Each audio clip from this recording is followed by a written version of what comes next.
I'd like to call the special board meeting to order at 8:31 and announce, it's 8:31. Good morning and welcome to the Elk Grove Unified School District Special Board Meeting. The Board of Education has resumed full in-person board meetings unless otherwise ordered by the Sacramento County Public Health Department, the state, or by other legal mandate. Live streaming of full in-person board meetings will also be available to the public via the Zoom platform. Today's meeting is being video recorded and will be available on the district's YouTube channel. For in-person public comments today, the following special board meeting process will be used. Blue cards are available at the table outside the boardroom for anyone who wishes to address the board for an item on the special board meeting agenda. If you wish to address the board, complete a blue card, indicate the item you wish to speak to, and hand it to a district staff member. Individuals with comments on general school district issues may address those at a regularly scheduled board meeting. The district believes in an inclusive, welcoming, and safe environment for its meetings for all of our community. Public comments provide an opportunity for members of the public to address the Board of Education in an open meeting. The board will not take action or discuss any item not appearing on the posted agenda, except as authorized by law. The board respects each individual's rights to express ideas and opinions. Pursuant to applicable law and board policy, the board will not prohibit public criticism of the board or the district. It is an ongoing objective of the district to serve all our students and to prepare them to flourish as responsible, ethical, and productive citizens. In preserving this mission, we kindly ask that when making public comments, you refrain from the use of profanity, exercise tolerance of others and their viewpoints, and exemplify model behavior. Please be mindful that students are watching. You are encouraged to address the board and the public in a respectful manner, such that all those observing, from children to adults, are made to feel welcome, safe, and valued. The board will not permit any disturbance or willful interruption of board meetings. Persistent and excessive disruption by any individual or group shall be grounds for the board president to terminate the privilege of addressing the board. We appreciate the public's participation and your assistance in helping the board keep its meetings efficient, effective, and respectful. Zoom audio public comments for items on the agenda. In addition to any in-person public comments, the following process shall be followed today for Zoom audio public comments. Those indicating in advance of this meeting through the Google platform that they would like to speak to an item on the special board meeting agenda during public comment using the Zoom platform, your name will be called upon during the appropriate section of the meeting. At that time, your microphone will be unmuted. On your screen at home, there will be a message asking you to unmute. Once you click or tap unmute, your microphone will be live and you will then be able to give your public comment. When your time is complete or you have finished, your microphone will be muted by the district. You must have the most recent version of the Zoom platform client to make live public comments. If you do not have the latest version, you will not be able to make your live comment. During your public comment, the Zoom audio platform, a timer will be available on the screen for you to monitor your comment time. At the end of your time, you will be muted. I'd like to start with the Pledge of Allegiance. Ms. Charis Espinoza has gracefully volunteered to lead us today. Yeah, wish me luck. Please rise. Pledge. I pledge allegiance to the flag of the United States of America and to the republic for which it stands, one nation, under God, indivisible, with liberty and justice for all. Thank you. We'll start with an overview of the day. Ms. Soriano, are there any public comments related to this item? Madam Board President Albiani, there are no public comments. Are there any Zoom public comments scheduled for today? I don't have any information that there are any Zoom comments for today. Then I will watch for blue cards. Thank you. Mr. Hoffman.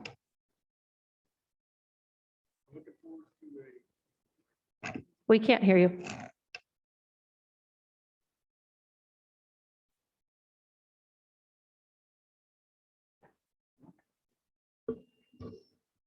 Test, test, winner, winner.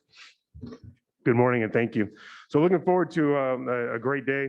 This is one of our regularly scheduled workshops, and we have some very exciting, important work scheduled today.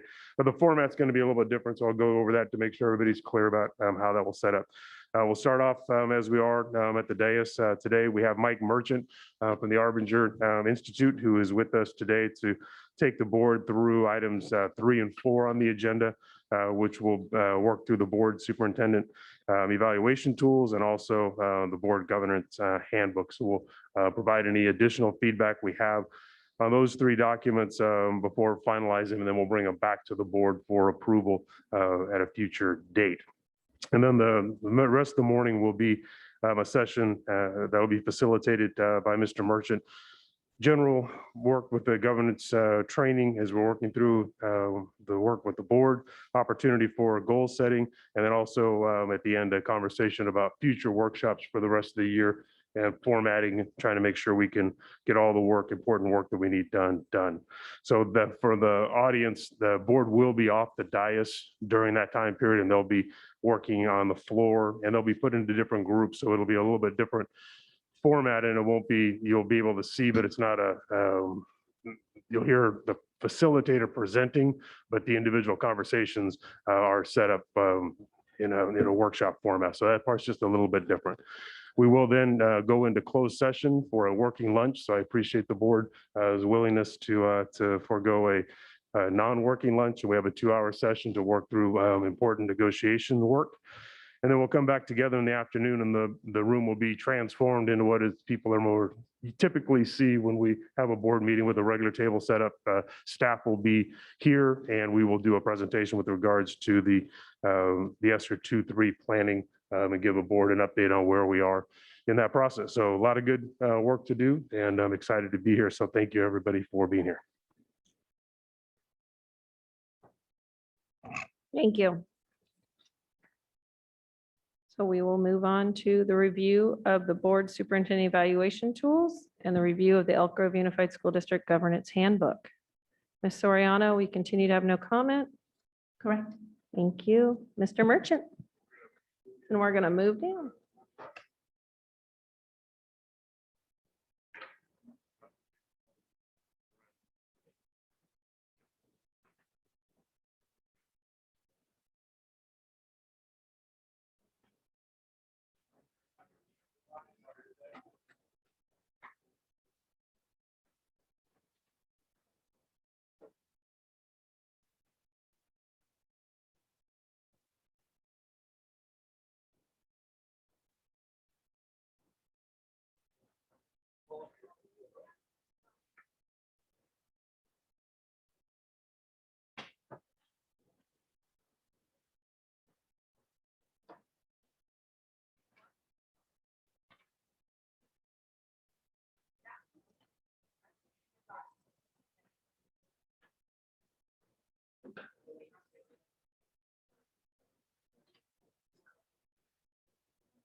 All right, you guys, we're going to jump in. And, so our first assignment today is the committee has met and is making some recommendations. We have three things we're going to do together. The first one is the committee was assigned to look through the board self-assessment tool, develop a board self-assessment tool. So we have a draft of that we'll look at together and get any feedback on it. This is the committee's recommendation to you as a board. And then we'll look at the superintendent's evaluation process and just a template. It's just a template for that one. And we'll review that and give you feedback on that. And then in the process of doing that, in addition to some of the work you've done before on the board governance handbook, that also brought up a couple of additional edits. And so you'll see those in red. We'll go through those together through the board handbook. So today we're just going to review the committee's recommendations. Okay. So let's turn it right away into your package. You'll see the draft. It's a board self-assessment tool. And we're going to start off on page 1 of the board self-assessment tool. And what I wanted to call your attention to just initially is just if you look at that page, just the process for this. So the recommendation of the committee is that this process be in conjunction with the superintendent's evaluation. So annually, at the same time we do the superintendent's evaluation, we would be doing a board self-assessment, right? A formal one. And then the board, what would happen is this particular tool that we're going to share with you, each individual board member would complete it, fill it out, and then we would aggregate all the scores, and then we would have a discussion together as a board on anything where there was outliers, right? Anything you agreed on, that's your assessment, right? But where there's an outlier, say somebody puts a 1 or somebody in the majority puts a 4, we would have a discussion around that to where we would actually come up with what we all agree. This is generally where we are as a board in that particular area. So we come up with consensus around that, and then that would complete the evaluation. And we'd let this evaluation drive the development work that we would do each year as a board. But there's areas where we need to improve and grow. It was also recommended by the committee that this not be something that we just wait once a year to look at, that there will be some points during the year that we actually just revisit this, how are we doing in the process. But there would be one time a year we would do a formal assessment evaluation, right? And then we would notify the public that we had done that self-assessment. They will not see the self-assessment, but all we have to notify the public is that we actually have done our own self-assessment, and that's driving the reform. So if you have any questions about the process, that work. So if you look at the tool, pretty simple tool. as you run through it, and let's turn the page on it. What we did on the tool is we took all of your feedback from the survey. So we took the survey that you guys gave us input on. We took your feedback from the survey. We pulled from the governance handbook, identified the standard. And then as a committee, we said, what does that standard actually look like in practice? What does that standard look like in practice? So you'll see the actual standard. You'll see first the reference to the board governance handbook on the left-hand side, left-hand column. You'll see the actual standard. And then in the third column, you're going to see what we as a committee said, look, this is what that should look like in practice. And then you give a score to it. Does that make sense? So any questions about that, how that works? Pretty simple and straightforward as you go through it. So we want to, have you guys all had a chance to review it? Anybody need to actually review the language that's inside it? Yes.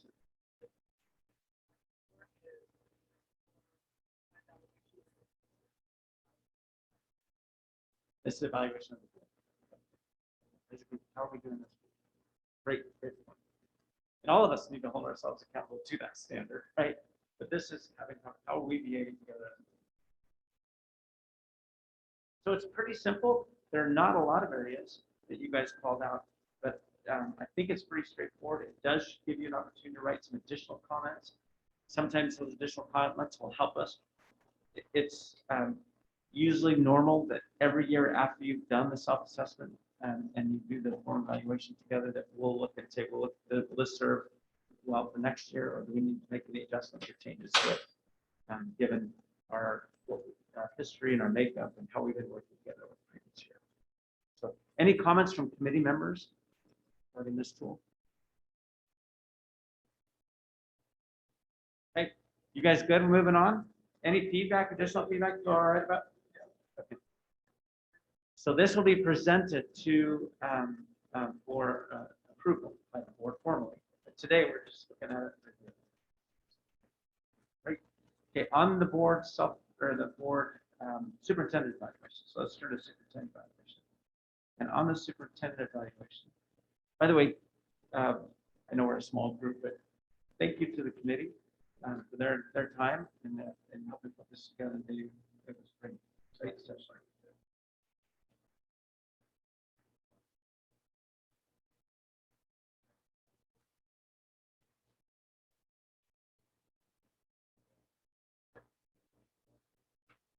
No problem.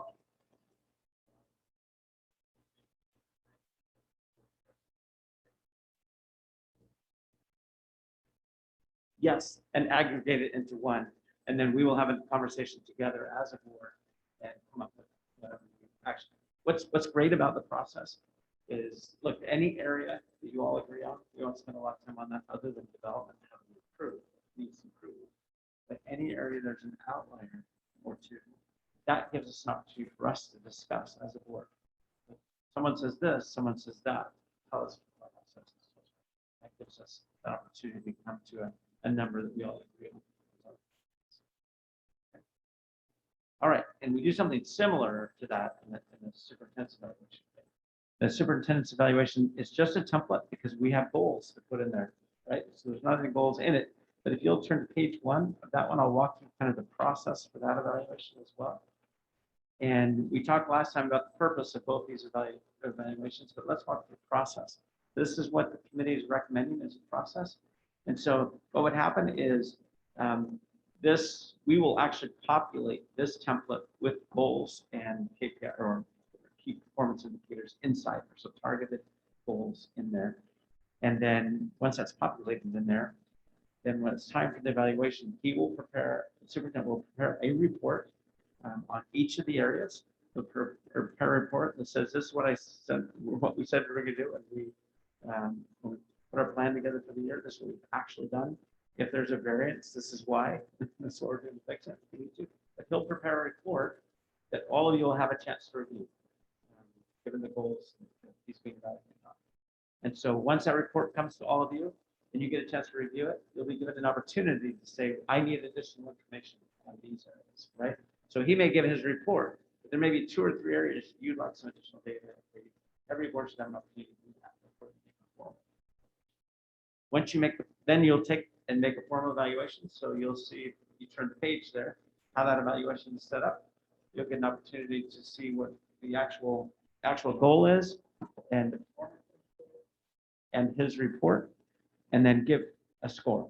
So you'll have exceeds expectations, meets all expectations, meets most expectations, meets some expectations, does not meet expectations. So you'll give a chance to get a score for that, right? Each of those areas. Again, then we will take all that, aggregate it, come up with any area that the board all agrees, this is the score, we're not going to spend a lot of time on. But any area where there's an outlier or two, we're going to spend time there. We'll discuss it, talk through it, what people see, what others don't, and then we'll identify it. There'll be one, by the time we're done, we'll have one board self-evaluation that goes back to the superintendent. The feedback you give to the superintendent in this area is vital, because the superintendent does not only use this for his own self. He's going to take this back to his cabinet. He'll take us back to his team, because this is driving their growth and development, right? The areas that they need to improve on. So that feedback that you give to them is essential in that process. So you'll notice in the area you give them a score, there's comments in each of the core areas around the goals. And then at the end, you will actually make, for California, you just need to state is at the very end, the overall assessment, which is satisfactory or unsatisfactory. So is the superintendent's performance satisfactory or unsatisfactory? But this becomes a very helpful tool. Yes.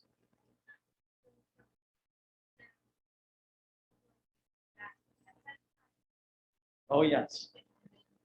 So that's why what we're going to do today. So, and I'll walk a little more detail in the process right now, but just generally what happens is board sets priorities for the district. And you've already started that process a bit when we were together in April. We set priorities for the district, and we get those a little closer to goals. He takes that back to cabinet. They'll actually clean that up so that we've got right data points where things are at. He'll bring that back to you. Those will be plugged in each of these areas. You all agree on them. This is the target. This is what we're trying to accomplish. This is what you'll be measured against. You'll put all those in there. And so you'll have those well in advance. So those are things you're going to be monitoring throughout the whole year, so that when you finally do this, you should be very familiar with all of this. So.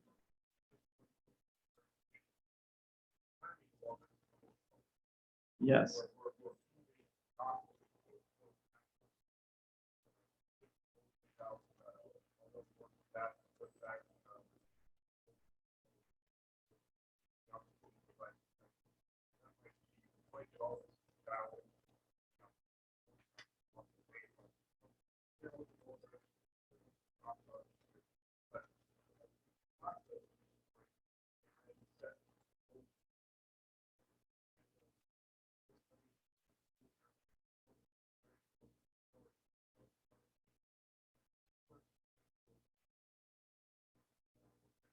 That's right.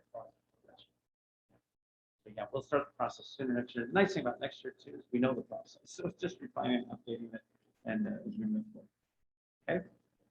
So any feedback, comments, questions on just the template and the process for the superintendent's evaluation?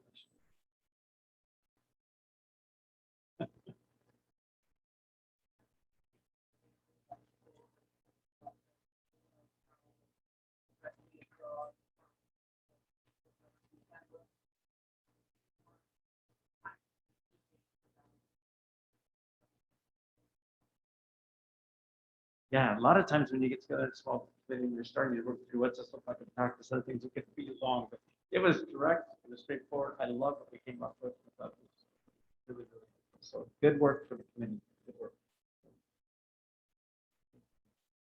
Hey, so if there's no feedback on that, that will be something again that would be brought to you guys for final approval.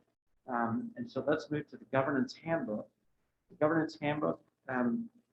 You'll notice it's redlined, by the way. Thank you so much. Thank you for all your work on this to highlight the areas that and that will be recommended. This is committee. These recommendations came from both committees. The committees recommend these updates to our current governance map. And some of these are actually already written in that board self-assessment. So they're written in this way. And so if we adjust any of these or make any changes, we would want to go back and make a change there. Has everyone had a chance to review these, look at these updates, changes? Because now's the time just to discuss those. Otherwise, we would bring this to a vote as well at some point for you guys to approve. Would it be helpful to read through each one of them? You guys, or you feel like you've had a chance to look at them in advance? Okay, you look. Great. Thank you for your work on that as well.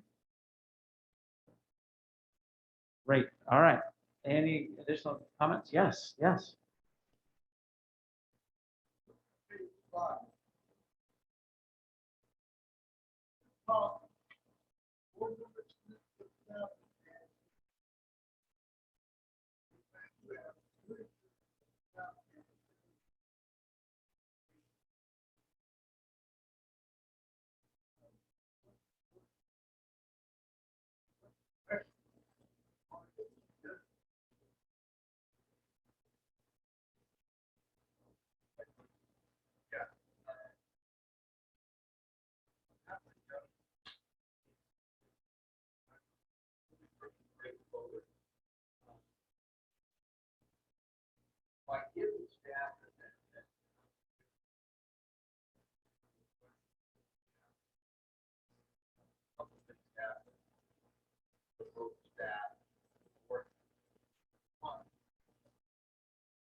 Give staff the opportunity to share such that they can provide timely information.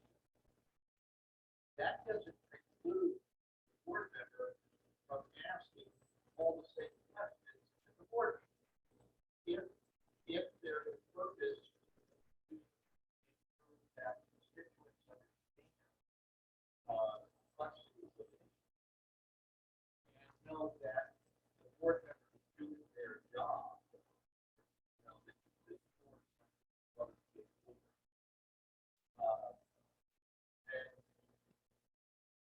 And board members that know their responsibility.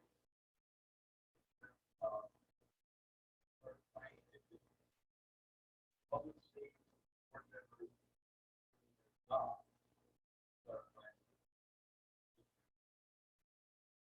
And the staff that have the opportunity to share so that they can give accurate information. Two, now that this what I'm going to say now is really, really important. Black and white is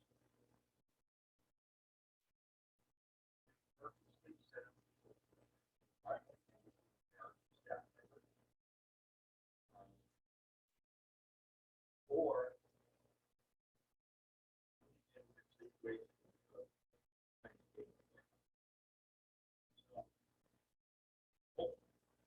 not discussing questions now about it, then I have clarity for it.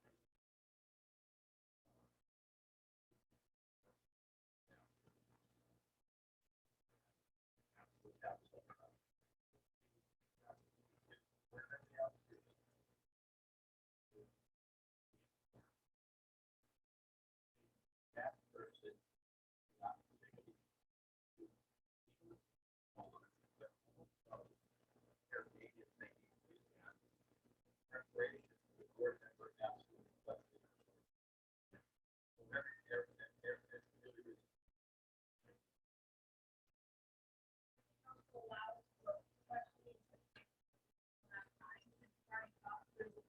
you need to get from that person. And the board, we don't end up kind of getting around and around and then coming out to the question we want. Everybody focus and respect the final.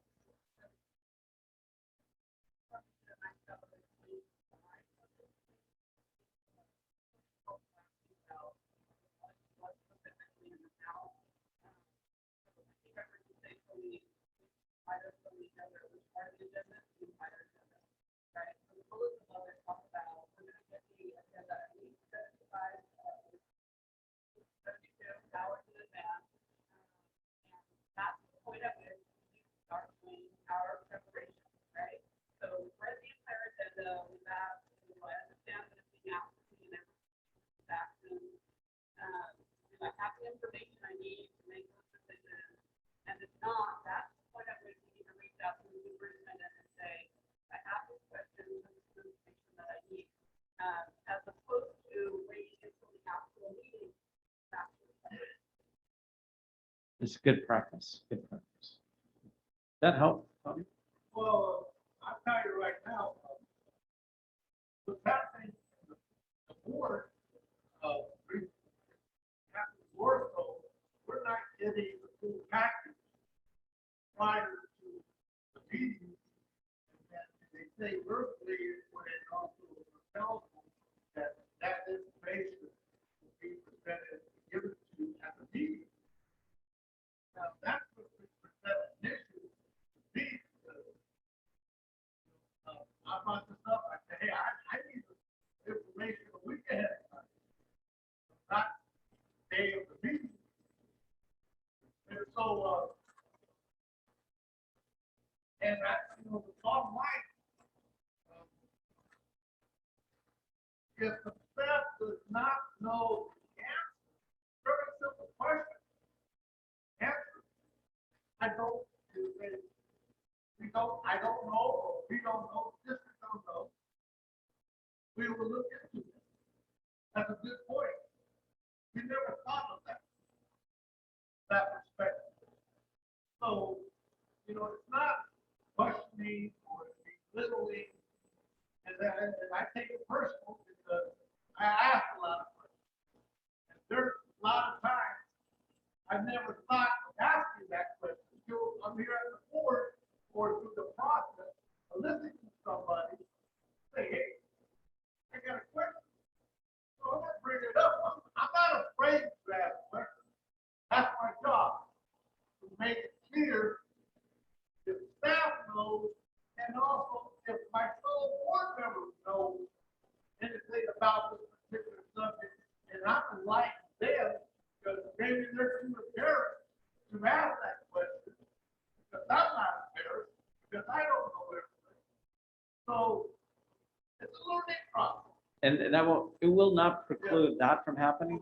That's still gonna happen. All this So I'm is, gonna let you know, and I want to tell my fellow board members, regardless of this, I'm always going to ask questions. And if you don't like it, the fact that I'm going to ask a question, and it's going to take the board meeting up to 11 or 12 o'clock at night, that's your problem. So I'm going to ask those questions, regardless. And yes, and a lot of times, just recently, I'm going to use this example. What upper management wanted me to set up a meeting, right? To discuss these questions. But yet we did not have a full package of wide, tall, set of appointments when the full package, the board package was not prepared. So you know what? I have things to do myself and also studying, especially this redistricting issue. And so I took time, I'm going to refer to the situation what happened last week, that people confused me, not preparing for the meeting. And I told them in the board meeting, I support time studying redistricting because I think that's a priority and we should do it right.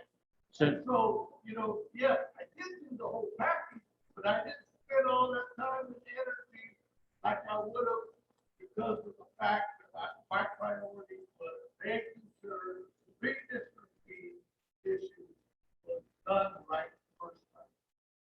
Yet I don't feel at that time, and I would get upset that my fellow, board members, that was a good concern. And so look, we're gonna end up, It upset a lot of yeah. people. So whether the packet's full or not is up to them. And if they don't prepare a packet that's full, then that obviously creates, opportunity for more questions to be asked. But the idea of this, I think, what I'm reading in all of this, is as board members, better prepared that we can give you information to help you prepare for those. And the better prepared you are by asking the right questions in advance, so people are prepared that meeting, just helps things get a little further. As an example of that, the budget issue report is not done, and I understand that. And I learned the fact during our board meeting, there's only 5 people, but this administrative staff doesn't prioritize what the district needs. And now that I found out the district needs a budget unit more than 5 people, as a result of that, that's why we got our board report at the day of the meeting. So that's the explanation. And I can understand that. It's going to happen more because there's a lot of issues that are evolving.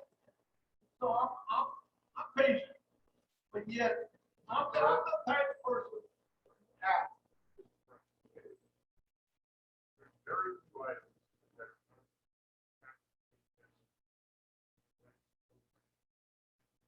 very few. Some of them want to have to spend time with a budget fee. And oftentimes that has nothing to do with has to do with as the information is coming in and how it's coming in. So we can within this group that things that are close to the information is there. Work is that information that is those two. And I can look, you just see our hands setting out of the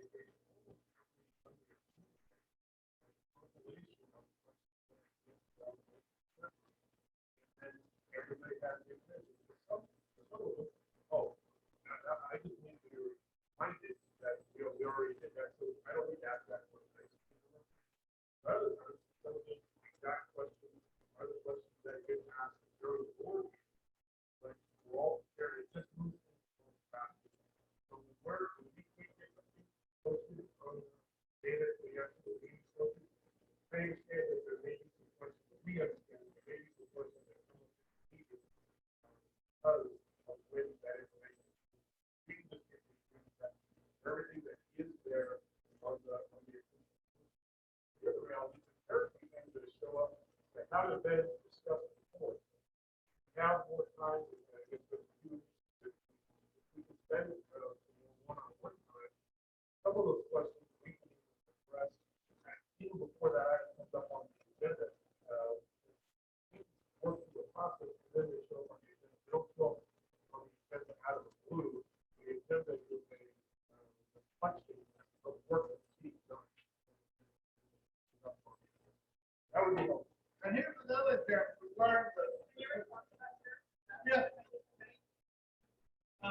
Another issue that I have is that the consent item, I noticed it now, and I'm discussing with another board member, is that so they should be discussed. I think it's very important to discuss this because there's policies that could be changed or, talk about to update them. And so I think you and your administrative staff are putting those in the consent item to be forced to rush through the system for the get to the process. And we do not, as board members, have time as a group to discuss the yay and nay of this particular issue or that, that brought up in the consent item. And it's just, We talked about one item. yeah.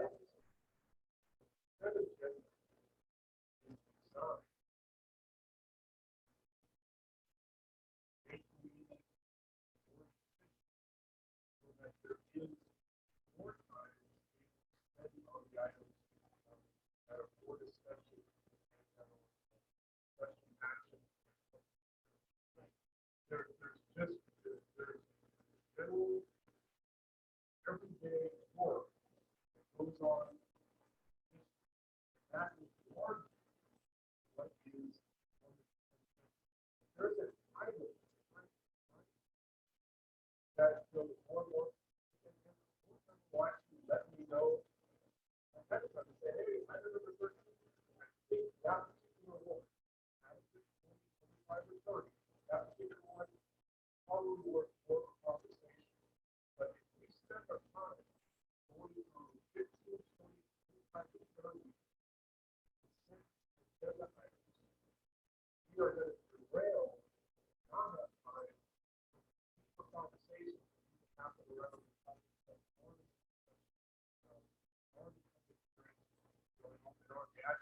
that's the purpose.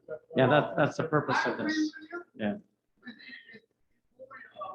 Convenient for you as administration. But no. Yeah. So, you said more convenient. I didn't use the word. For your administration. I didn't use the word convenient. I said efficient. Efficient. I did not. Convenient was your word. Okay, so anyway, okay, so.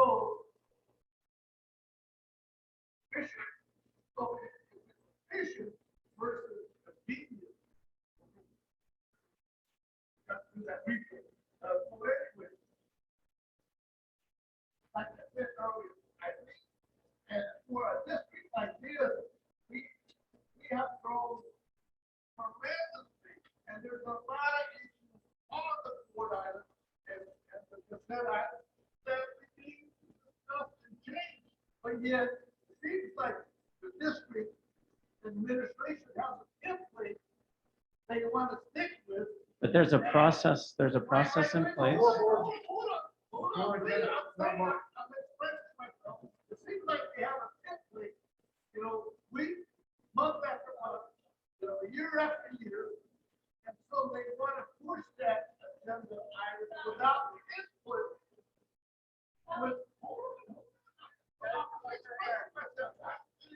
And so that's what I'm talking about. And so I think that we need, and it's also, don't not discuss it as a group. There's a learning curve that new board members will learn.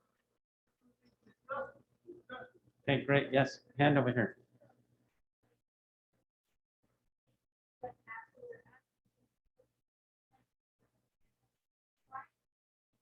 That's all we're asking.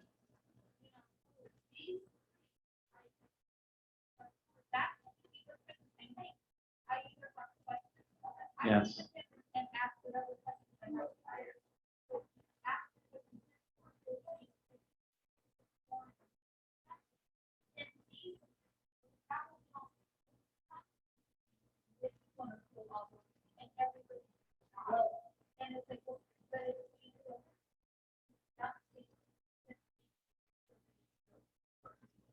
So if you feel like, But yet, what happens, because there's a minority here within the board that don't want to talk about this. They want to push the thing without no discussion, and that's when no changes happen within our district. what we're discussing today, though, So anyway, so, yeah, I would think there is a solution. So what my style of matter is, I'm gonna try to straight up, I'm gonna bring these issues up, because like the last meeting, there were policy issues that I wanted to bring up to my fellow board on those 14 or 15 items that we said, that I wanted to be aware of my fellow board members, that we need to discuss these items, because, the policy issues, the government issues that could be changed if we discuss it. But like I said earlier, things like this, my particular, because you have, okay, you have other responsibilities. You don't want to stick around till the late hours.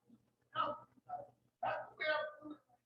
That you want to jam the agenda through and without no discussion. and Tony, what this is saying is there is a process, right? And the process is, That they need to spell it out more than just a generalization.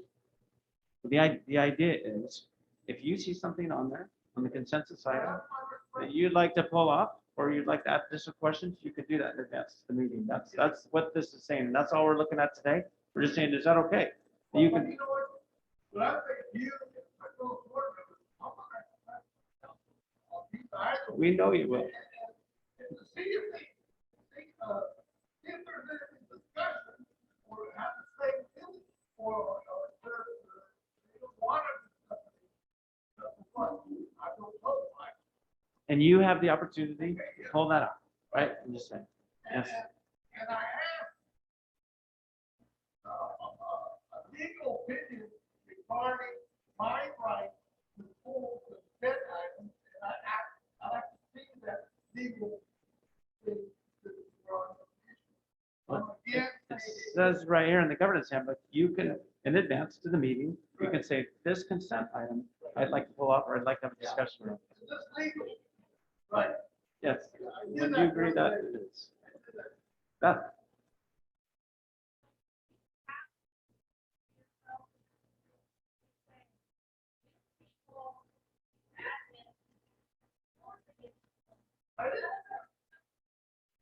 Are you interpreting it that way?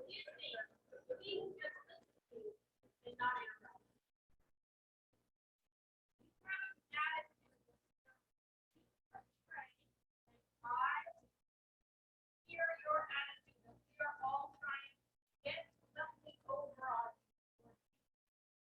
And I work your heart to feel, and every person here, even when I don't are here for that reason. And I would like you to try to adjust your attitude. People have been damning things through. These are all kinds of offensive terms.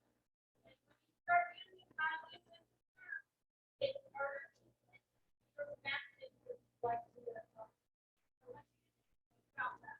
Because once you put me on the defensive, the word you talk other word members before, once you start yelling, I have nothing to my hand that is whatever knowledge you bring to share with us, and experience and diet, we are serious anymore.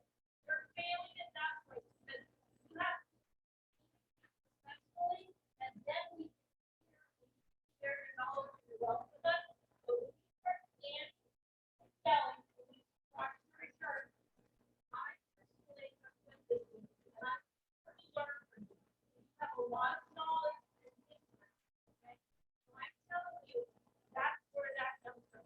Second thing, we have a meeting, there's 10:00, so this is from to the side, as we growing exponentially for a number of years, maybe they could see here, because some of it. So we need to get business done in the time, and this is the way we found to do it. But that's, I think we're missing out on the knowledge you have to do for. So people aren't resisting your good things that you're saying. They're resisting you in the same. When it comes with accusations, they have to defend themselves against. But I have a question. Do you think I was attacked at the meeting? No, but if, Chairman, do you think I was attacked at the meeting? You need a 45 minutes. No, was I attacked at the meeting? No. You didn't hear anything that your fellow board members said about me that was an attack about my person.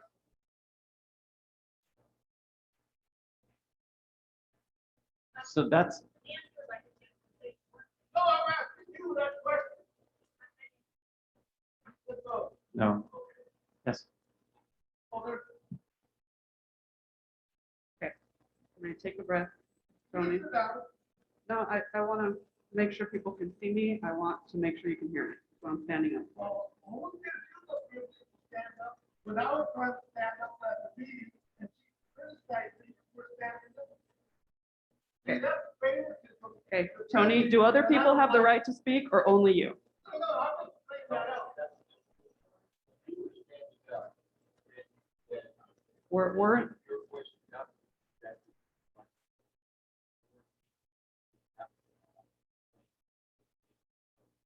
I can't hear you. We're- Your example is different.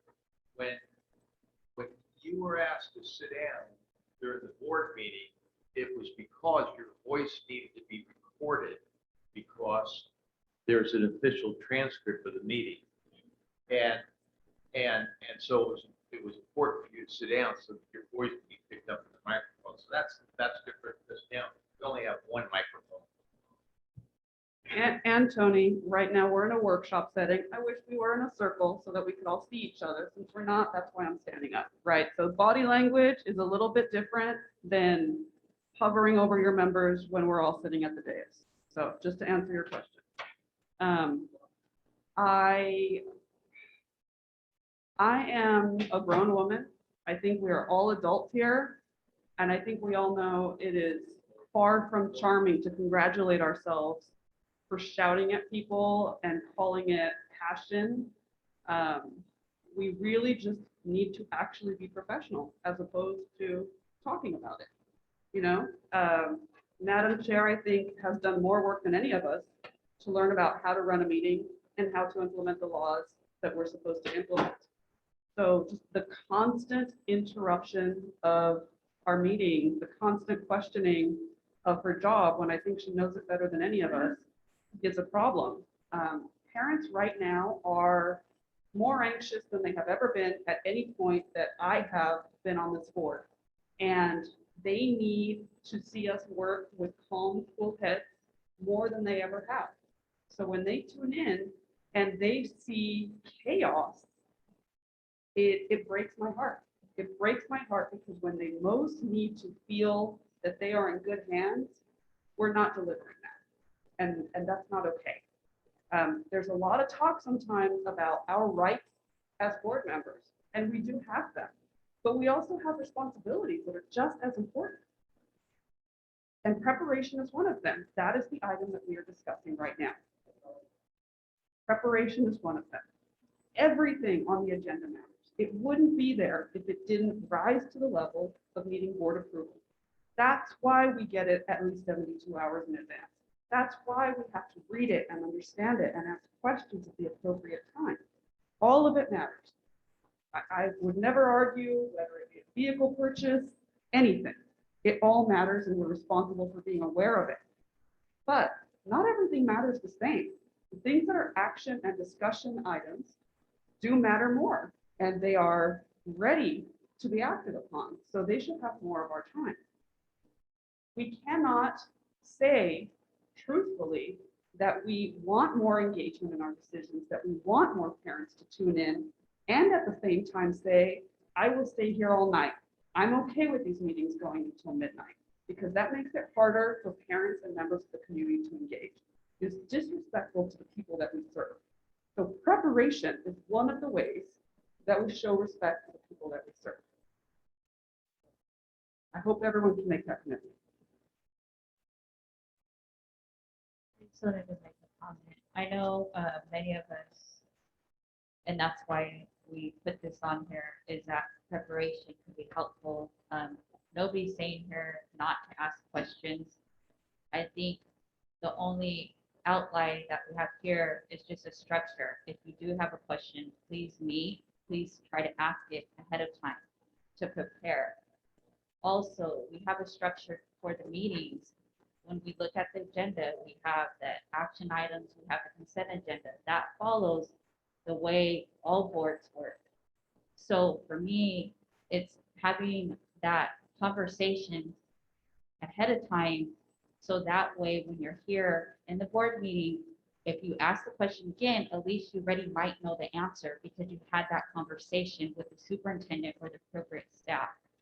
And I think that's important.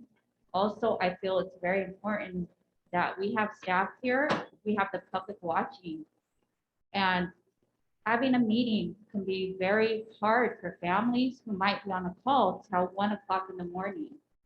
And for those that are there actively listening, and for our staff, because the next morning they're coming here at our district office, maybe at 8 a.m. to come to work. And then they're at the school site and they're trying to have another follow-up meeting because public comment was made that they have to follow up with. So again, I think as a bigger picture, that's why that 10 o'clock set time for the meeting is there. Now, if that's something down the road we need to discuss, having additional meetings or having additional time set aside with the superintendent one-on-one, each of us, I know he's communicated with me to meet one-on-one and all of us, then we're just asking to prepare in that way and have the meeting scheduled ahead of time if possible. I love that. The key thing, the comment that you made is so important for all of us, that you are the visual representation of the district and how the district's being managed. Not superintendent, all of his staff as much as you guys and how you behave and work together. And it's hard for staff, students, all of them to get above how well you guys work together. And so they watch that, they watch your behaviors, how you respond, how you care about each other, how you listen to each other. You model that behavior and you either make it easy for others to behave in ways that aren't helpful to each other, or you set the tone, set a standard by how you work together. And the staff members that come in this room, the more prepared they are to respond to your questions, the better the public feels like this district has been managed. Does that make sense? If they're always having on guard and trying to figure it out, that's not helpful. We want them to shine. We want them to shine. And so if I can help a staff member shine by being prepared to be in a board meeting and respond to a question, that's what I want to do, right? So thank you. Thank you. Great discussion. Any additional notes on the the committee's recommended changes to the governance handbook?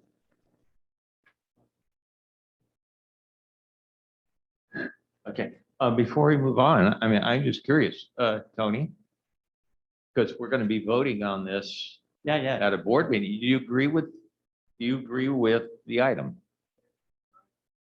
The one we just discussed, page 5. To be prepared. Let me ask it another way.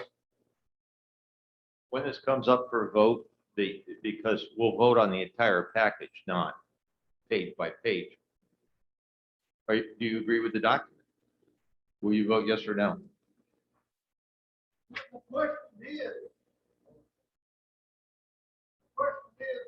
that as of today, Wait, Tony, wait a minute. the question is, as of the day, after I ask for a legal opinion, if board members can ask questions consent about the board, consent items.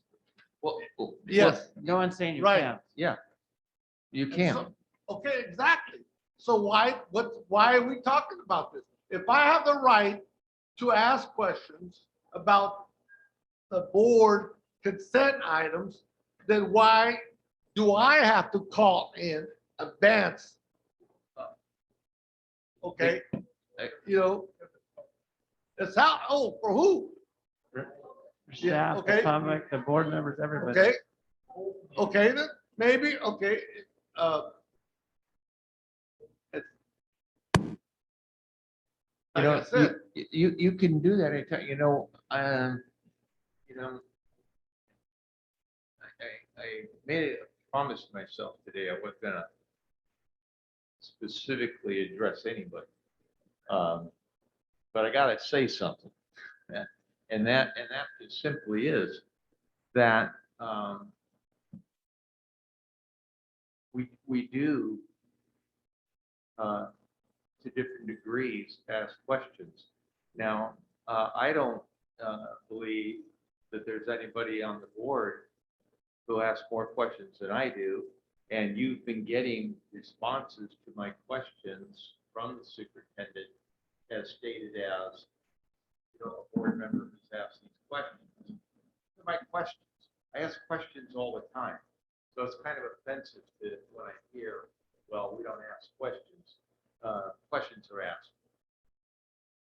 What I was asking, and it has nothing to do with the consent agenda or anything else. Because we don't need to get into a big battle at the board meeting over this document. We're discussing it now. Yeah. In an attempt to get everyone's opinion and concurrence. So the question is very simple.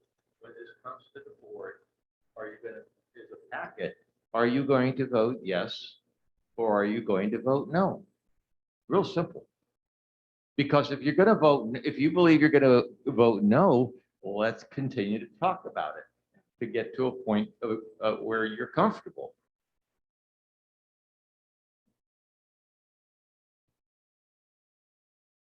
Like I said earlier, I do not have a legal opinion from our legal counsel regarding this issue. I requested a legal opinion. Do I have to ask questions before the meeting? You do not have to ask Okay, questions okay. before a meeting. Nobody It doesn't does. say that you have to. Do other board members have to ask questions before the? No, board they meeting? do not Okay. have to. Okay, It's not, okay. it's not an issue of have to. Mhm. It's an issue of courtesy. It's an issue of preparation. It's an issue of being able to convey to the public that we're doing our jobs. Right. Yeah, I mean, it's, you know, it's just the way it should be done. It's courtesy. It's just plain courtesy to give somebody a chance beforehand to do preparation that they might have to do so that they are able to accurately communicate the answer at a public board meeting. So again, that's just one little section in the whole document, but you can't vote no to one item and vote yes to the rest. It's either you agree with the document or you don't agree with the document. Mr. President, see if we can get to a place. How about we give this a shot? Because we know how things are working currently, and they're challenging for our public to be able to follow what we're doing and the decisions we're making. It's hard to follow the way we're currently working in our board meetings. So the rest of the board is interested in trying to make our meetings viewed in a way that helps our community feel good about the leadership that's in place. And I know that's important to you, because part of the reason you ask the questions is you want people to know that you're plugged in and you're paying attention and that you're representing them. But part of being plugged in and representing them is giving our community a feeling of our leaders are working together in the right direction and working together effectively. So my thought is, can we give this a shot? It's August. Let's try September, October, November, where what questions you have that you know ahead of the meeting, just get them to me and I'll get you information. And if there's things that we're late in getting on the agenda, That's on them. and you need to ask that question during the meeting without any prompting, that you always have that. And if a new question comes to you when you listen to something one of your other board members says or something a staff member says, that's perfectly legitimate to ask that question.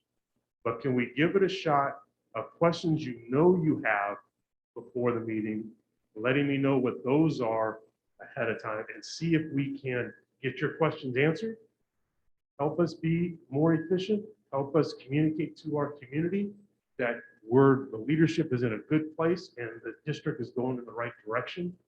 So we give it a shot and see, and then we can go back, and that's part of this board evaluation process we now have in place. If that doesn't work, then maybe we need to go back and relook at the handbook and adjust that. But let's give this a shot and see if it can help us do our work better. I've been giving it a shot. It just so happened this last week, there was a community emergency prior to the meeting. That's why we didn't hook up and talk. But prior to that, you and I have talked about prior consent items, but not consistently because of issues that you're involved, your meetings and my meetings. So we never hooked up. So you know, and I know that I tried to converse with you on these consent items or other issues that I'm going to bring up. but I cannot guarantee that I'm gonna be 100% in this mold because. of I the take, fact I take that- 95%. What? I take 95%. Oh, well, I think I've been bad maybe 70%. Yeah, so, Yeah. but if we can So- agree to try to So get I don't better know at it. what percent you think I've been involved with that, but yet I had, and you and I have trying to resolve this issue amongst ourselves, but yet, and there's been difficulties, and I know you're a busy man with your administrative staff. And so, For you, Mr. President. I yes, will always make exactly. time for you. Exactly. But yet, and I'm gonna say this again, my number one reason is to make sure that the community understands how I stand on all these issues.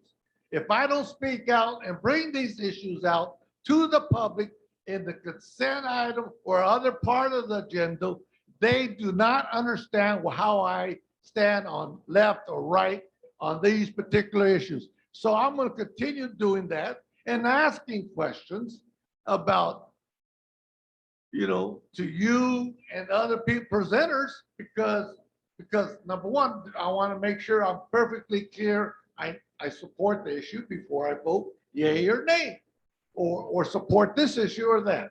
Let's So- talk about that one in just a few minutes. We're gonna bring that up. You just brought up just in a few minutes. But right now, where we're at is this document does not restrict you from doing any of that.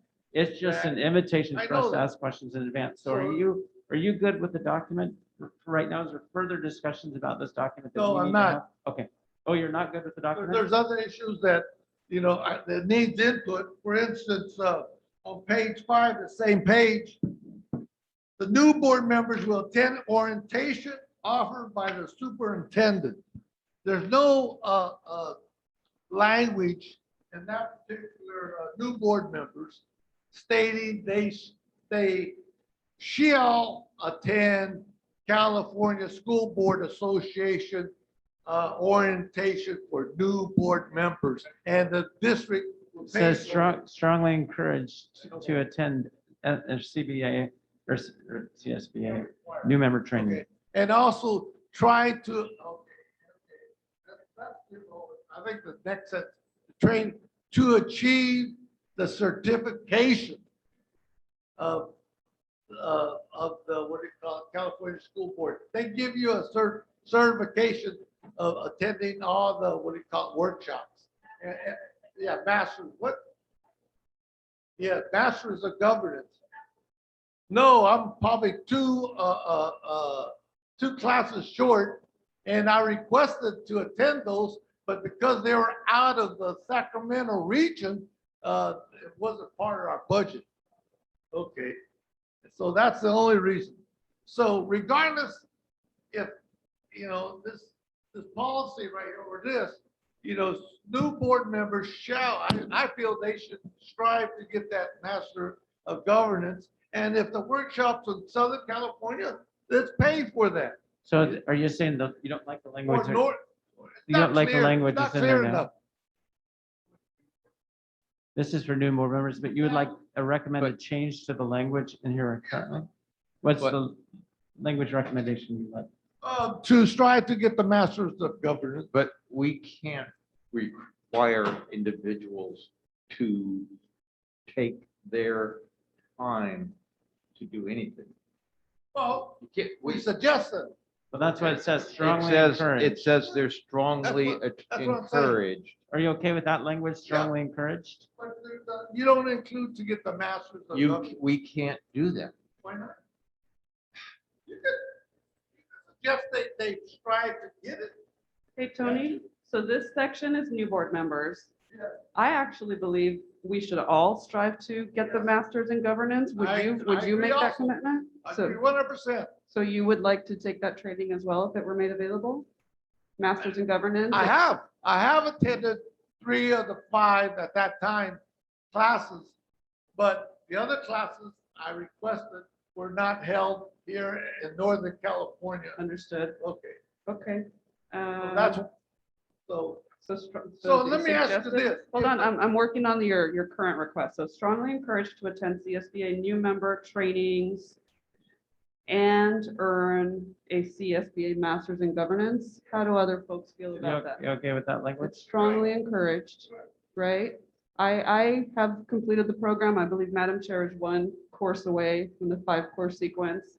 I find it incredibly valuable. Exactly. So we have a suggested edit there. Okay. Strongly encouraged to attend CSBA new member trainings. So this section is new board members. I think we'd have to find somewhere else because it would be not just for new board members, but somewhere we'll find a place to put all board members are encouraged to attend and, earn the Masters in Governance certificate. That was my second recommendation. Okay.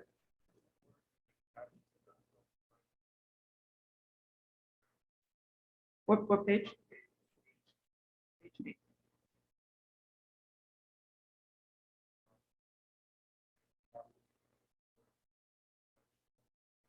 Yeah.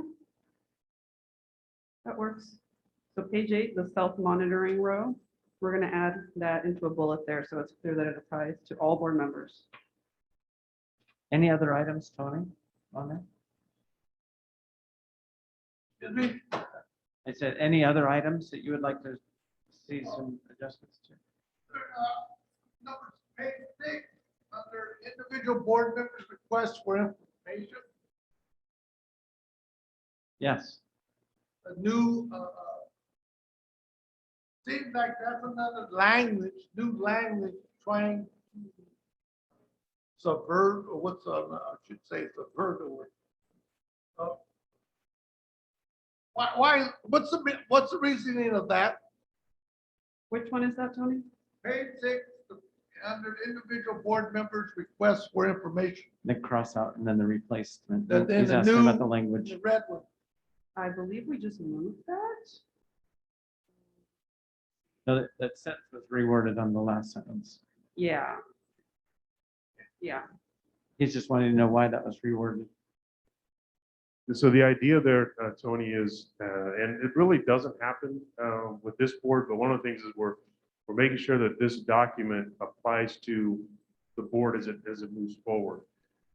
But if we were to get 7 individuals on the board to ask for off-topic, detailed, a whole bunch of information, and that happens on a regular basis, then the challenge is staff is then doing that, and there's only so many hours in the day. And if we're doing those kinds of things, instead of focus like what we're going to spend some time on, the board's going to come through and identify, these are the areas we want the district to be focused on. And when the board gives us clear direction on what they want us to focus on, we're much more effective. So it's just a nod to the idea that we don't want to have an individual member pushing on topics that take the staff away from doing things that the board as a whole has agreed they want us to work on. So so the item or the last bullet that you crossed out, what was the issue regarding that one?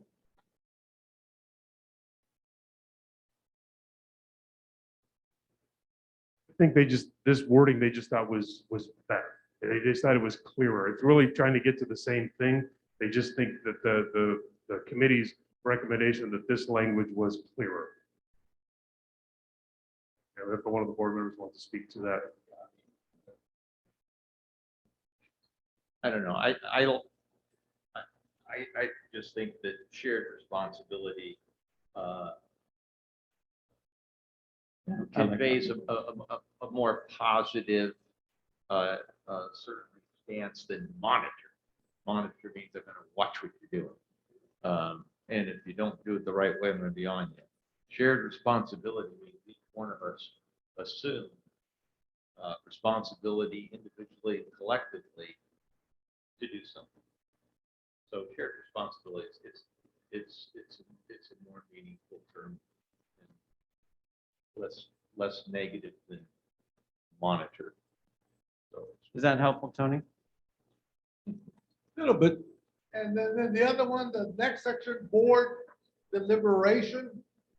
The board may ask for further clarification following public comment on an agendized item. So this is a piece we want to make sure we're clear for you, Mr. Perez. So if we had an agendized item, this school is a safe zone. So I'm looking at that sign in front of me. So if that was the topic on the agenda and we had public comment on that, a board member could ask a clarifying question of a member of the public on a public comment on an agendized item. What we can't do is comment when it's during the regular public comment and someone's leaving us a public comment with regard to something not on the agenda. So we just wanted to make that distinction that there are times when the board can respond to public comment, but it's during an agendized item. That is an appropriate time to do that. To clarify something that somebody shared in the public comment. I'm gonna use the example with my board member, Zena, has an issue with, and I have an issue with. A lot of times, we request feedback from whoever the issue was referred to and the correspondence. So we planning somewhere that may have this, are we requesting that? Not in this section. This section is about things that are on the agenda that the board is discussing, and that we might have the public engage with us on the agendized item. So what happens when a community member brings up an issue in which you say, or the board chair says, one of our staff will get back to you? And how would that be communicated to us, that feedback? So we've been providing a spreadsheet that comes back to the board that lets the board know who's responding. In some cases, it's general response. It's a community concern. And so oftentimes you'll see that show up in the Friday communication so that everybody, not just one person had that question. So that information will be there. Sometimes it's an individual issue with my child. And then we follow up with that parent, work with the site principal and then they work through that process with that parent regarding that issue. So it just kind of depends on what the public is sharing with us, whether, that's something we should share with everybody. It's a good question, and people need to make sure we're clear about it, or it's an individual issue and somebody just needs some individual follow-up, and we do both of those things. So we have language that you will respond, give us that feedback or a copy of that feedback in which our staff responded to that issue. Mr. Press, this book's about us. This time for right now is about our behavior and our expectations. Right. So I think he's clarified that they are doing that in practice now for the request, but we want to focus on this book about our behavior. Okay. And the next. thing- Yeah, they are doing it now in practice. Yes, Tony, you said the next item? So whose responsibility would be the chair's responsibility that the superintendent responded and he will get back to us regarding that issue? Is that clear on this? Because because you brought up, and I say it happens a lot of times, that you can discuss this if you don't get no feedback or it's not on the agenda. We have, because of our stated concerns about information, two things have recently occurred. Number one, we get the spreadsheet that shows who is communicating with a member of the public who had an issue during public comment. So that change has occurred as a result of our concerns. The second one that is being changed, and we got the proposed process, is we've been concerned about contract language in consent agenda. And that is going to be changed. We got a sample language to change it, and that'll be on the agenda soon. So if we need to ensure that things are done, then we have a responsibility to follow up on those. But the process of how something is done doesn't go into this document. This is about behaviors. As a board. Yeah, this is about behavior. This is not about how things are done. Because yeah, I do, go, it's no secret. I don't like delays. Anything that could be done yesterday should have been done. I'm not a wait till tomorrow person, but we've had a lot of changes as a result of concerns on process. And we will continue to do that. This is a behavioral thing about what we will do as a board. So Tony, any additional changes, edits that you have comments on? Well, there's another, okay, yeah, this is the, well, I'm at the same time, to get to this day, this is the board, but also as a board, the chair and vice chair or secretary. What are those protocols of the chair and the vice chair? That's a big question. This document- So that's not in this document. That's actually in board bylaw. That's in the bylaws. So where you have it's in a duties. different document, Mr. Perez, not in the handbook. Okay, there are in the board bylaws. Everything in this document, the board bylaws. So there, any place, I'm trying to think whether it'd be a place that would actually reference back to that. Do we reference the board bylaw or the California Education Code? The word, Yeah, I don't think it's the purpose of this document to do so. I'm trying to think where you would do that. This is agreed upon governance document.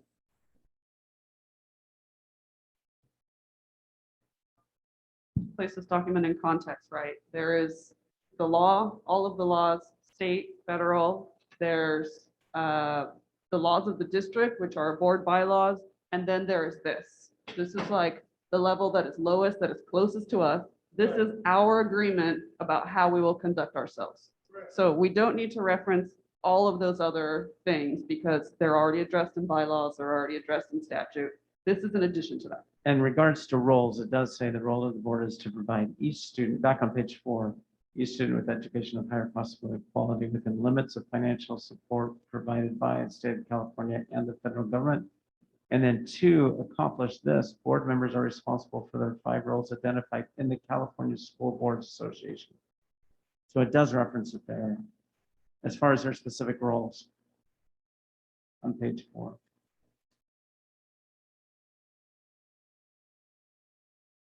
You could add language in there if you wanted to, as stated in the district bylaws on that last sentence if you wanted to.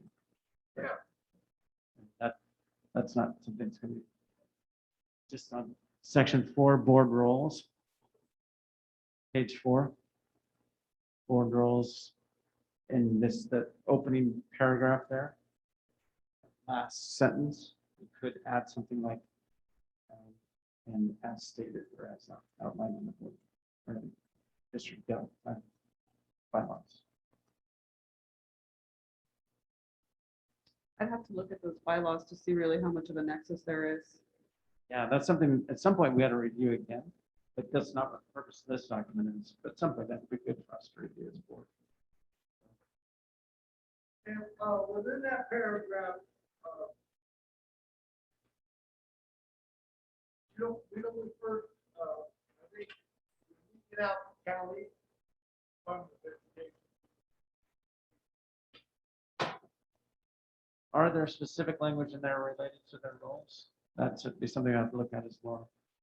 No, the county and the state Department of Education are not the source of the funding. Source of the funding is the state of California and the federal government. So that's why those are the only ones referenced there.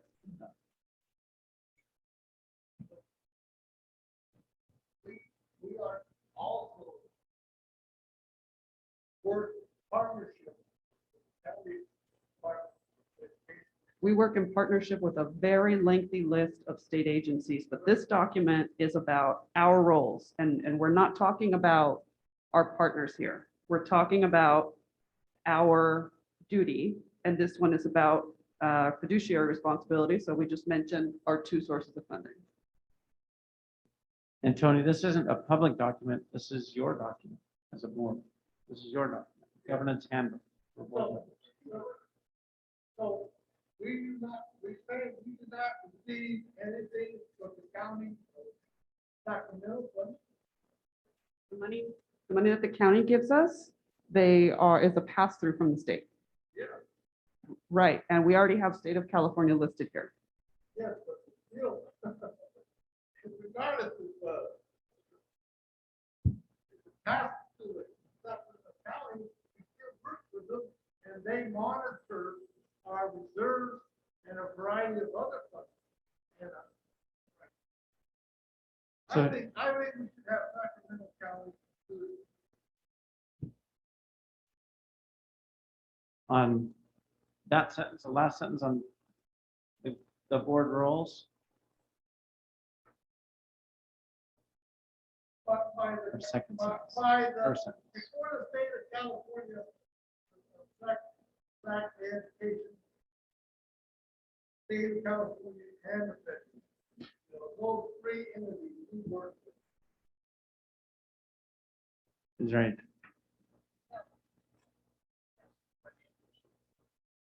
This is financial support state of California. So regardless, okay, I agree with financial support, but yet we put money within, they monitor our money reserve.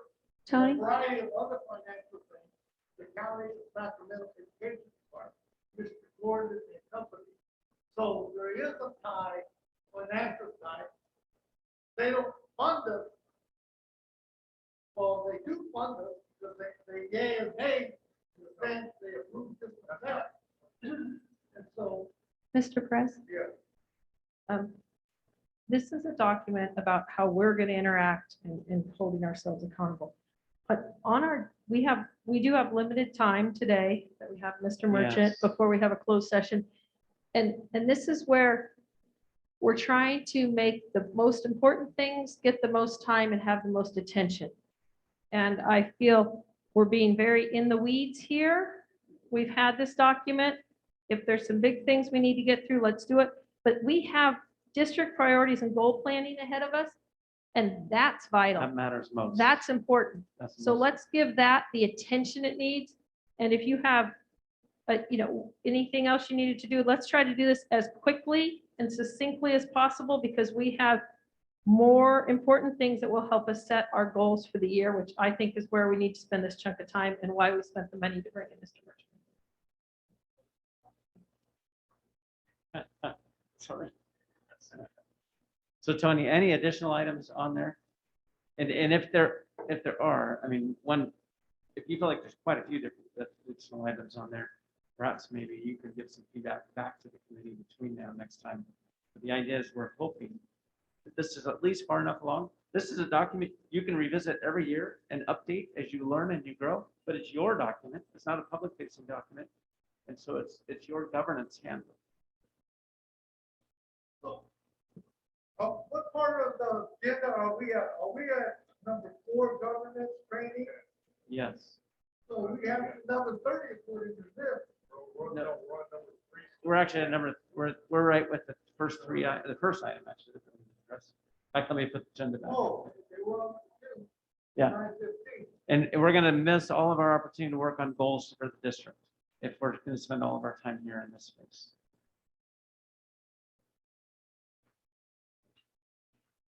And that's what really makes the difference to the district.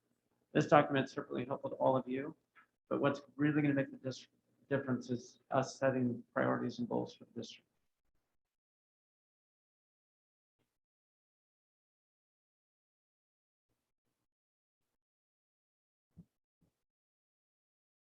Any additional items on that?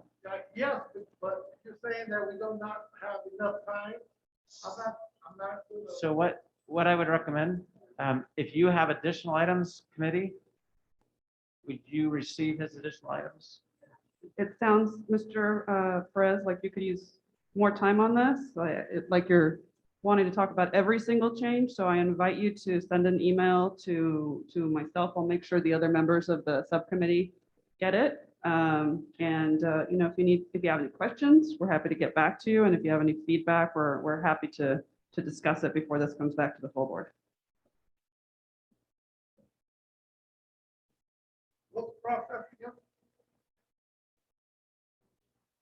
Email me and I'll make sure that that gets to the other members of the subcommittee that worked on this. And are we going to have further board discussion?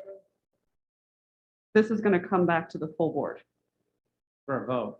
Yeah. And my recommendation to you would be, look, this is a document, again, the short governance handbook. It's something right now, they've made some edits. This is a recommendation from your committee. I mean, my recommendation would be, let's move forward with this, vote on it for this year, update it as you need to move through it. And next year, you serve on that committee. Just jump in and be part of that committee so you can dive into the weeds on every line and work through it and use this as an opportunity to really update it. Because it feels like you have a lot to offer and a lot of passion around this document. And that's the place to do it, is in that working committee, not in this space. So, Well, it says that we're having a workshop. So I assume that in the workshop, there's the time and place. but we just had a little bit of time for them, Well, not the whole time. So that's the issue I have with the district. They only have a little bit of time with a lot of big issues. But there was an opportunity, and I think there still is opportunity to give feedback. That's not what we're saying. We're just saying, look, here's And our. this workshop is an opportunity for dialogue amongst the board members. Discuss the bill, yea or nay. And So Tony, would you like more time on that right now, or would you feel like this process works for you? the process is fine with me, but the quality of time or the time constraints that we have to do a really good job are limited. That's why I recommend join a committee, because then you can do the deep dive and spend whatever time you need to on it and participate. That's always super helpful. The committee's input was invaluable as they went through it. You get a chance to do that. But I'll bring to your attention, I knew the changes or the things were going to evolve, but so does this go to our legal counsel prior to approval? I don't think this is a legally binding document for anyone. This is a As governance- the subcommittee did its work, periodically we will have questions that we forward to legal counsel as needed. But again, since this is not a legally binding document, this is us agreeing that this is how we will conduct ourselves.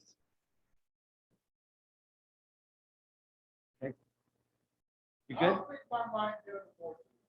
Okay. Well, that's what we don't want. That's exactly why Carmen brought that up. Carmen's bringing up, when it comes to the board meeting, we'd love to be able to spend just minimal time, because we've taken the time to go through it.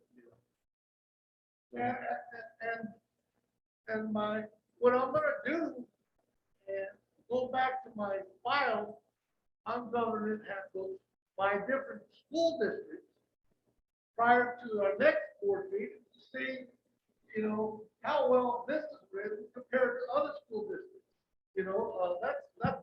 Mr. Perez?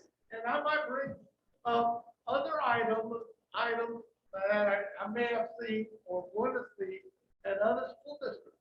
And then most likely, I will present those items at our next board meeting to see how.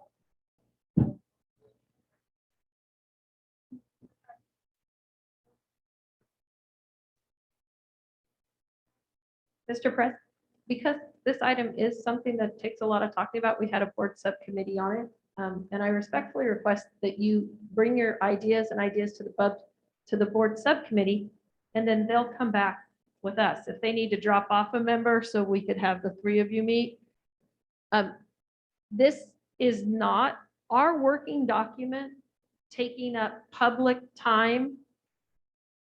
We gave it to a subcommittee because it could get talked about. It was created through the gathering of many different board handbooks when Mr. Madison and I created it originally. Now it's gone through its second iteration. If you have input on it, please I request you deal with the subcommittee and don't bring it up in a board meeting at night where everybody has to watch us go through how we're going to agree to work together. Let's do that in the subcommittee, and then you'll be able to be in full support when this comes to the board. That would be my request. Because it's a discussion among board members. It's not a public document. Does that help? Okay, let's move on. Let's move on. So what we want to do, we want to take some time in the short time we have left. We want to work on our district priorities and goals. So I'm going to do a quick refresh of a couple of things we did back in April that were helpful to us. And so I want to kick off with just a reminder of this idea, which probably should have kicked off this in the beginning, but as we think about mindset and the approach, we talked last time about two mindsets. And so all of us in this room, we're bringing our own mindset to the work that's ahead of us right now. And so we can bring what we call an inward mindset to it or an outward mindset to it. We bring an inward mindset to it. We're thinking about our space, our agenda, our approach, our ideas, how we look good, how we show up. When we're bringing an outward mindset to all of our work. We're thinking about our objectives. We're thinking about the district. We're thinking about our mission. We're thinking about our responsibilities to the community. We're thinking outside of just ourselves and how we approach this. So what I've given you all is what we call Start the Right Way. You'll see a little hand. Oh, that's actually, I have it in the PowerPoint. We also gave you this.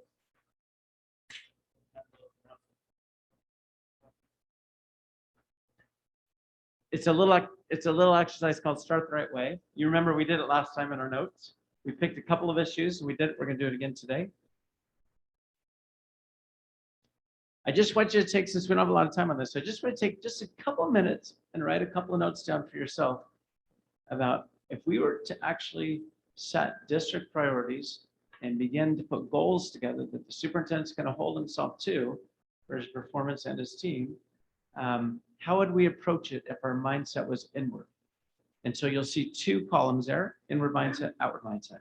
Just take a moment, write a couple of notes. How would you approach it if our mindset was inward? How would we come to it? How would we address it? Who would we blame for last year's performance or why it's not going well? I mean, how would we come to it if our mindset was inward and we were only thinking about ourselves, our own agenda, how we look good, how we show up, right? How would we approach setting district priorities and helping start the process of putting goals in place for this upcoming school year? How do we approach it? So write a couple notes on inward.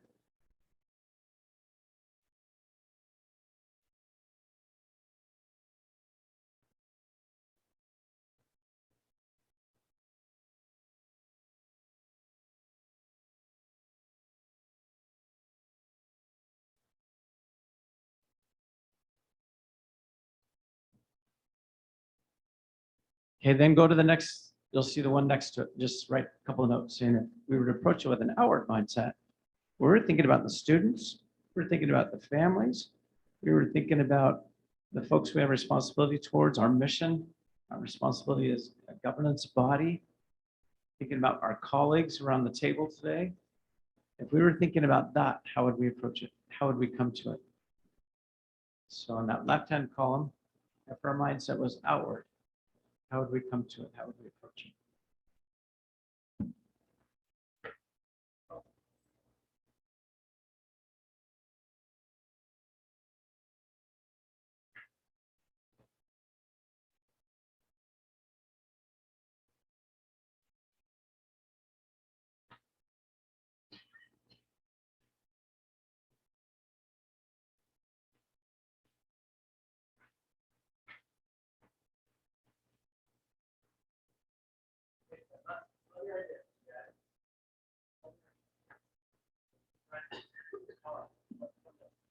We would approach our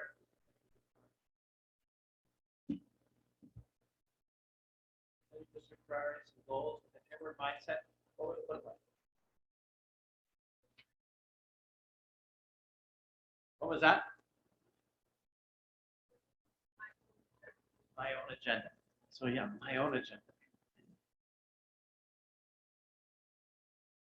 Okay, we'd only be thinking about our own agenda. Okay, what else?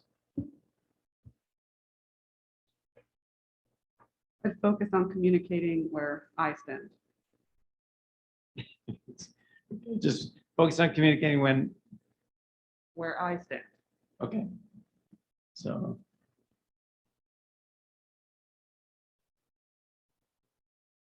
Okay. What else? What else comes to mind? My own agenda.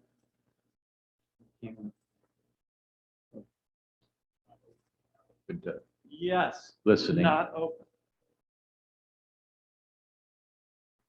So we're not listening to our colleagues, we're not listening to our stakeholders, right? We got our own agenda.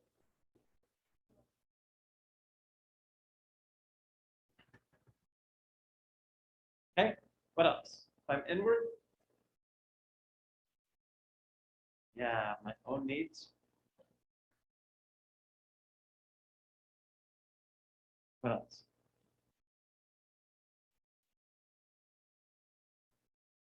Who am I thinking about? So what's going through my brain for doing this process with an inward mindset? Ourselves. Yeah. So.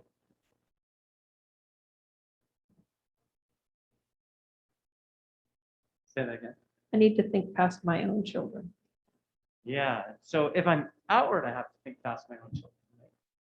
So if I'm outward, Yeah, so if I'm inward, I'm just thinking of my I'm kids, just thinking about my my own. kids, what helps my kids. For my school, for my region.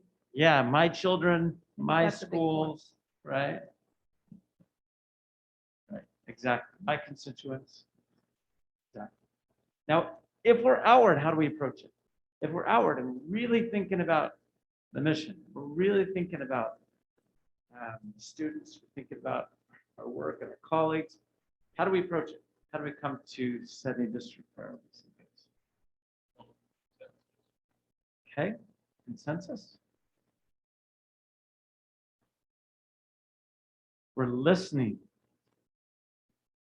Yeah, to our community input, to our constituents, our colleagues, right? All, right? Listening. What else?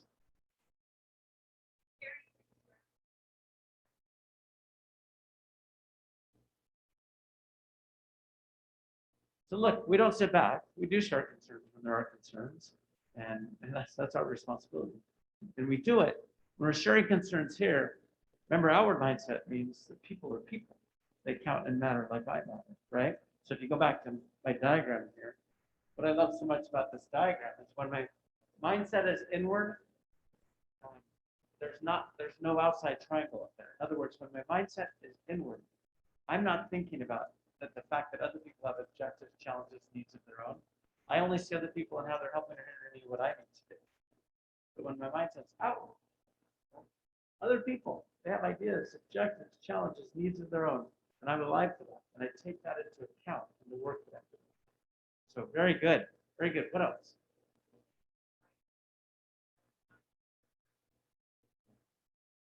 District as a whole, right?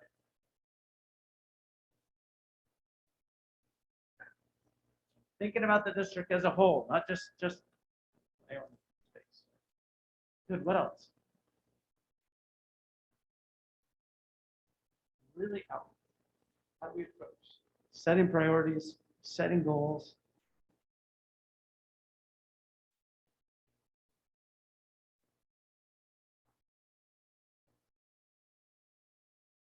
You know, when I said, develop consensus, and you're asking, questions about what else. The what else's for me are included in the development of consensus. It's all the behaviors that are necessary. It's communication. Respect of each other's It's, opinion. yeah, all, to me, there's so many components Yeah. that make up developing consensus. How do you go about doing it, in terms of the, And sorry, I have it ringing, I have Bluetooth. And as you're talking, I watched you guys this morning. Ms. Perez had comments and thoughts and taken into consideration what you could take into consideration. And that takes time to stop and listen to each other and understand each other. But being respectful of each other and time and all of that. But when we come to consensus, what you're saying here is that it doesn't mean we don't have different opinions and we don't bring different views and different vantage points to it, but people are people. And I'm not just thinking about over here, I'm pushing my consensus. What I want to see. Yeah, in terms of what you just mentioned, in terms of watching this group, it's the same thing, and definitely brought it up in Nancy. It's the same thing as the public watching us. Yeah. What are you doing? Are you paying attention? Very important. Are you actively listening? And I think that certainly, again, I only speak for me, and is that it's hard to have an outward mindset when someone's off on a tangent. Really hard to do that. And it's possible. The idea is, and we don't have time today to dive in, but here's the idea. It is possible to see people as people, have an outward mindset, even when others are doing wrong and others being disrespectful. And so it is possible because the inward and the outward mindset is something I'm doing. So to be responsive to another human as a human, and see them as a person, understand they have objective challenge needs of their own is a choice that I make every moment. And so, but I'm not saying it's easy, right? When someone comes to you with accusations and blame, and that's what I heard the comment this morning. Was when someone's accusing me of something, blaming me of something, I get it's all of us. We get defensive, we jump in our own box, and we're only thinking about our own agenda, and that creates a cycle that's not helpful to any of us. But the idea for now is just look. If we approach this, we're not just thinking here about ourselves and our own agenda. The idea here, we're thinking about our stakeholders. We're thinking about what matters most to the community. We're thinking about our colleagues. We're thinking about this, that we've got a handful of students in mind, not just our ones in our own home, but we're thinking about their lives and the decisions that we make impact them. And how we behave together, how we operate together matters to them. And, as to build consensus, certainly, it's important to provide accurate information, timely,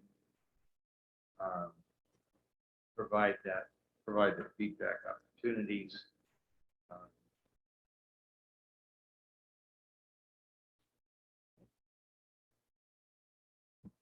Good, love that. How like we're dealing with the whole child, the whole comprehensive group.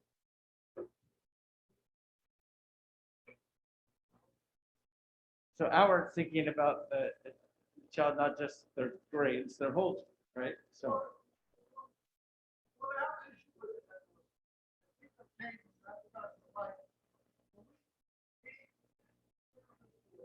Educate our children. Happening now, we're dealing with a mental health issue also. And the physical issue.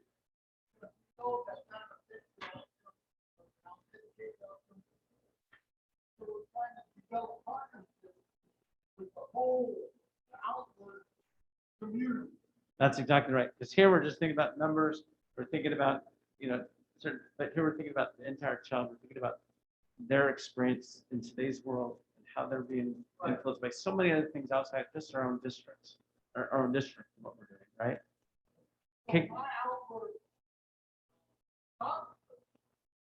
that dealing with the student, when it comes to the academic thing, and back into the community, what happens in the community comes back to the education. Yeah. So that's my outward concept. Not the 8th grade past time, after school. Yeah, I'm thinking about their whole experience. Yeah. That's And I good. think we're trying to go there. Love that. Pre-kindergarten, preschool, morning classes, feeding, breakfast program, after school program. Yeah. So my outfit. Thinking about the whole child. I love that. Love that.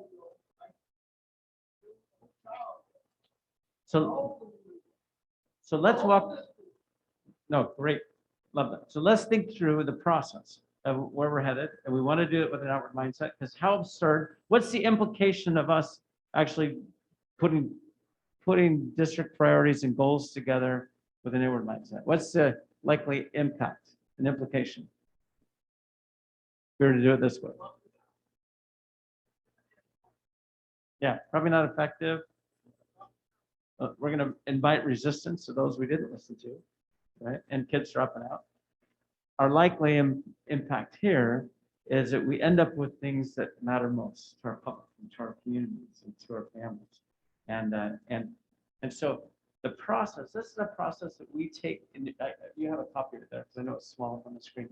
This is a process that we take districts through, and we're thinking about strategic planning. And so I just share this with you. We're not doing this formal process here, but I share this with you just to give you an idea kind of where we're at.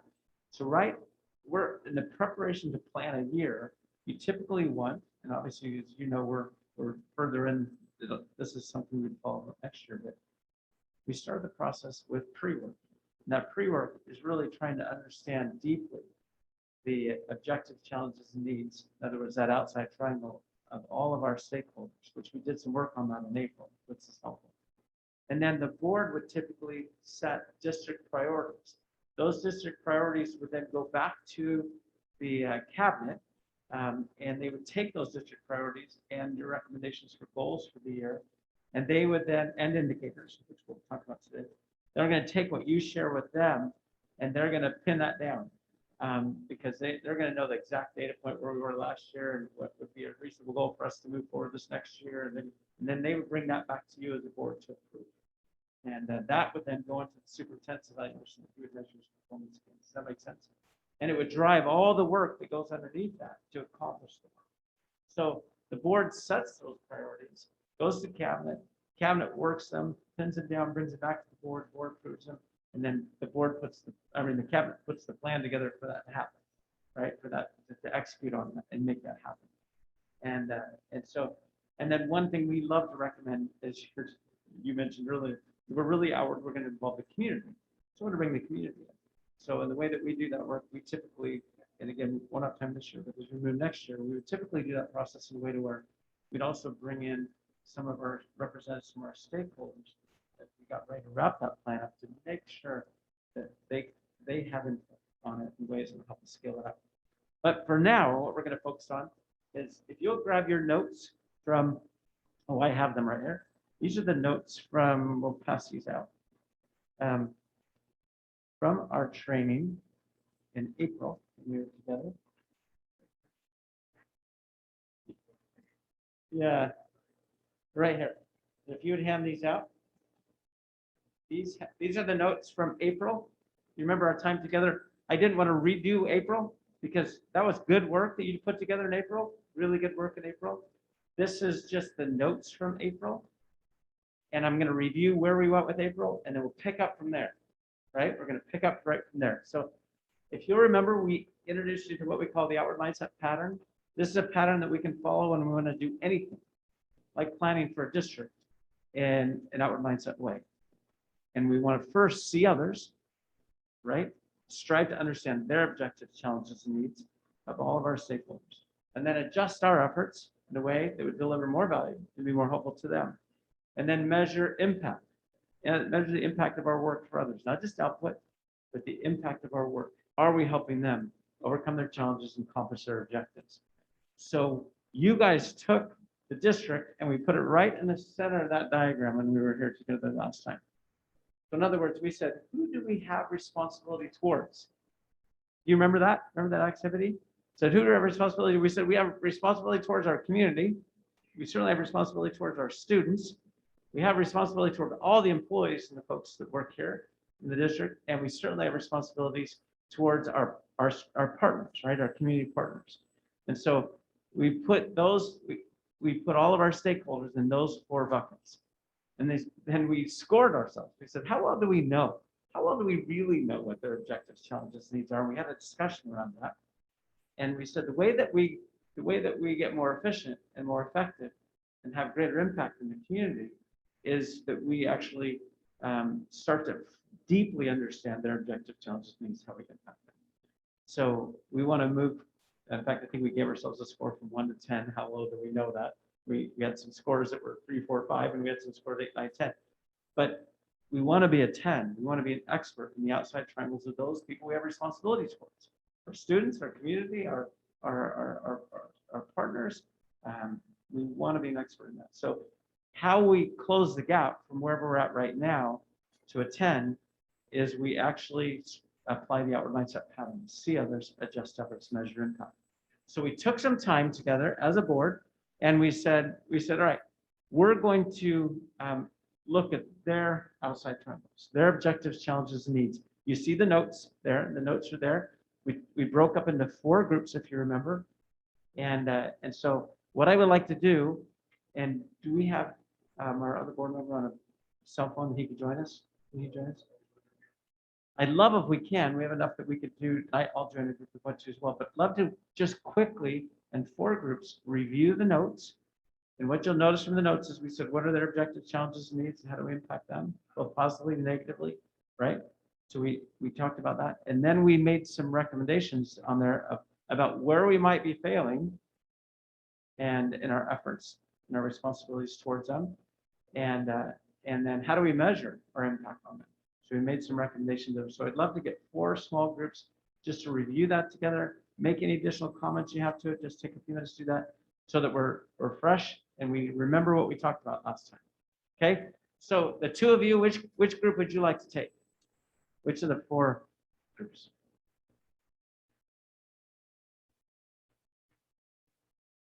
Yeah, they're all 4. So we have our you want to take our community, the 2 of you? Community. All right, that's which one we're doing. Okay, you've got students. You want to join her with students? You want, okay, and then. Oh, you can participate from back here if you want to.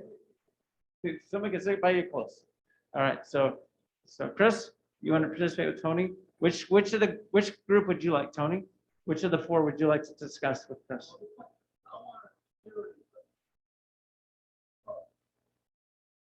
You want?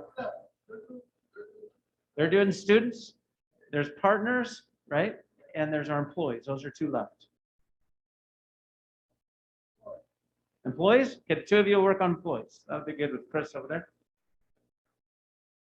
You're just reviewing the notes that we took in that section and making comments on it, highlighting it, making any adjustments. Did we miss anything here? Just want you to review that together. And then I'll take employees. I'll take employees. Oh, you're doing employees. I will take partners.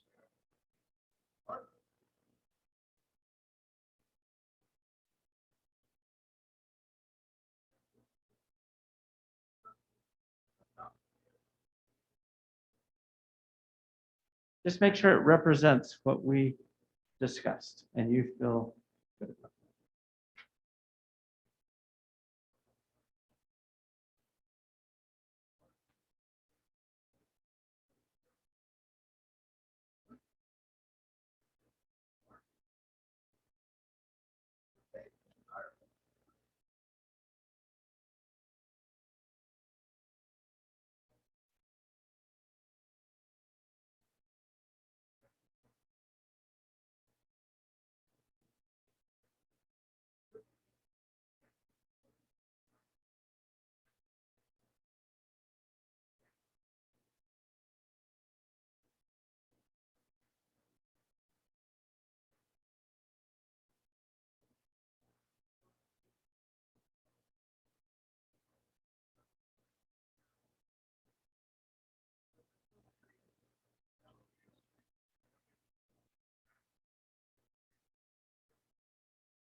So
okay, just like 2 more minutes, 2 more minutes.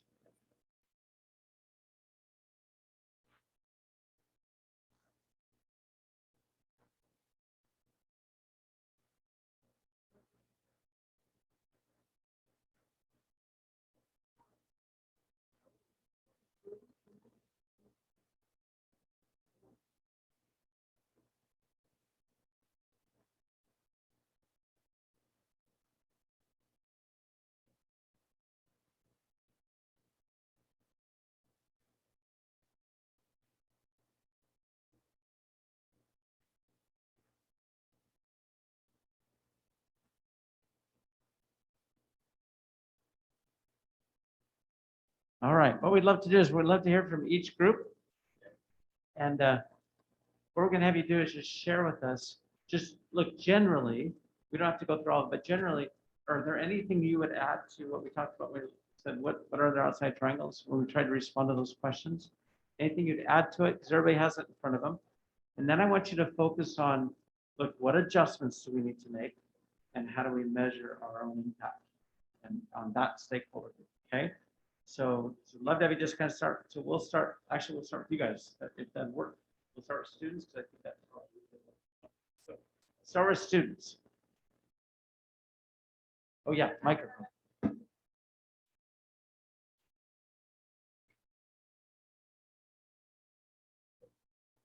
Thank you. So we focused on the adjusting efforts where there were some identified points that we seen where we stood out. Where we're focusing now on our educational equity plan that stood out to us and looking at the SEL supports with the goal in mind of hoping to have PBIS at all schools. Full implementation, and then professional development with our staff in certain areas like culture of sensitivity, knowledge, and competencies. And that's on page 5. So we highlighted these areas, and then ensuring that we have development for staff in the time period, looking at the entire school staff as well. So we're looking at equity as our department, that's kind of current work we're doing, and then how we can better implement things just for, our school site staff, but also our students. Okay. How to bring those voices into the conversation. And So that's an area of an adjustment. yes. Okay, great. And how do we measure the impact of that? How do we measure impact? So we talked a little bit about how we're measuring currently now is feedback we're getting from like our parents and our students. And having for us, what's been helpful for with the board meeting presentations from our equity department, because they oftentimes tell us the student voices or the group work they're doing, the ongoing teamwork as equity work, or even like different, for example, literacy workshops that are going on, readings, textbook reading groups, and then collecting that data and bringing it back. So we are able to see, and so having the measurable goals. But I think another thing that's important that's currently happening right now in the district is also the survey that went out regarding our funding, which will be, I know, future conversation down the road right now today. But getting that feedback is so important from all the constituency, our students, our families, and our parents, and that's what's currently being collected. Okay, great. And look, as we start to move towards goals for the new year, there may be areas that we don't have a system in place or an instrument in place to gather that data. So for this first year, maybe that's what we do. That is a goal this year, is to actually get baseline, gather an instrument, get baseline data in this particular area. Others, we're going to have data that we can use. Great. Any additional comments, thoughts? No, she just talked off our notes, so I think it's, I would just repeat what she said. Move along our educational equity plan through SEL supports and things that are measurable are PBIS implementation, which we do have a being full at all schools. And we do have a way to measure that currently, and are setting our professional development baseline and getting that installed in a quick time period. Great, perfect. Perfect. All right. So let's move to, and you guys have our Community. community. So I'm just discussing the adjust efforts and measure impact. Yeah. Okay.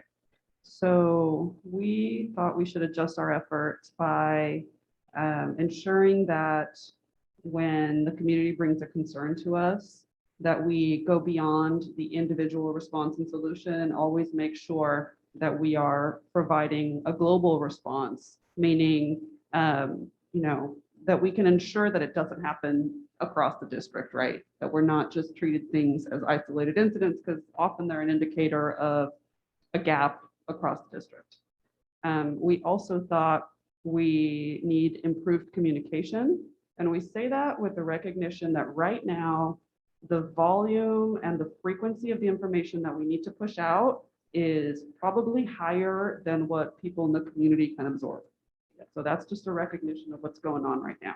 And, over the last couple of years, the district has been trying lots of different things, right? We've tried EGU News. We're doing some different things to try to tailor our communications to the different communication preferences of our constituents, all of them.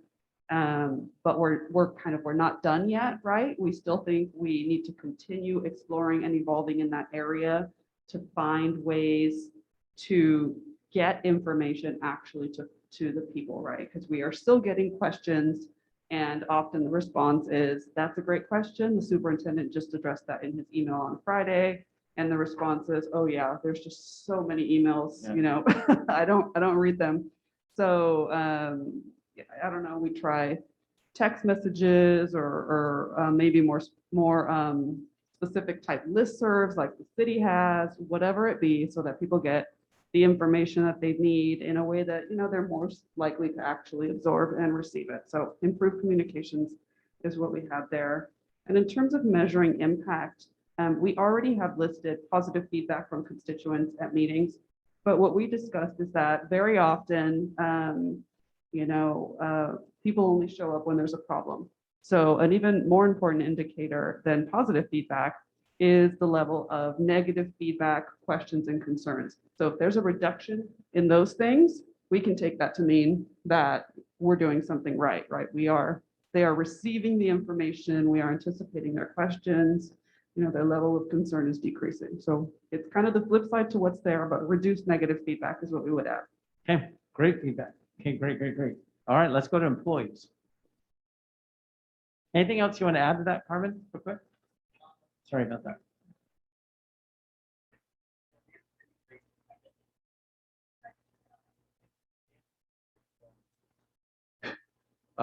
And the only thing I was thinking about as she was doing that is the need to look at standard collection measures for students. Because at some schools, the responses we get back are high, and at other schools, they're not as high. And that directly relates to the measures in which they employ to collect the information. So there really needs to be some standardization with respect to the collection. And high school example would be advocacy class. It's just done in everybody's class.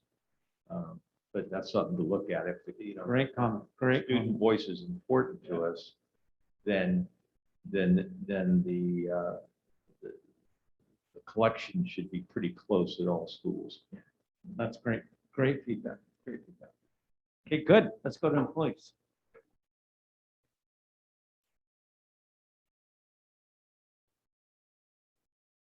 What are the primary objectives of, And we're just looking at the adjusted efforts.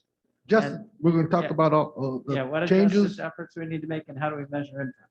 Okay, well, I just put another note here. I'm looking through the equity lens. Employees reflect the community racial parity. That's a big objective for me as a board member. And on the one, under the one, number one, what are the primary objectives? I added serve from serve students and school sites. I included serve students, parents, and communities to include the business community within the Elk Grove Unified School District for 21st century job skills. And we added data reports as number one, making policy decisions, funding decisions based on data. And my preference was dealing with the data reports versus surveys. And upward mobility, career development. We added there, be valued, respected, Got to tell you that I added that one just recently, right here, after I was reviewing these.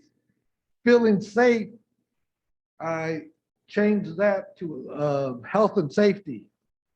No, because of the issue, that's number one priority of anything within the school district. We need to make sure that the health and safety of our employees, students, and staff, employees, staff are, feel safe at the workplace. And student achievement, again, I had something there, I realized that education outcomes. And another bullet that we talked about, salary, higher salary, cost of living increases as a result of the COLA reports annually. Next page, 6. We talked about adding working conditions, class size, bargaining, negotiation, I guess, there. Good, really good feedback. And then number 3, we added time, well, I put time management response according to funding cycles. Under how to affect or potentially affect their ability to accomplish their objectives. Number 4, how can we be more helpful to them, employees, responding to needs, and we include it in a timely manner. And in a timely manner, we're referring to negotiations. Okay. And then we also add another bullet, comparable pay, accounting according to the COLA again, cost of living. Number 5, how often should we check in holding ourselves accountable? Collect feedback, but we also add /data, for another one, /pay local, pay level of each bargaining unit. We added, and just efforts, we collect feedback.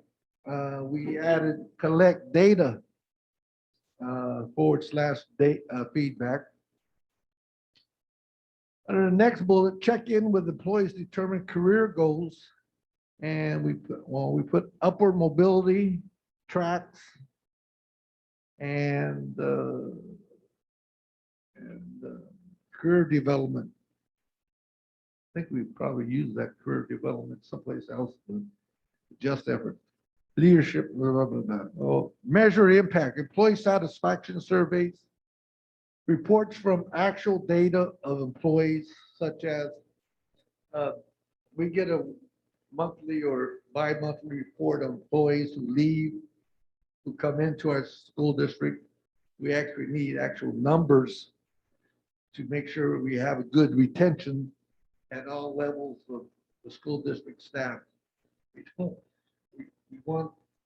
train them really good, but yet we want to pay them really good, and give them good health benefits and other benefits. And I think we're doing that good job on that. So as a result of that, we have a good high retention for our employees, and our economic impact in Elk Grove School District reflects that constantly.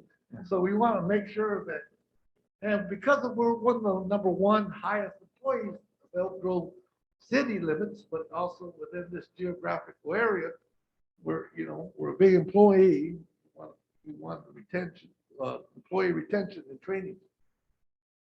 And also, as a result of the training, safety training, you don't have to pay out a lot of workers' comp. Okay, so we cut costs down. We also, program we have for employees exercising. Stipend on that. Yeah. Inner wellness, yeah. Yeah, so we have employee wellness thing, and as a result of that, that's part of the whole package we have. That's part of how we pay good employees.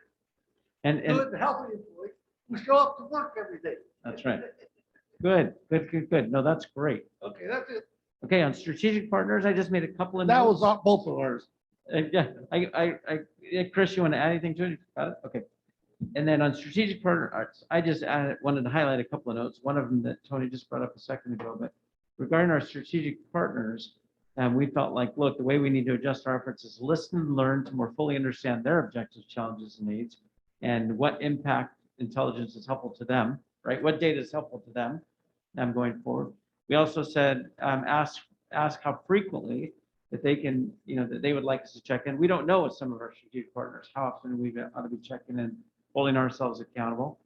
And then we put on here, before addressing an issue or making a decision, consider which of our strategic partners are going to be impacted by that and make sure we include them so that we're not making decisions in a vacuum that impact our partners.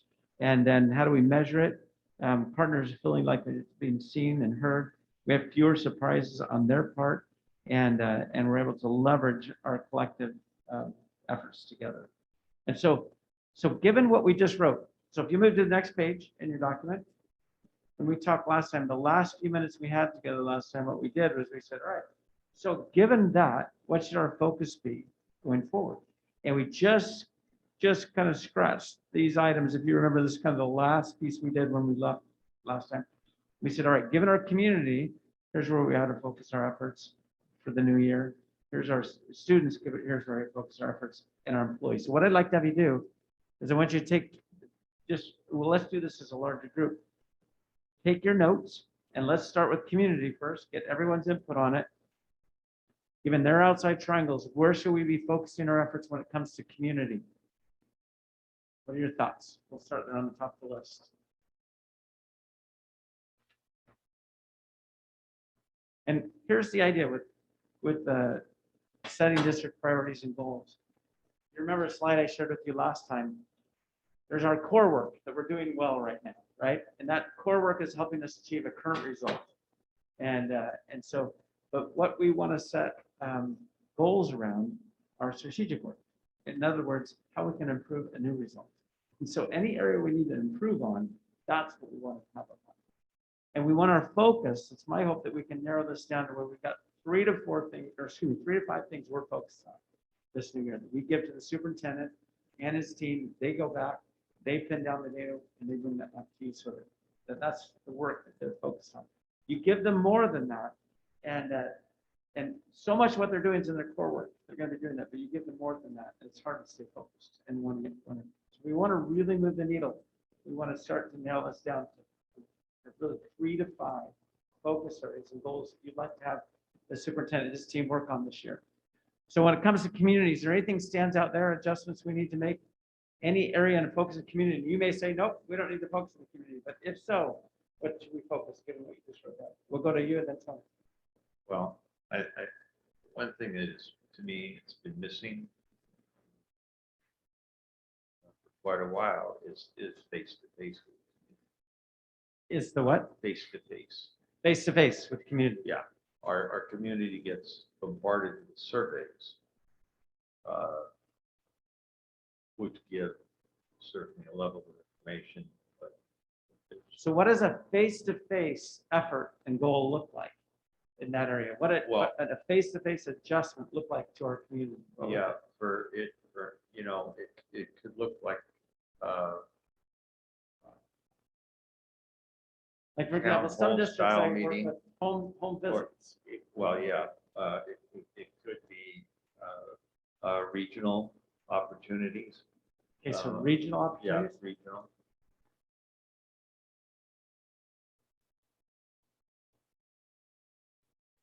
Okay, for people to get feedback and to connect with those people. Where you can, Like, right, People gather in the school and do community gather. Okay, good. you get more comprehensive information in those opportunities. Okay, good. So that could be a focus for the year. Any others when it comes to community? We're talking about where we need to make adjustments. So it already says communicate, and I think that needs to remain a priority. I would just add communicate more effectively.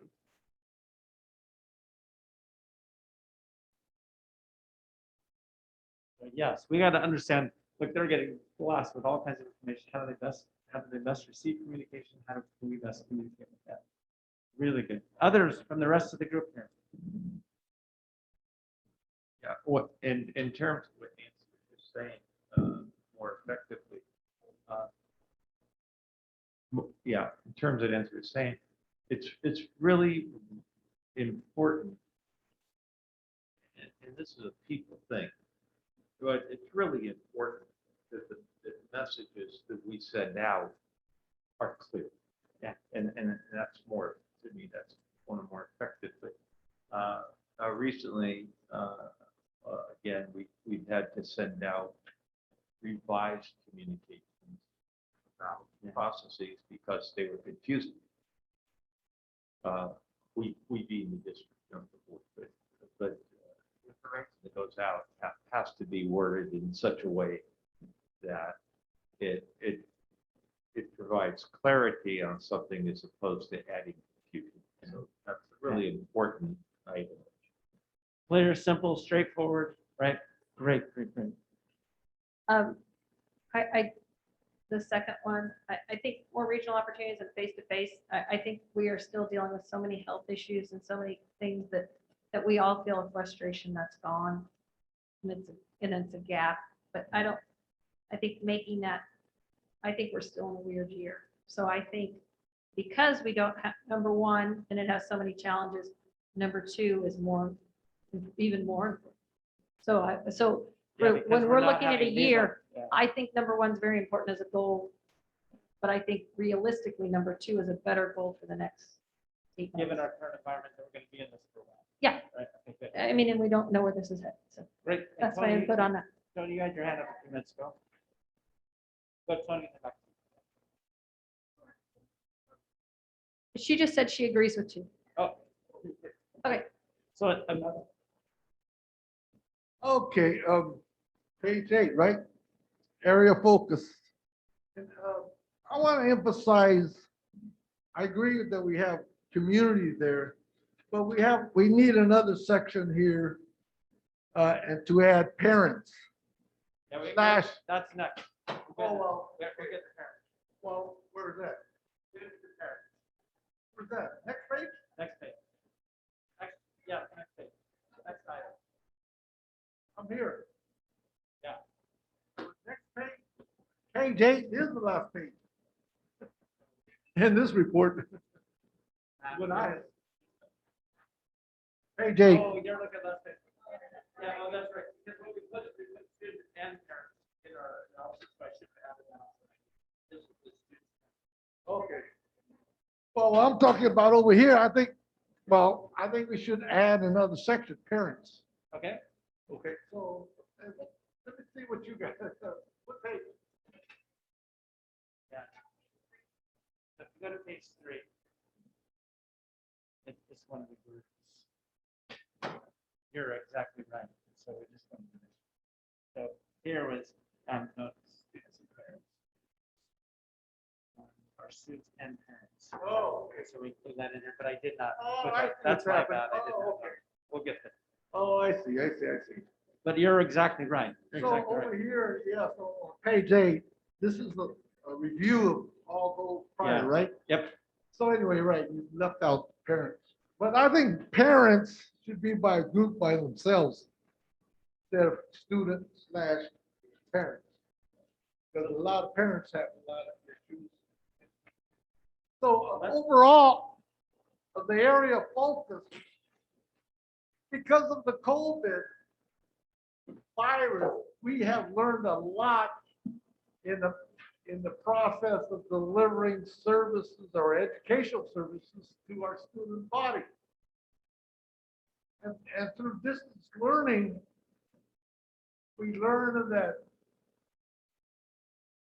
we needed to and train our teachers how to develop in a lesson plans through the different social medias to our students. So the community, students, employees, and partners, the whole thing, I want to say that IT training and in-service training to all those sections, community, students, employees, and partners. They all need, and board members included, in-service training and IT training in hardware and software, how to do that, the 21st century communication through that we do individually through Microsoft Office Suite and to community and develop, reports and all that. So a lot of our these individuals call it the area of focus. We're not all on the same page. And there are studies in which different communities, broader communities, are at different levels of IT. And we know that. And so we have to be astute to the fact that a lot of parents, a lot of students never had a PC in their home, never had, don't know what, internet is. And so. Great feedback. So through this, And I agree with you, crisis, agrees with all of the stakeholder groups. So today, we still need to focus on that issue because now, March, we have COVID-19. Today, we have COVID Delta and another mutation coming down. We know, and the scientists, CDC is learning all these new issues, getting it out to different communities. And then again, different communities are at different level of health Great. Let's go to our students. conditions. Let's go to the student group. So have you guys kicked in? Student groups, And then we'll get more additional feedback. But I wrote that down. That's great. Okay. We started to talk about the implementation of full PBIS for social emotional learning, and then the work of the equity office.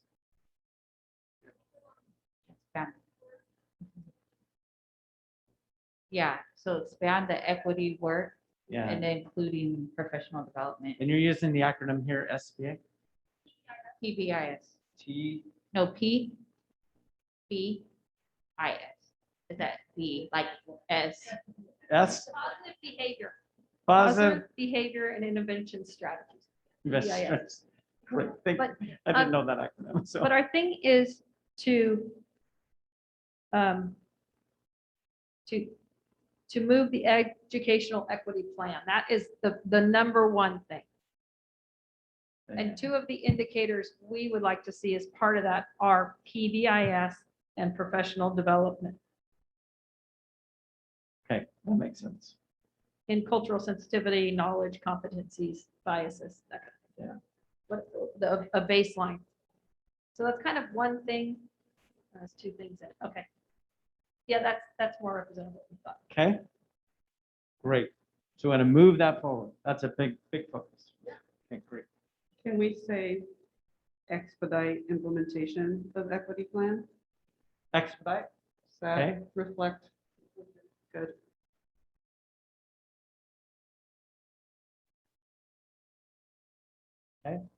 Great. Okay, others. When it comes to students, student achievement, parents. I would say that we provide, more data of student outcomes. Leave it at that. So data for student outcomes.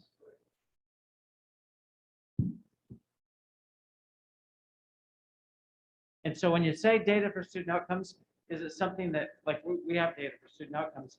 Is it putting it in a consumable format for all of our stakeholder groups?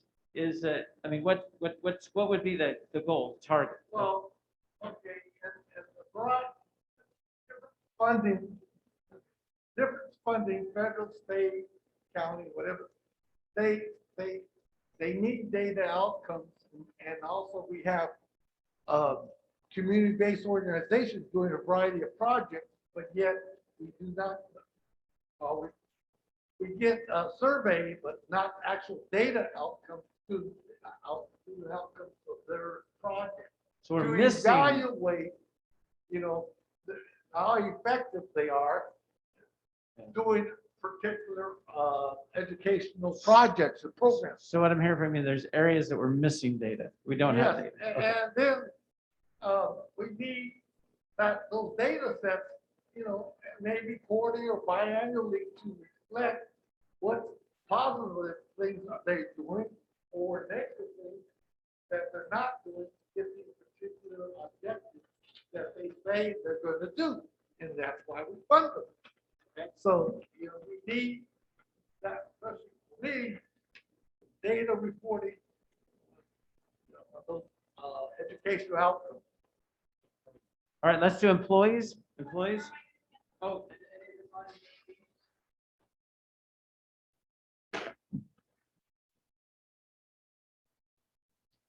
Yeah, Beth had already,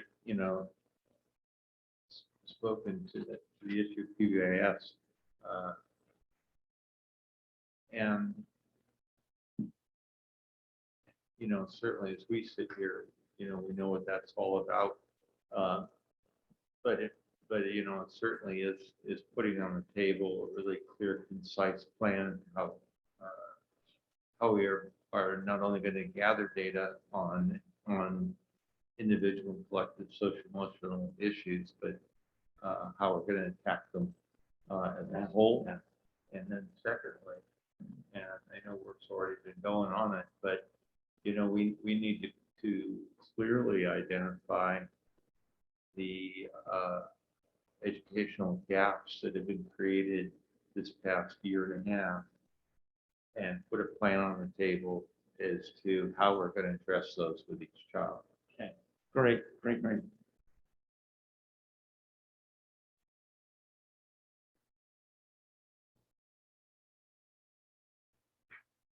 And that's what I've seen in a lot of plans right now, is really understanding what are the educational gaps currently, given our current environment, where things are at, and how we're going to tackle those, right? That's great. That's great feedback.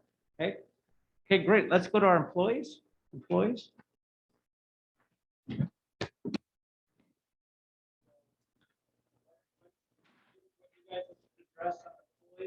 Areas of focus, look on the last page from our notes last night. Look at your notes today. Employees, where should our focus be? Given the new York, where things are at.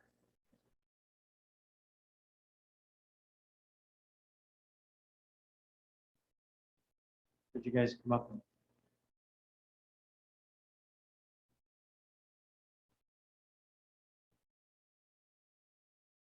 Are there any specific areas we need to be focusing on for employees, given we need to make adjustments? Well, it's one of the things that we've already agreed to look at, but we need to look at take a serious look at the ratios of employees in various categories, such that there's in this particular case, I would suppose equality over equity, but with respect to workloads that folks have. We have data that shows that at school sites, as an example, that in certain categories, there are fewer people with more students, as opposed to other schools that have fewer students and more staff. So we need to look at that issue. The same thing as we look at teacher-student ratios in program, so that we have not only a good sense of what's occurring, but how that affects the outcomes that we're looking at. So, workload student ratio issue is such that it makes sense should be looked at. And then, I don't, you know.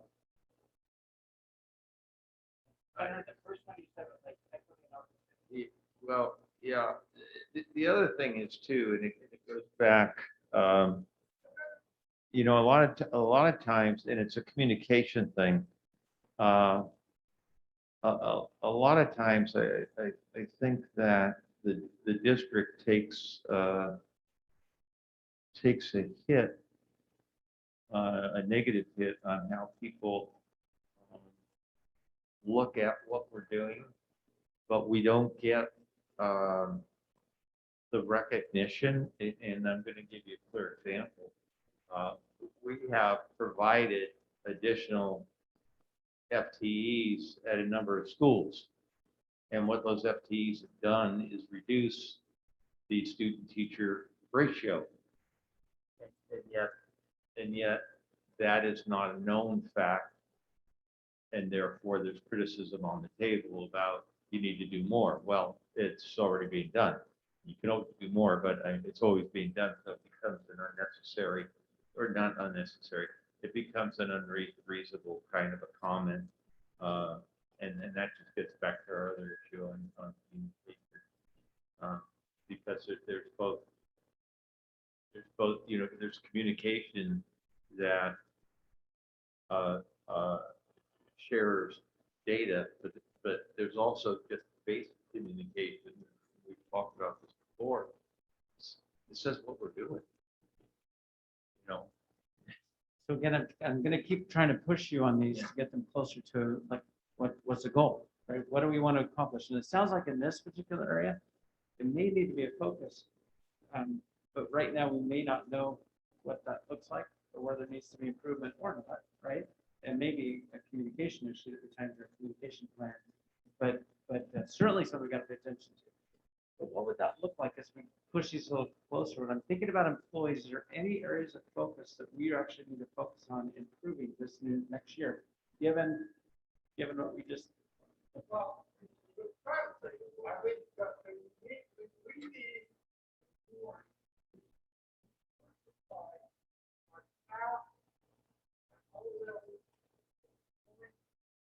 Let what our community 2026 state of state that this community or city, county is minority. Give opportunity to community members for these types of economic careers. So intentional effort to make sure that we have staff that reflect it. Okay, great comment. Yeah, great comment. Yeah, because we look different in our community. That's not helpful to us, right? Yeah. There's studies that teachers, counselors, and principals are in those positions.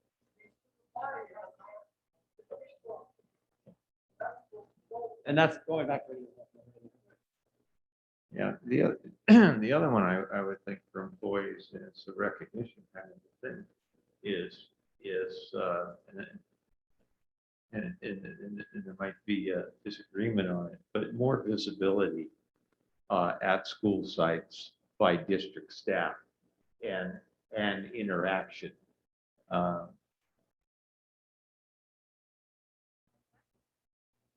Visibility. Visibility and interaction. No, the board, we already have that, and we can improve on that. I don't know. You're talking just generally central office But cabinet. central, yeah, being out put it, there. yeah. Okay. Okay. Great. There's a hand up right here.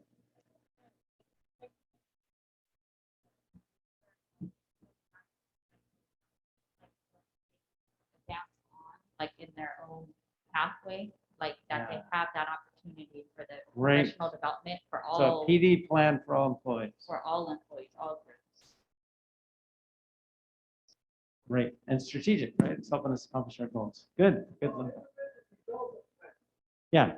Same thing. You can call it.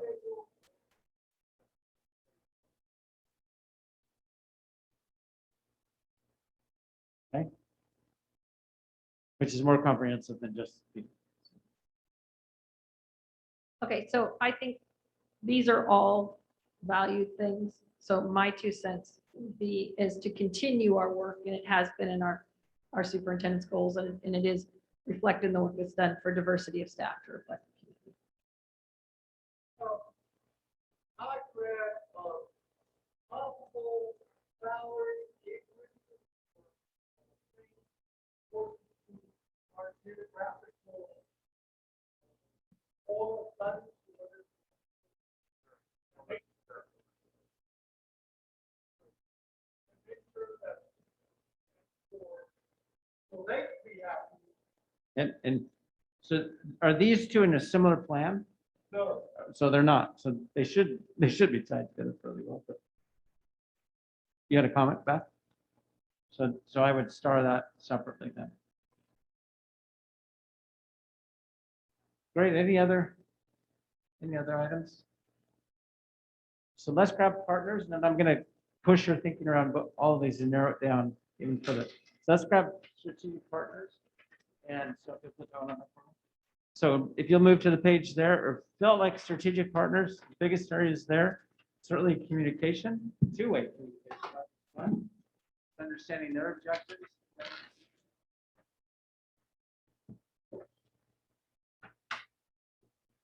Let's define for a minute, who are our community partners, our strategic partners?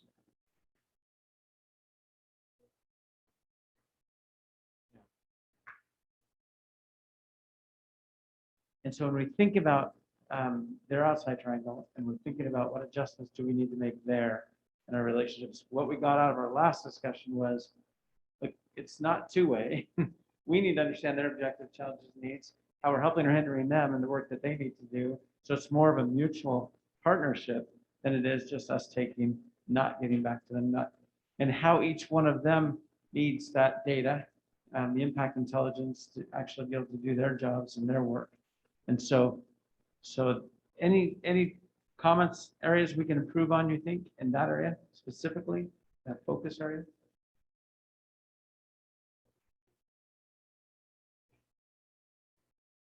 Good. So we feel like kind of our core work's okay in that area.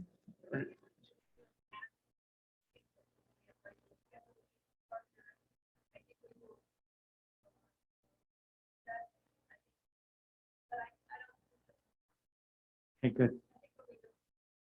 That's not an area that needs a whole lot of energy right now. So maybe increase the number of partners, which is a clear goal. And if you're going to add the number of partners strategically, so you want to add partners that are going to help us accomplish this work over here. And so, but yeah, so add partners. Everybody agree with that?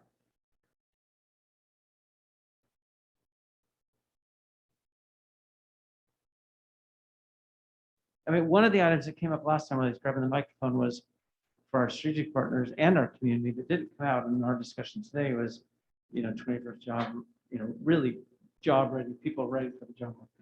Yeah. The one thing that I think would be just really wonderful to have is a general celebration of our partners.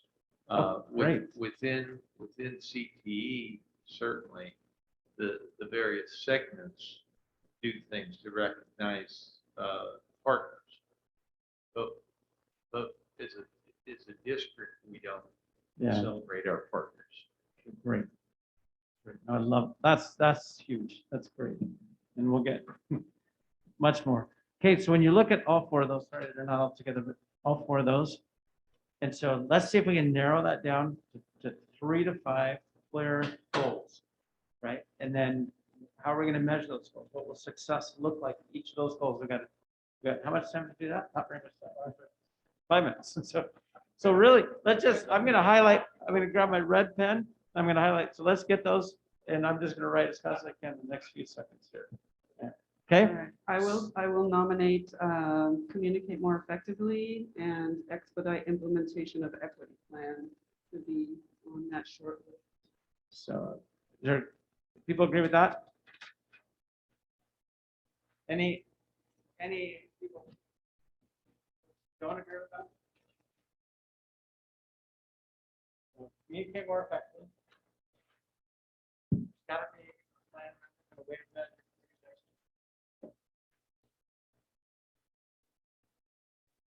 And this one.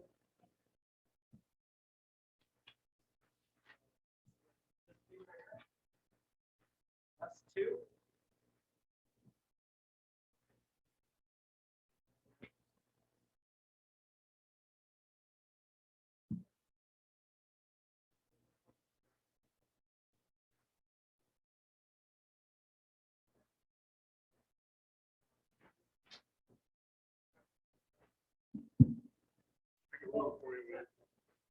I guess that we're looking at all our objectives to the equity list for I.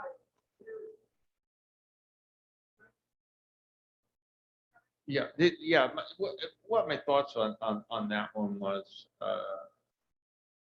is certainly to have a goal on diversity of staff and to reflect the community is something we not only want, it's something we've been working on. And so, to identify that as a goal, that doesn't bring us anywhere.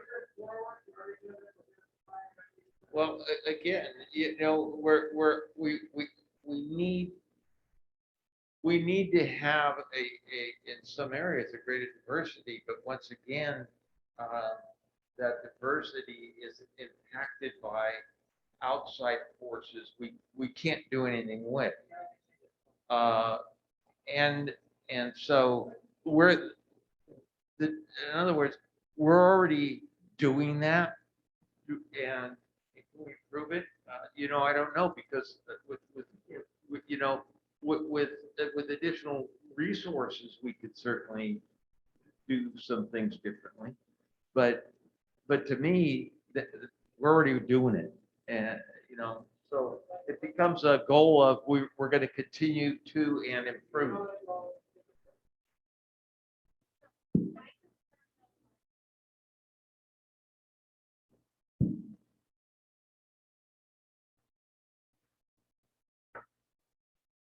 My only concern with that not being reflected as a priority is that, one, the community then, even though it's something that we may be doing, it's not listed as a priority, so that may be seen as something that's not important.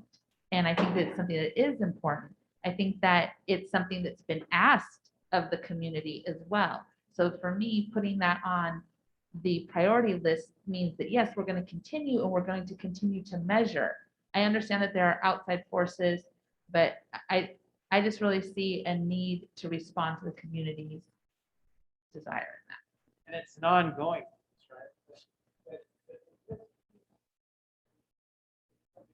right? Could we add diversify staff to reflect community and provide supports to diverse staff, which is also something we're doing, but it gives us an opportunity to set a baseline to see where we're going, how we're doing, how those groups are growing, how they're being used.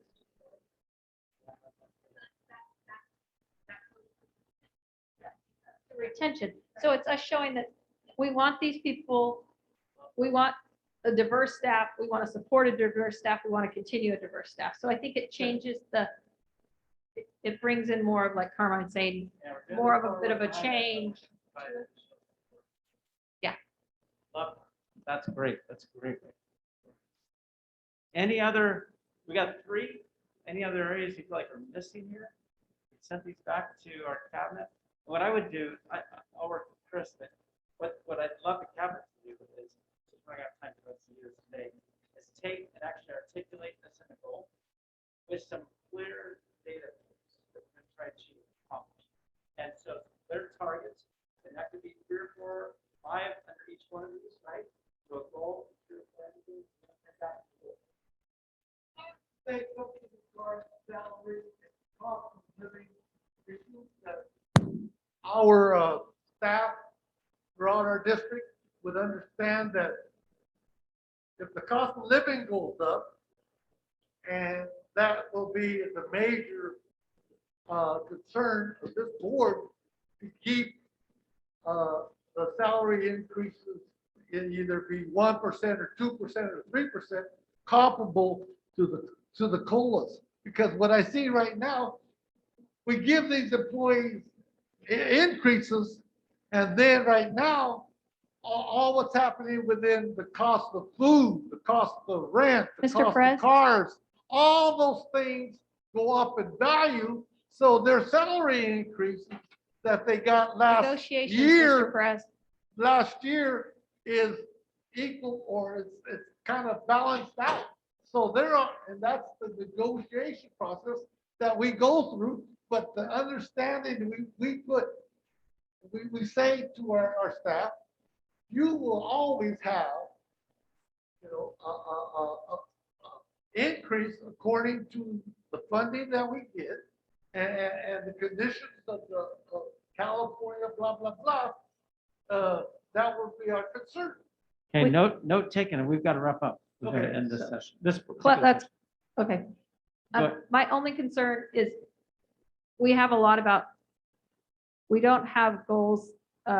In the future, I would like us to consider goals about looking at our LCAP and on increasing our reading rates and some of those things. And I'm not sure that rests superintendent fully, but I don't want this day to go by without talking about that, without mentioning that. You want, I mean, there are certain things we have, if Chris and team go back. Yeah. All kids. Perfect. Glad you brought that. We got academic.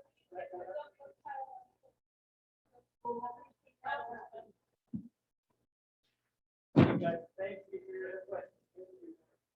What my next step is.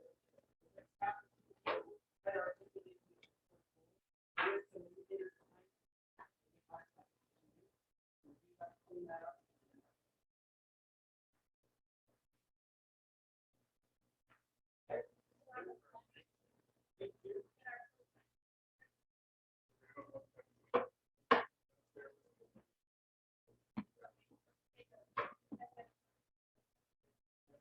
Do this.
Welcome back, everybody.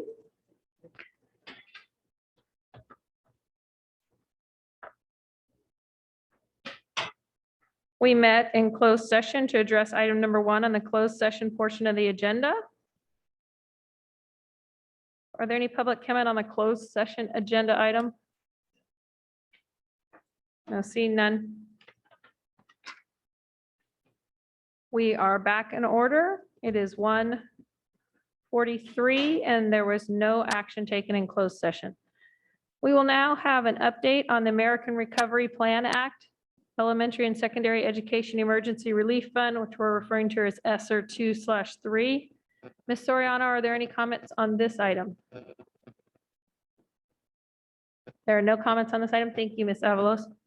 I have no blue cards on this item, so we'll move on to Rob Pierce, Mr. Cerruti, Ms. Hayes to present. Okay, thank you, Madam President, members of the board, Superintendent Hoffman and Ms. Avalos. We are delighted, encouraged, and excited to be before you today and share this enormous amount of work. There's a number of team members here today that can help address any questions that the board might have. But this is certainly like everything else we've done. It feels like since March of 2020, this is a new day with a lot of work and a lot of planning ahead of us.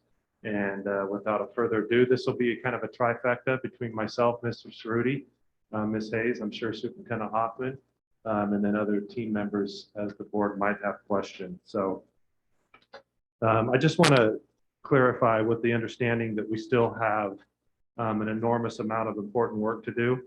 But when we began this work, we were really challenged with the notion of developing a very large, elaborate plan in extremely short order, involving a tremendous amount of money, money that I think many of us probably couldn't have fathomed years ago before this pandemic. All the while, we're juggling an enormous amount of red tape and understanding that there's a multitude of legal requirements that we have to abide by, again, in extremely short order. The plan development alone is a huge endeavor, but I think it's important that we acknowledge that once this plan is developed and approved by the board, the real work is going to come in the implementation of this plan and the hiring of a significant amount of staff and putting forward a lot of resources, services, and actions to our students, families, and staff. Again, the amount of money that we're developing a plan to spend dwarfs the average budget of most school districts in the state of California. And we're talking about developing from start to finish with COVID relief funds over $300 million of expenditures, which again, for most school districts is much larger than their annual operating costs. So there's countless people to thank and appreciate for this plan development to this point in time. And when we bring it to ultimate fruition, in fact, it's far too many people to try to do that thanks justice and ensure that everybody's paid the due respect they deserve. But in the end, I think the work is an example of what makes our school district unique and special.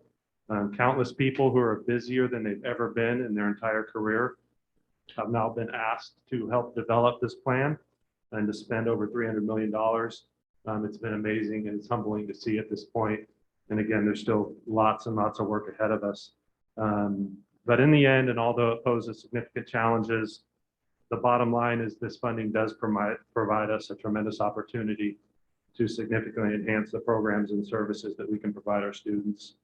This is an opportunity that none of us ever imagined or fathomed, but in true EGSE fashion, though I believe we've embraced the opportunity to make a meaningful impact and help our students, family, and staff.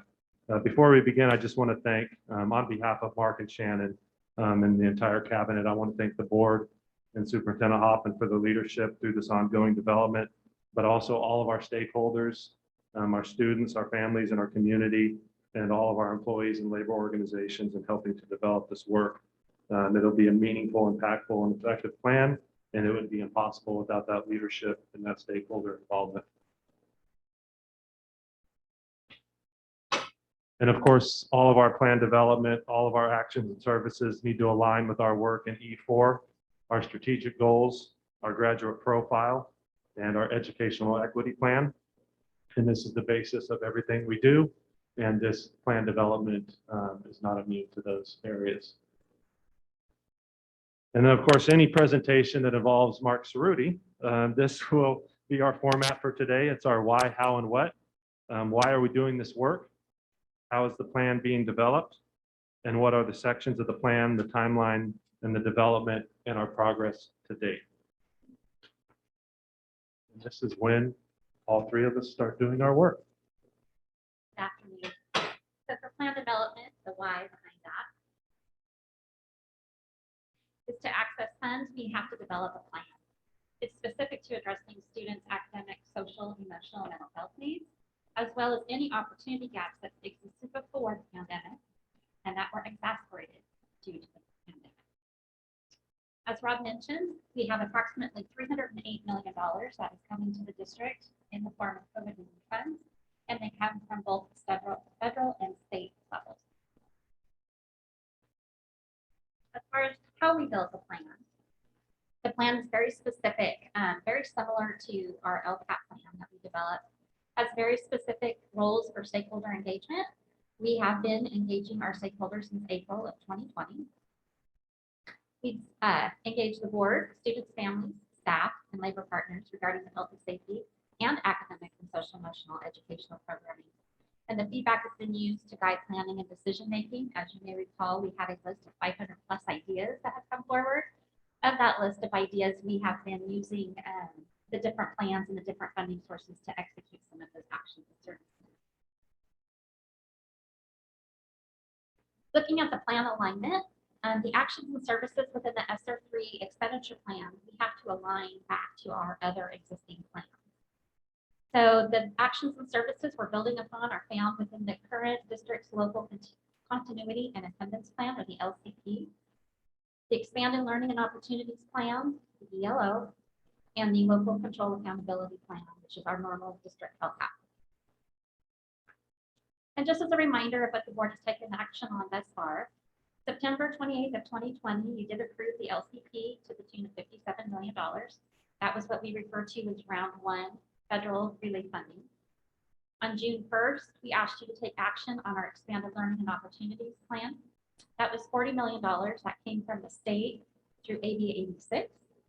And then June 22nd, we took action to approve our local control and accountability plan. And within that plan itself, for our unduplicated pupils, we recognized $73 million of action services.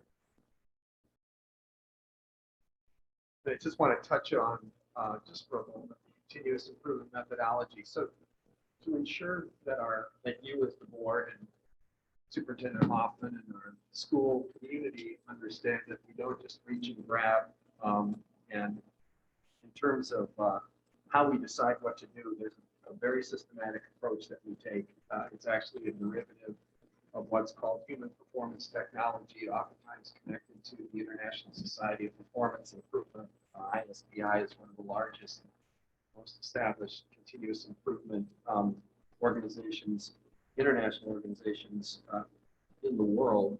And it includes comprehensive data analysis, as it indicates, and that's input, output, and outcome data. We go gap and cause analyses, and that's what determines the actions that we're taking. And then before we implement, and I should say that with quotes around it, because there are times we're forced to implement before we fully may have evaluation strategies and progress monitoring, but those are in place and will be done. So just wanted to ensure everyone that our decision making is not done randomly in any way, shape, or form.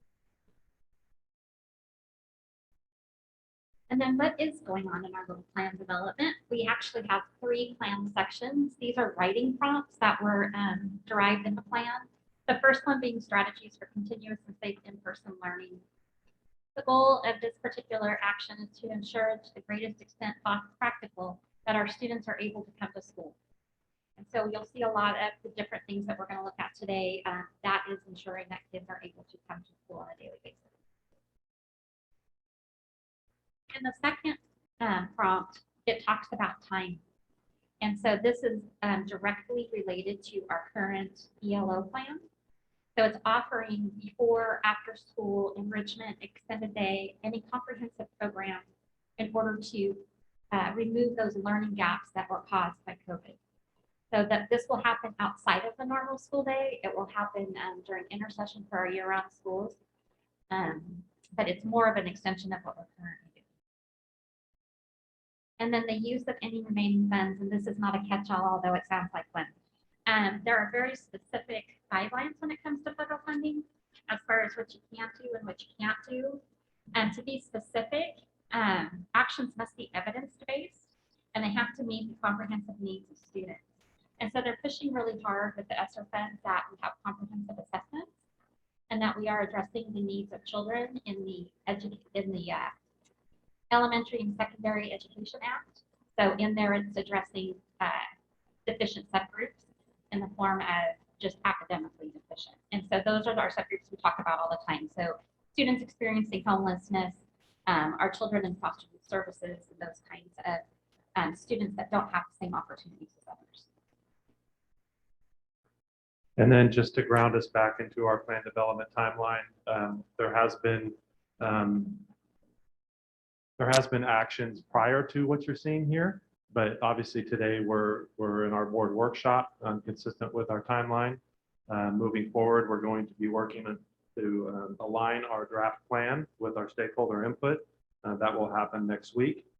We plan on giving the board a communication on August 27th that will be an update of our progress to date, including a draft plan for your consideration. We're going to open a public comment window from August 30th through September 3rd for the draft plan that's presented on our district website. And then we have identified 2 board meetings, one September 7th and one September 21st, with the goal of the board adopting the plan on the 21st of September. You know now that the state has extended the timeline for the plan development. We are sticking to our original timeline, but just know that we do have that as a fallback if additional work's required. And that's why we have a to be determined date for our submission to the County Office of Education. So can I ask questions now or after?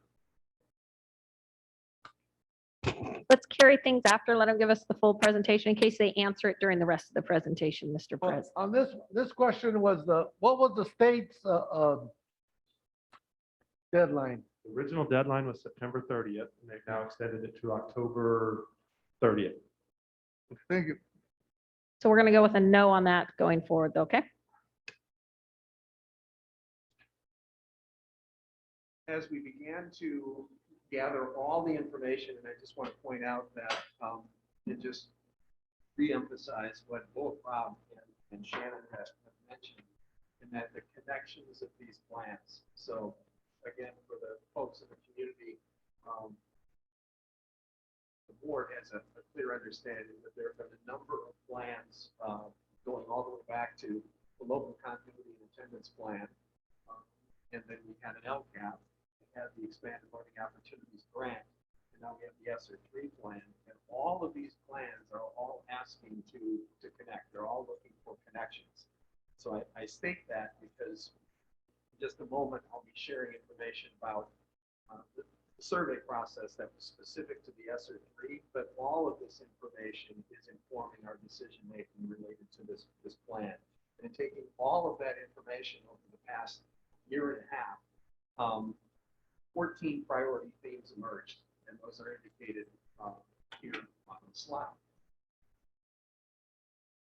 And now we can do an alignment because this was the board priorities, the priorities that the board had identified, and we shared with the board previously that we took the liberties to take a number of individual items that the board had and categorize them, but clearly what we are looking for and what we hope you're looking for is the alignment of your interests and what you see as the needs and priorities of the district with those that we've identified, these 14 priority themes. The stakeholder feedback, I didn't list every single one of the surveys because we have those. I did the most recent, which is the LCAP survey. And so the LCAP survey that was administered a few months ago. And these are the themes that emerged. And The ESSER 3 survey closed yesterday. And so just as a reminder to all, that the surveys, when we do open-ended comments, I just always want to point out, because the public can also think, how are you taking my comments, and then how are you coming up with these themes? There's a process called the Gibbs sampling Dirichlet mixture model, which is an algorithmic methodology that our experts in research and evaluation apply. It classifies short phrases. So we don't just have somebody that sits and reads through things and kind of thinks, well, I think that goes in this pile, one goes in this pile. There's actually a confirmed statistical algorithmic methodology that we use. Good news is, I have to tip my hat continuously to our community, which includes our kids, our staff, and our families, because the survey closed and we had 28,326 people that responded. A little bit lower than we were doing our typical LCAP survey. I think we peaked at, doing this from memory, 31 and 32,000. But nonetheless, that is a very, very strong sampling of responses that we received. We will have that data synthesized over the next couple of days, and we'll be providing the board an update in terms of what those themes are, because we wanted to look at the 14 items that I just showed in the previous slide. We will want to compare that to board interests, to the LCAP interests, and to that ESSER survey, and we're confident that that's likely what we will see. And then what we're doing is we're moving then from these themes to specific actions and services. And we've gathered lots of information. We've referred to this master list where we had well in excess of, actually, I think if we took a look at it now, it's probably somewhere between 650 and 700 individual items that are identified by a wide range of our stakeholders. And then what we do is we take those, we look at our themes, and then we ask our program experts who are constant analysis of our kids and families. And we move it from themes to what we're looking at as specific actions and services. So we're then going to be going through and providing an overview of those actions and services in these 14 themes. So that's what's going to be happening in the next several minutes. So the first one is with respect to assessments. So assessment practices and capacity. So there's two areas that surface: special education and also for GATE. So we will be looking at utilizing these resources to enhance our GATE assessment, which we did not do last year. And there's a new methodology we will be using that is a more equitable methodology. And then in terms of our special ed assessments, it really is getting back and recouping what we were needing to do because of the fact when we went through an extended period of time where we were unable to do in-person assessments. There was still assessment work that was done, but quite frankly, there was catch up to do. That's not just for us, that's across the state and the country. These funds will be used to support that. Another area is AVID, and we are looking to expand the AVID program, which is a long-standing research-based, highly effective program, and we began to expand it to the elementary school over the past couple of years. And this is expanding it to K-12 because it absolutely has an accelerated impact on student learning, and particularly the students who are oftentimes of higher risk. It's a highly proven program, and it will also, it's not just an expansion of the program, but in so doing, it's an expansion of staff.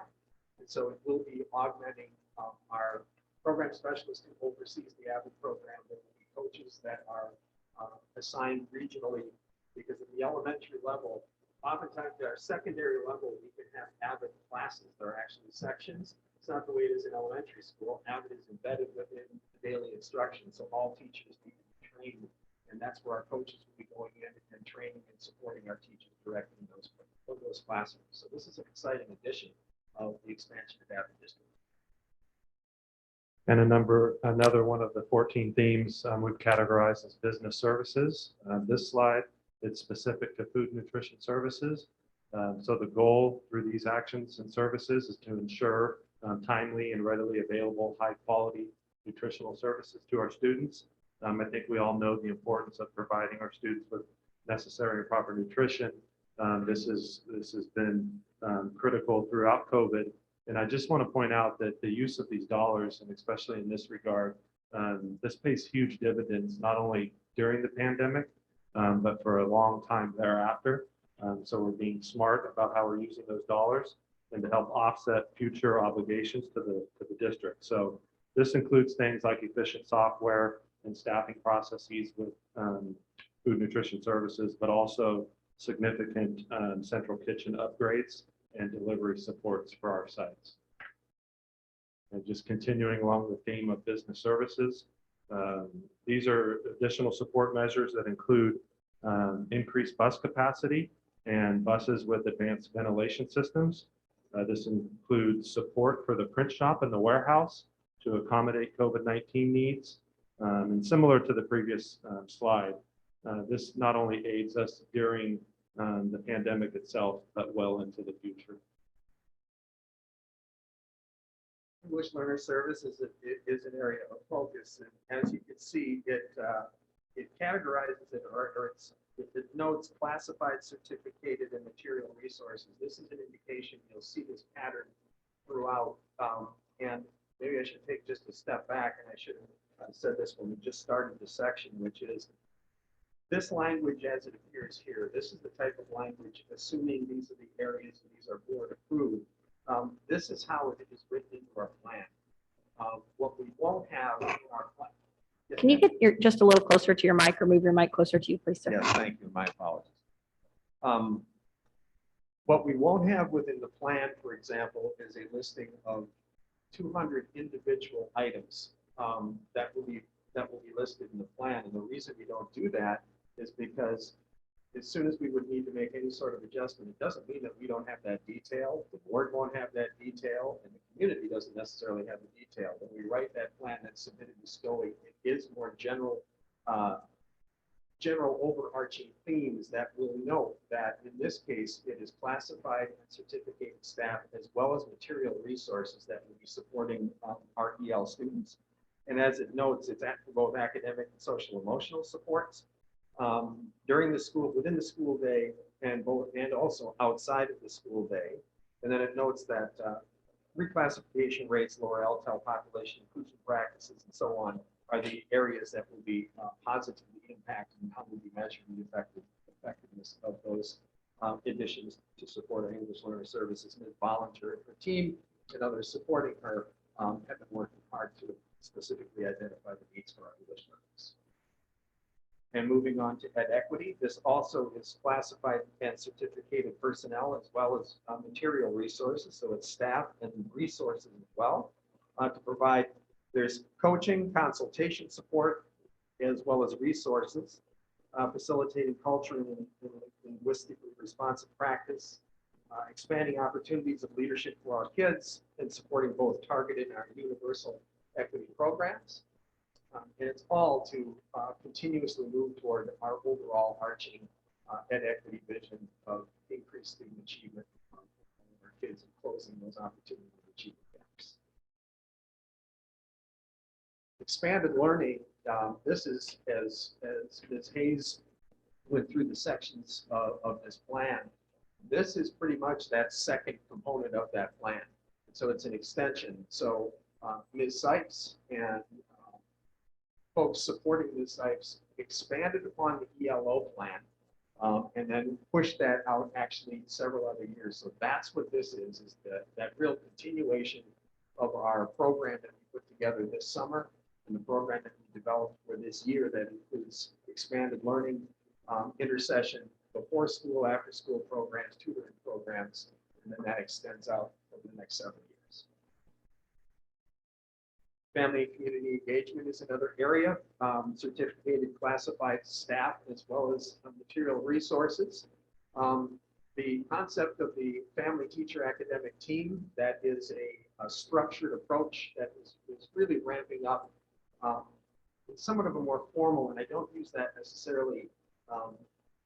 It's a formalized approach in terms of how we're effectively working and more effectively connecting our families and the academic teams. So our families are becoming increasingly connected to the student achievement of our students. They're There's training, targeted social, emotional, and academic supports. There's workshops, building the capacity of our families and community liaisons, expanding services for newcomers and our refugee students and families. Okay, and another theme, obviously, health and safety. So Mr. Cerruti has mentioned a number of cases, themes that include staff. And in this case, we're talking about both certificated and classified staff and resources to provide expanded health services, of course, to mitigate the spread of COVID, support student wellness, provide additional COVID testing and contract tracing services, to monitor the increased complexities of student movement and gathering and management of gathering on our school campuses. This also includes contracted health providers at every school, and then continuation and an expansion of the local continuity and attendance plan actions such as additional filtrations at our schools, water bottle filling stations at our schools, additional air purifiers if needed, and enhanced ventilations in our schools as well as our buses, additional COVID-related signage, and of course, personal protective equipment throughout our district. A portion of the plan, we would be focusing on it anyway, but a portion of the plan, there is a requirement that, and a calculation, I believe, I'm looking at Ms. Hayes, it's a specific dollar amount that within this plan that is required to support our students and families that are experiencing homelessness, and we will be doing that. As it notes, our plan includes certificated and classified staff as well as material resources. And a central focus and a major focus is that increase of case management, direct academic and social emotional supports to those students. So that's that'll be an important addition of supports for our students and families who are in very unfortunate circumstance and experiencing homelessness. I will speak louder. Multi-tiered system of supports, MTSS, and just a reminder to all who are listening that MTSS sometimes can be thought of as mental health or social emotional supports. There are three components to it. There's the academic component, which is inclusive of all of our high quality teaching and learning and classroom instruction. There's also the behavioral, and there is the social emotional, the SEL or social emotional. We use the CASEL model, and with behavioral, we use our PBIS model. As it indicates that it is all three: certificated, classified staff, and material resources. The details in the plan, this is an area of heavy emphasis, and it should be, because it includes everything from instruction to the social, emotional, and behavioral supports.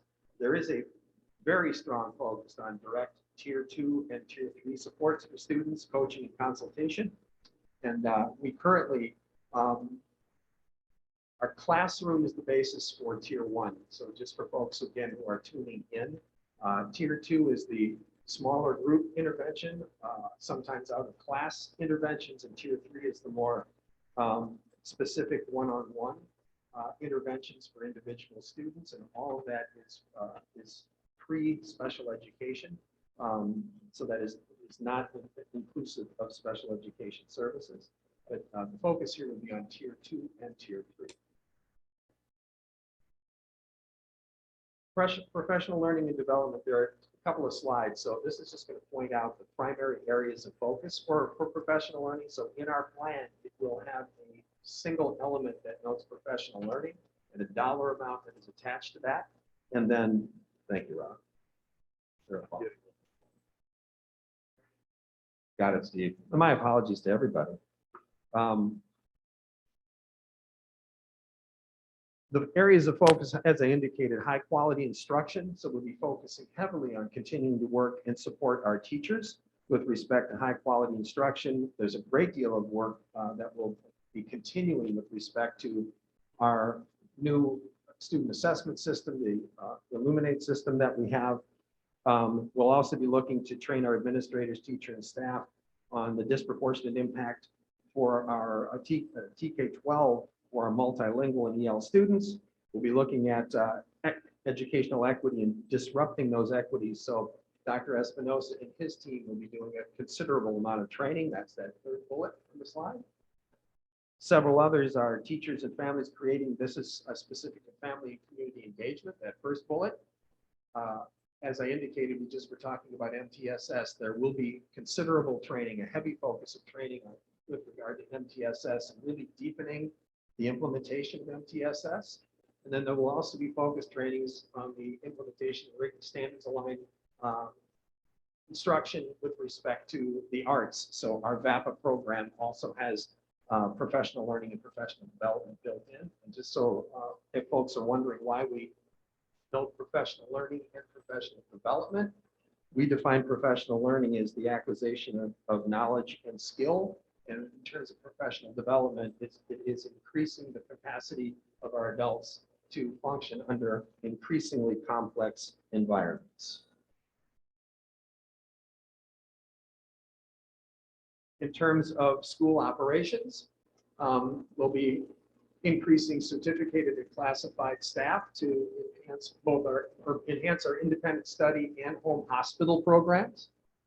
We need to support the expanding our school library services, and then we'll be enhancing elementary school administration in order to be able to respond to the increased demands of the COVID health-related safety programmatic and parent outreach.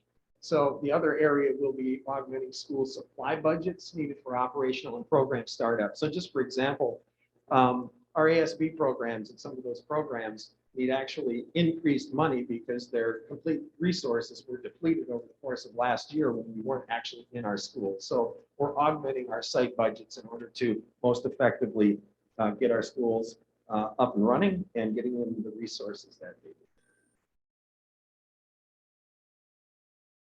In terms of technology, as it notes, there's additional personnel, and that's in order to respond to the significant increase of instructional technology use, equipment, and expanding the infrastructure.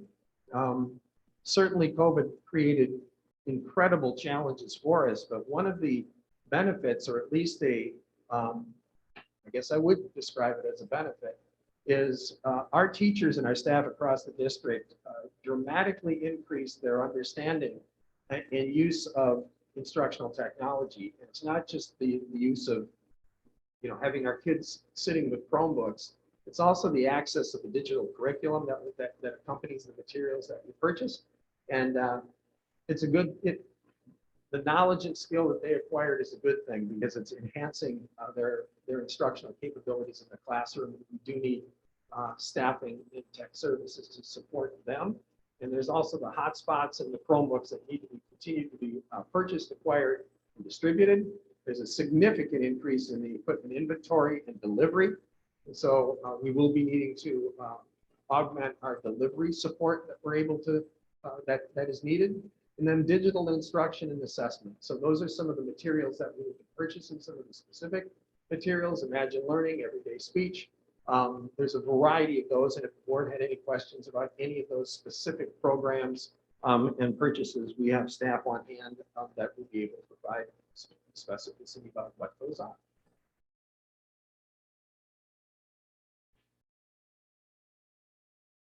VAPA is an area of need, and so we will be focusing some of the ESSER dollars on this. So you'll note that it is certificated and classified staff as well as material resources that will be used to augment and actually increase and expand our VAPA program. And it notes there's specific things that we will be focusing on, which is performance arts centers, instrumental PPE, additional equipment, materials. We don't want kids necessarily sharing as we oftentimes typically would under the current circumstances. We are using some outside vendors to expand our VAPA programming, particularly at the elementary school, some very exciting opportunities. And then staffing is needed to support the implementation of this expanded VAPA program. And then other items. So these are areas, services and programs that surface through stakeholder engagement. And although they're definitely warranted, they're necessary, we've identified them as important. They either don't necessarily align directly with the plan requirements, but perhaps more importantly, Ms. Hayes has found ways to fund them through other means, which has allowed us to free up COVID-19 relief funds for other actions and services that Mr. Cerruti just covered. So again, these are services and actions that won't be directly reflected in the plan, but they serve the same important interests. And we're going to memorialize them and document them as part of our plan alignment so we can look at them moving forward, even though they'll be funded outside of the ESSER 2 and 3 funds. And then in terms of administrative supports, with most, if not all, of our restricted funding sources, there's an indirect rate that's applied to the funding, which allows the district to fund the necessary overhead and day-to-day support functions that will support those actions and services. So the easiest way for me to convey this to the board and the members of the public is in the areas of payroll and human resources. In the case of our ESSER 3 plan, we have a huge need to recruit, hire, and onboard significant numbers of staff. So it's a huge undertaking just in HR alone. So clearly additional support will be needed there. The same can be said, with simply paying these people and supporting them with services that are not directly tied to the actions and services to teachers and students. So these will be funded directly out of the indirect portion of the funds. We will memorialize these as well, and although they won't be reflected in the plan, you see them in the detailed sheet that we've also provided in today's presentation. So next steps. As we've mentioned, there's still a tremendous amount of work to do. And I would argue the implementation of the plan the board ultimately adopts will be the majority of that work, and we're clearly committed to that. We're looking forward today to board feedback and priorities, which will play critical. We have a lot of additional stakeholder feedback and alignment for the plan. And then Ms. Hayes will be ensuring that all the actions and services align with the funding requirements, and then ultimately developing a draft plan for the board's consideration. And then this is just, again, that same timeline that we shared earlier in the presentation, just to make sure everybody's grounded. It's a very aggressive timeline, and we need to make sure we get all of these dates. Okay, thank you And then very much for the Ms. overview. Albiani, pardon me, sorry. Oh, sorry. I just wanted to share with the board, so we have provided a hard copy of the detailed list of the items that it can be sorted either by theme or also by the plan section. Mr. Cerruti talked to you about the 14 different themes, and Ms. Hayes shared with you the 3 different plan sections. So in addition to the presentation, we have prepared a breakdown of this in a database that Mr. Mate and his staff has worked on. We can sort this information in any number of different means. We will continue to keep this updated based on our feedback. But utilizing the system that Steve has prepared, we can analyze this data using a number of filters and lenses, and we just find it to be an invaluable tool as we look at that. So I asked Mr. Mate if he could pull that up. I think it'll help in answering some of the questions of the board. And also what we've discovered in going through this, there's a lot of areas that might pertain to, say, VAPA or PD that fall under different themes within the plan. So it's important when we do the filter that we can pull out VAPA individually, we can pull out health services individually, and see which themes or plan sections they align with. So thank you for that, and happy to answer any questions. All right. Any questions or comments? Ms. Charis Espinoza. No questions, Madam Chair. Thank you. We can barely hear you.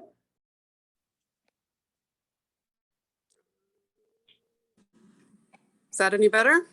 Oh, that's amazing. Yes. Okay. I said no questions, Madam Chair. Thank you. Okay, thank you. Dr. Martinez Salier. Thank you for the presentations.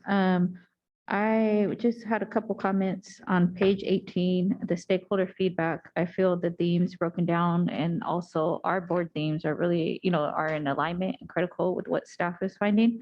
I just wanted to make sure I heard Mr. Cerruti right. With the ESSER feedback that just closed yesterday, was it 326 people or responses you had received? I just wasn't sure on the amount.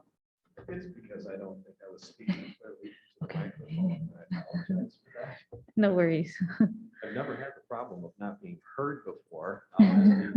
We'll share 28,326 people responded. Okay, thank you. That I was way off. Thank you.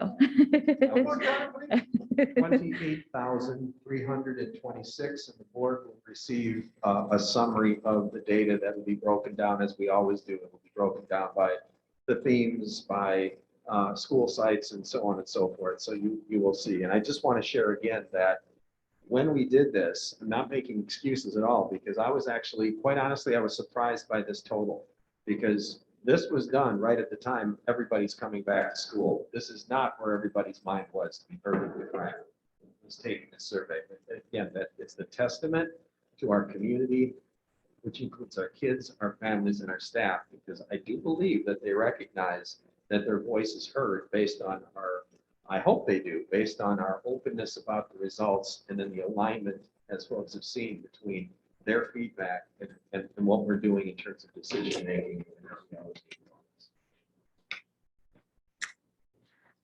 So I feel like the themes have captured, a major of some of my personal goals or priorities I've seen and feedback here. I am interested in seeing moving forward what's brought forth when we talk about educational equity in the plan on page 25. How we will be looking to expand services specifically for implementation of targeted and universal programs, as we mentioned previously. Also looking forward to seeing what's brought back regarding, the specific community when we talk about homelessness, and how to address different support services for our students or families, especially who might be in emergency circumstances or situations. So I'll be interested to see what's brought forth, ways to expand those services for many of our families and students. And this is a very detailed list, and I'm glad that Mr. Pierce had mentioned it's broken up by theme. Each of these areas or that's brought forth with the priorities on the sheet here. I think that's helpful to have the theme identified. My other question is more of when we come back and review the plan, because you mentioned a board communication will be sent out with the plan, further detailing the information. At that time, will we be able to go through and identify or exactly see the positions, like, for example, if something was brought forth on here, how it ties to mental health directly, if it was on this priority list? Will we be able to see that? Is that in the plan? Because I heard that the plan's going to be more general. So I just want to make sure the clarity on that. So I would offer that the list that we have is the work that we do today. So if you have those kinds of questions, we can address them now, because you will not see the individual items within the draft plan. Okay, thank you. I know the list is very thorough. For me, it's just more, I think what's helpful is when we're talking about certain positions like program specialists, programs educators. I know some are regarding newcomering, like welcome center. So when we see something like program specialist, for example, and we see on the side for the themes, that's going to be the face office, correct? Okay, because that's helpful for me to identify exactly what's needed. I wanted to say, I did see one position on here, and I'm not sure what page it is on. Regarding technology, I think was the purchase. There was, I think, transportation vehicle. I think we may have asked that last time. Was there a vehicle, or was it more of technology delivery services? And I'm not sure what page. I was reading over it briefly. Yeah, there was something in there about a delivery van, because we don't have anything to deliver anything out to. Okay, so that's just to be able to take things out to the sites, correct? Correct. Okay, I just wanted to make sure. Okay, I think that's my questions, so thank you. Dr. Martinez-Alier, what we could say is when that draft plan is shared with the board in a board communication, and as this list is finalized, we'd be happy to include that as part of the communication. Because you're right in that the plan itself will be more of a narrative in the plan sections themselves, playing off the themes. But for the board's edification, we could certainly share the refined backup of the detail of what that narrative means. I hope that makes sense. Yeah, and what all of our, and a number of them are back behind me. And they worked individually, but as a team, every one of the items that are listed here has gone through, we refer to it as a logic model. So the inputs, so for example, if it's a program specialist, and pick and choose wherever it would be, the program folks have said it's a program specialist who's going to do this, and it's going to be evaluated in that manner. So every single one of these. So visual and performing arts, they have a logic model. Educational equity has a logic model.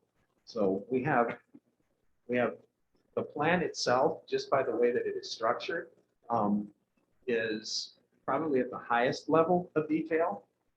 We have a list like this, and then behind this, there's another level of detail. And we're still working through all that because it isn't finalized yet. We have to cost it all out and then determine whether or not this is more than we have or less than we have. But we've begun, that's the level of detail that we are at and prepared to, and will be prepared to have. Thank you. Okay, so I'm just going to make a clarification comment. So these are the things being considered right now. So we'll say that they have gone through being requested from those departments. They've been justified in an expense. And what you're sharing with us is we're part of this process right now. These haven't been finalized, costed out, et cetera. Exactly. Okay, I just want to be just clear on that. Mr. Fortino? Thank you. You know, we've had a chance to give some input in addition to all of the other solicited input. And there's two things that I did not see, and I'm just wondering if those are going to appear somewhere else. One was school site closed closet establishment and enhancement. It talked about the need for that and to provide assistance to both homeless students as well as students that may come into school inappropriately dressed, thereby cutting down in one situation on embarrassment and the other one the need for discipline for kids. So I didn't see that. The other thing is I didn't see, and perhaps it's going to be, they'll come through as enhancement services out of the Office of Equity, but was anything in the Native area for our students? On the front, not the front page, but on the list of the development of the priority items, under themes, what's SIS? Well, that is the Department of School Improvement Supports. It used to be Learning Support Services. It's now the Department of School Improvement Support. Okay, that's the change. It's a department name change. Okay, and if you don't know, and I see Don here, what would the additional 2 full-time principals on a special assignment be used for? In SIS? Yeah, so what we're looking at is bringing in principals who would be working within that department, who then would be going out and working directly with our principals in our school sites. Because what's happening is learning support services, typically under normal conditions, have primary emphasis on it oversaw our categorical funded programs.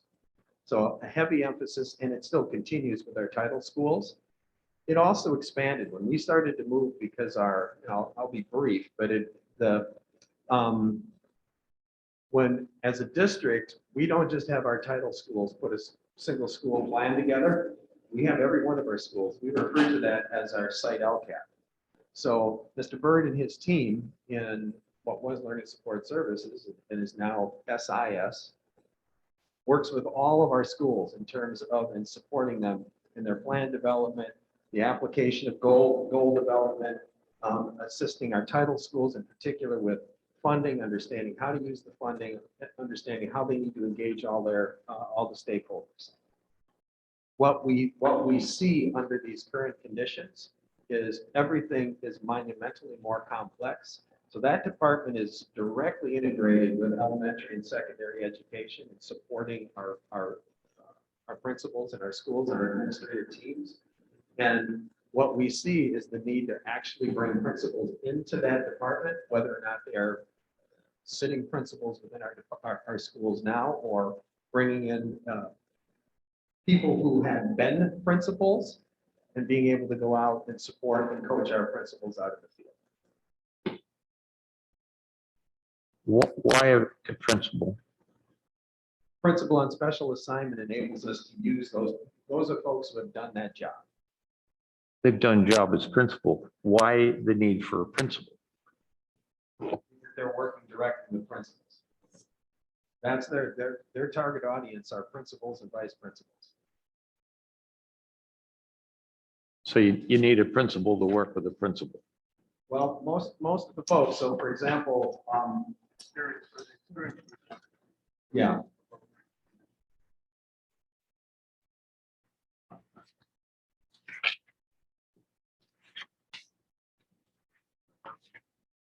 On page 17, second bullet.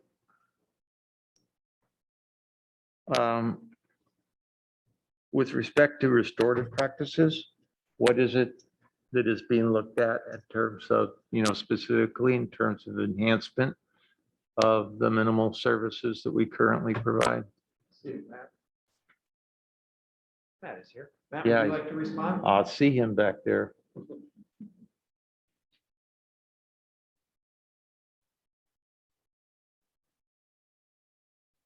Hey, good afternoon. Good afternoon. It's not midnight yet, so that's a good sign.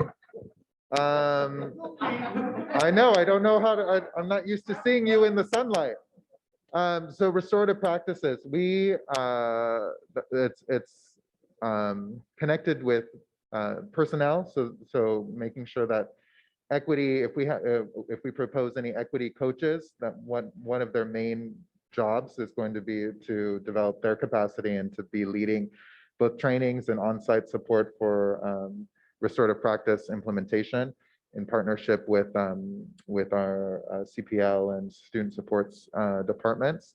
It's also so it would allow for the training that would go into that effort, as well as the materials that might be necessary to evaluate or implement. And yeah, so that's the comprehensive kind of approach. Generally speaking, we're seeking to identify, to develop in the first year a coherent plan for what that program would look like, and to begin building capacity, and then to support over the course of the funds of the next couple of years, the implementation district-wide. And would you look at, I'm having trouble here. Would you look at the enhancement of people's specifically providing restorative practices at the school sites? Yes, exactly. So part of the training is whether it ends up being a trainer of trainer method, where we use our educational equity team and some of the other wellness providers and coaches to then do training at the site, or we bring people, directly to the sites. That would be the expectation, that we build that capacity. Right now, we've had limited training, mostly for administrators and mostly in the secondary world. And our expectation is that we would get access to that and build out at least minimal capacity at every school site of some staff members, in addition to the administrators, to implement that. It's connected to our MTSS work, because while certainly there's a need for administrators to understand and engage in this work, both in their handling of discipline, but also in terms of leading the program and explaining the expectations of the school site and building that culture. Really, this needs to happen at the tier 1 level and the classroom level as well. And so we're hoping to augment some of the work that's already been done, and capitalize on some of the work that's been engaged with PBIS and community circle building, and integrate that within our SEL program as well. Okay, would you bringing social workers into that, Matt? So, yeah, so we are working really closely with all of our wellness providers as well as our teachers. It goes across worlds, just like the Educational Equity Department spans all the worlds. And so we would be in partnership with student supports, health services, and our CPL programs and our school site administrators and directors. Good. Thank you.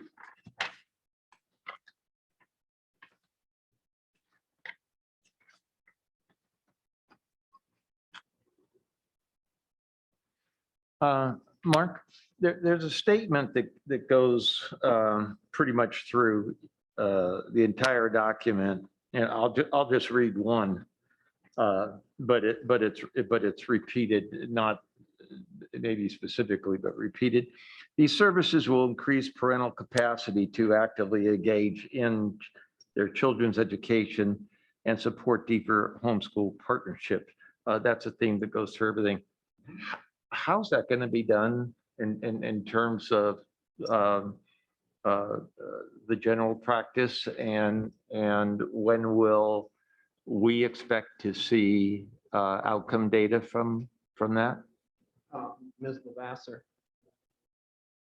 Ms. Lavasser could best respond to that because she'll be into detail in terms of what that is and also the work that's being done. She partners directly with research and evaluation on expanding and deepening our metrics related to Hi, Lisa. I'm going to echo what Mr. Espinoza said. It's great to see you all in the daylight. So thank you for letting me be here. Can you read that line again so that I make sure I answer These it services, it talks about the services that are going to be provided, the trainings and the meetings and targeting and social emotional and community liaison work. It says these services will increase parental capacity to actively engage in their children's education and support deeper school-home partnerships. So I was just curious as how that's going to be done and when. And Okay, so yeah, I can elaborate a little bit on that. I want to start by saying we're really excited this summer to use some ESSER funds to start building trusting relationships with our families and students and welcome them back to school. And so one way we did that, because you have to have that as your foundation. So one way we did that, the main way, was all teachers around the district had the opportunity to do home visits, bridge visits. It was virtual. We have conducted so far over 4,000, like 398 was the last number I heard, from June 1st to August 15th. So we wanted to start by building that trusting relationship. Then our plan, what we're hearing from families, because we collect data on that. After the visits, we want to know what our teachers heard, how they're going to take that back and use that in their classroom to differentiate instruction, to make their lessons engaging. Now they know what the hopes and dreams and goals of our families and students are. So we take that data that we gather and then we create workshops. And what I have seen so far, our families are asking for help on how do I help my child cope with anxiety? My child's afraid to go back to school and I'm not a mental health therapist and I don't know how to help my child. So they're asking for tips and strategies around that, around depression and panic attacks. They're asking for help around getting my child organized. They're now back in school. We need, tips on, making sure that my child knows when to get up and tips on how to get them to school on time and organizing their binders. A lot of them haven't been in a school in over a year. The other thing that we have seen so far, a lot of our families have multiple children. And so they are asking for tips on how to support with learning at home. Our parents are the experts on their children. Our teachers are the experts on the curriculum. So what we're hoping is by creating what Mr. Cerruti mentioned earlier, family academic teacher teams, inviting families to come either virtually or on campus, and they would see where their child's at. It's an anonymous data set, but they would know which is their child up on the big screen, and they would see, okay, my child is reading, let's say I'm a first grade parent. They know 30 sight words, and they need to know 100. So the teacher then presents that data to them, The family now understands it. And then they're taught games and activities on how to help their child increase their fluency. So then they get to practice it, ask questions to the teacher. Then they get to take those activities home, spend 6 to 8 weeks. And then the teacher does another assessment and then shares with the family, here's how your child improved. This is working. Here's another strategy for you to use. So we collect data on that throughout the year. And then, at the end of the year, we can report back. So one of the things I just want to speak to, Mr. Forcina, and it's something that I learned from Lisa early on when she came to the district, and the idea around parent engagement. So we could have hired a principal who was really good at getting people to show up to back to school night and really good with parent newsletters and those kinds of things, but we didn't. We hired Lisa Lavasser.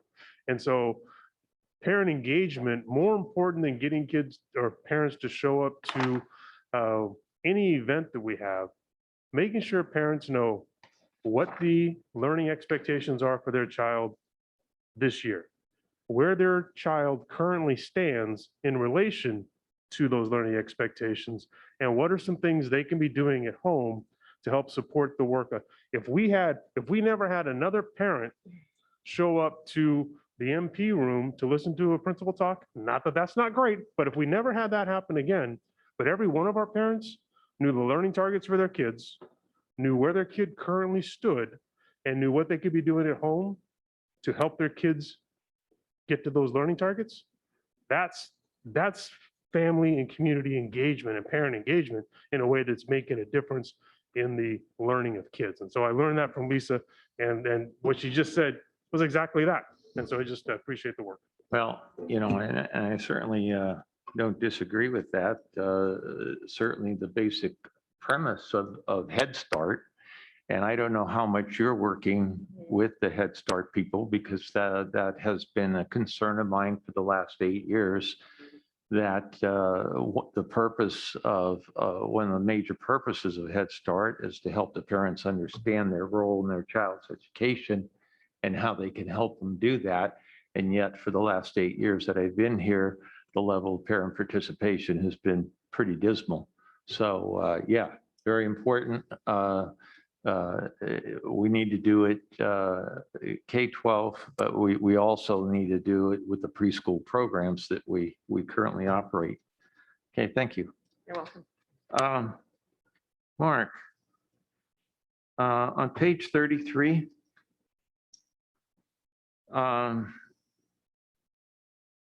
there's a line and it says, enhance elementary school administration in order to meet the increased demands of COVID-related health, safety, and programmatic and parent outreach needs. Given the need statement, why are there only going to be positions at the elementary school, and what type of administrative positions are being considered? I can defer to Dr. Graywall, but as she's coming up, we're talking about augmenting vice principal levels. It's not to say that there could be an argument that every school in our district could use more, but I was with a group of folks today as we're dealing with just the complexities of it's who's available in those elementary offices. We're dealing with all the things that are starting to surface just in terms of phone calls, questions, and just the day-to-day operations that you can work on. Thank you, Mr. Cerruti, and good afternoon, everyone. So that's absolutely accurate. We have increased parent phone calls, emails, people at the counter, just a lot of support needed. A lot of our not a lot, but there are many of our elementary schools that do not have a vice principal, or they only have a part-time vice principal. So my interest is making them whole, either if it's a smaller school, giving them a half-time, or if they're like in the mid 800s, to give them a full-time vice principal to support the principal's work. So what we would be doing is changing the ratio of vice principal to an elementary school site based on the number of students, but ignoring the fact that we've had a disparity at the secondary school sites for many, many years. And the need is stated is a need that exists, I would imagine, K-12, not just K-6. But the proposal is we would only look at the elementary schools and ignore the fact that we have the disparities in the secondary schools. Well, it's not an ignoring of it, but it is looking at the positions and supports that they're looking for. At the secondary level, you'll see counselors are a big part of the component. So there's different people, augmentation of staffing at the different levels, and it's been based on conversations. We're not opposed to the conversation that the vice principals might be at the other levels might be worth exploring. But as we work through, and I see Mr. Murray stepped out, but as they've worked through the piece at the secondary level, the counseling piece has come through as one of the highest needs at the secondary level. That's why you see the additional counselors at that level.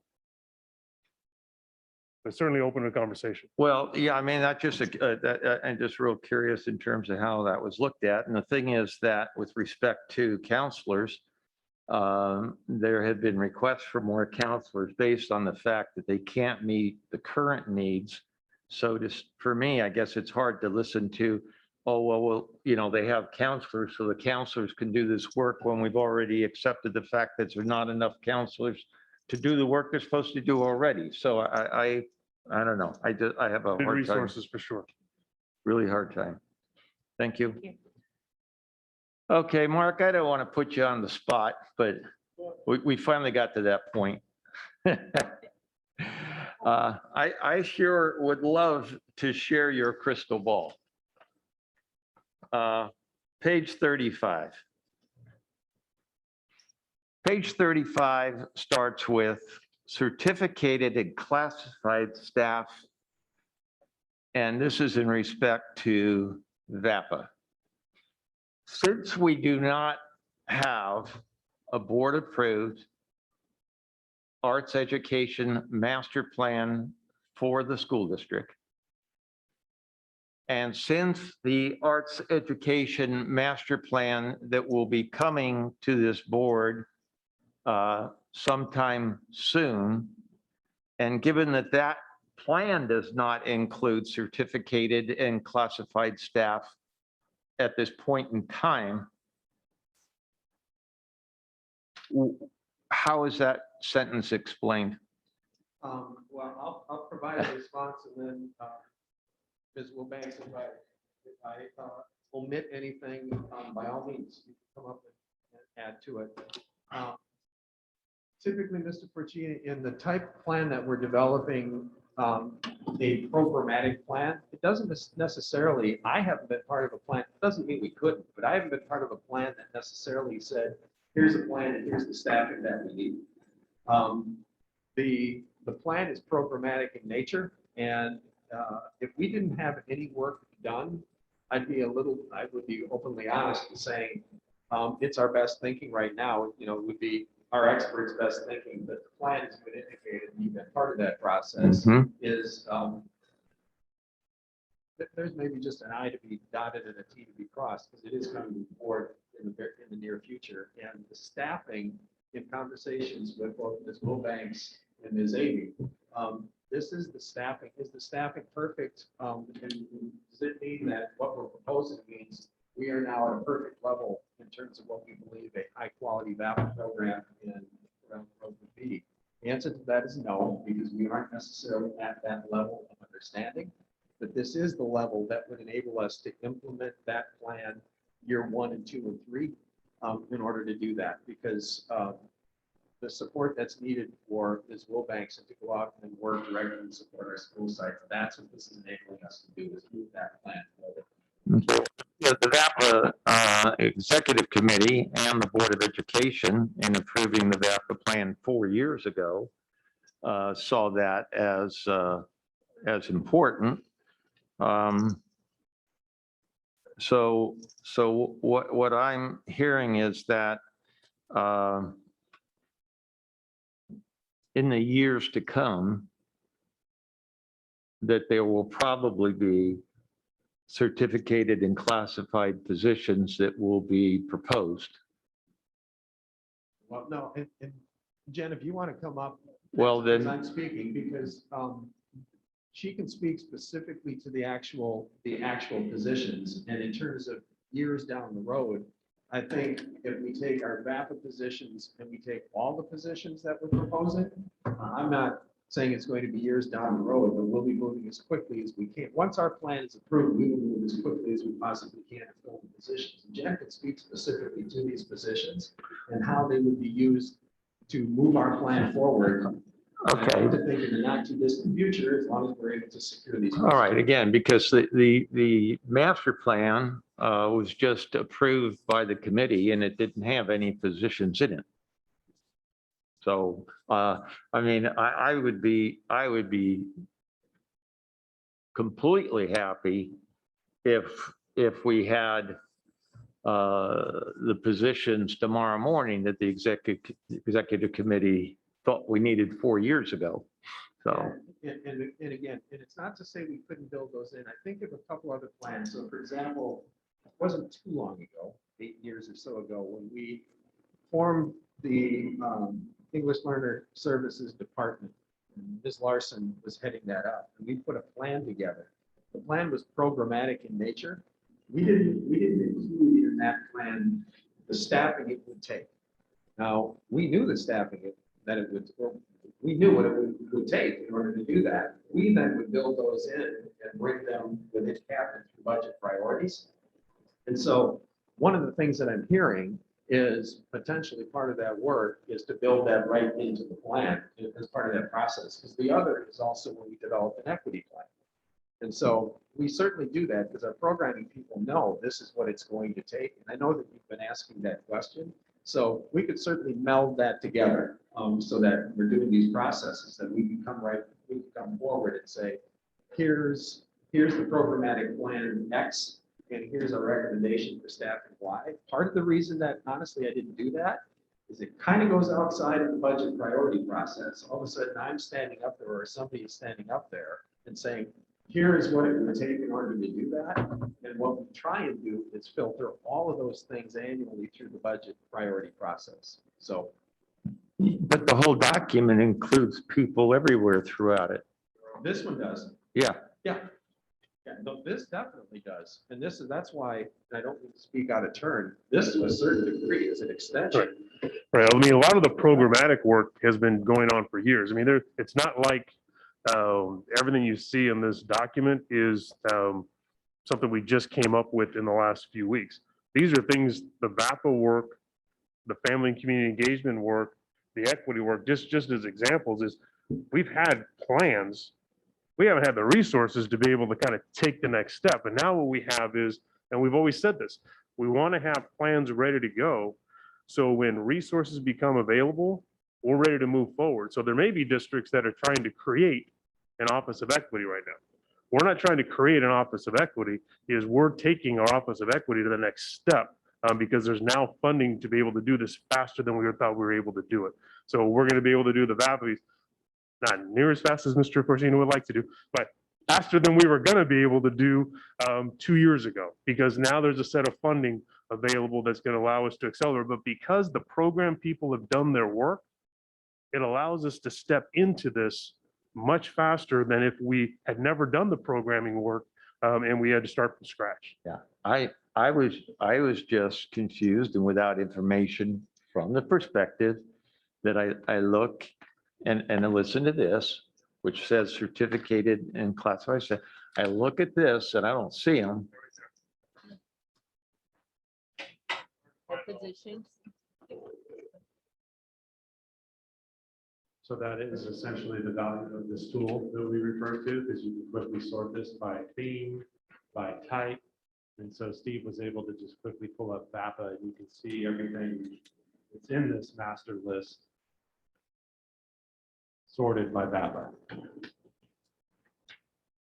Ms. Hayes did reach over my shoulder to tell me a minute ago. Mr. Forcina, I appreciate all your comments and we just want to make sure we have time for everybody Okay. before we close. So if you can Quick, and then I just have wrap one up, more, I'd appreciate that. actually.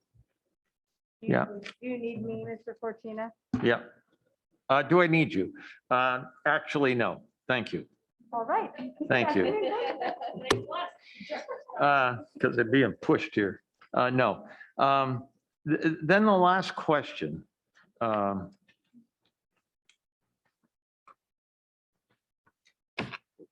With the additional funding that's going to be available, we're going to be able to do a lot of things that will enhance what we've been doing that we've wanted to do. Inherent in that is that we're going to put a whole bunch of people on. People whose funding will run out in a couple of years. And at that point in time, we will have to make decisions. What can we do to keep those that we choose to keep based on the outcome data? So when this all gets put together, can we have a list of all of the positions that are going to be included, since they're all going to be of a temporary nature?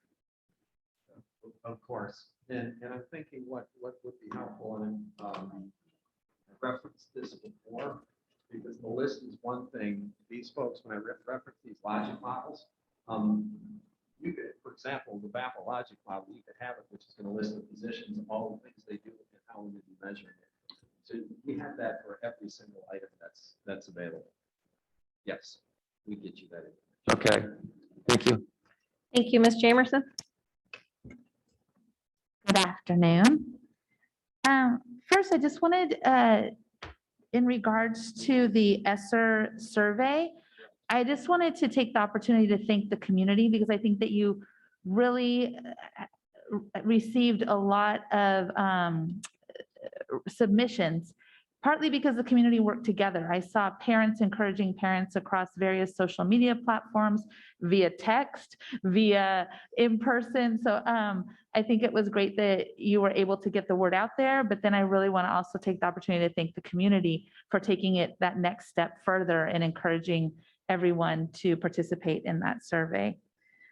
And then I have, just for clarification, on slides 33 and 34. So this funding, so I know that there's various ESSER 1, 2, and 3. So some of this funding has already been available, correct? I guess, do you want me to, go ahead.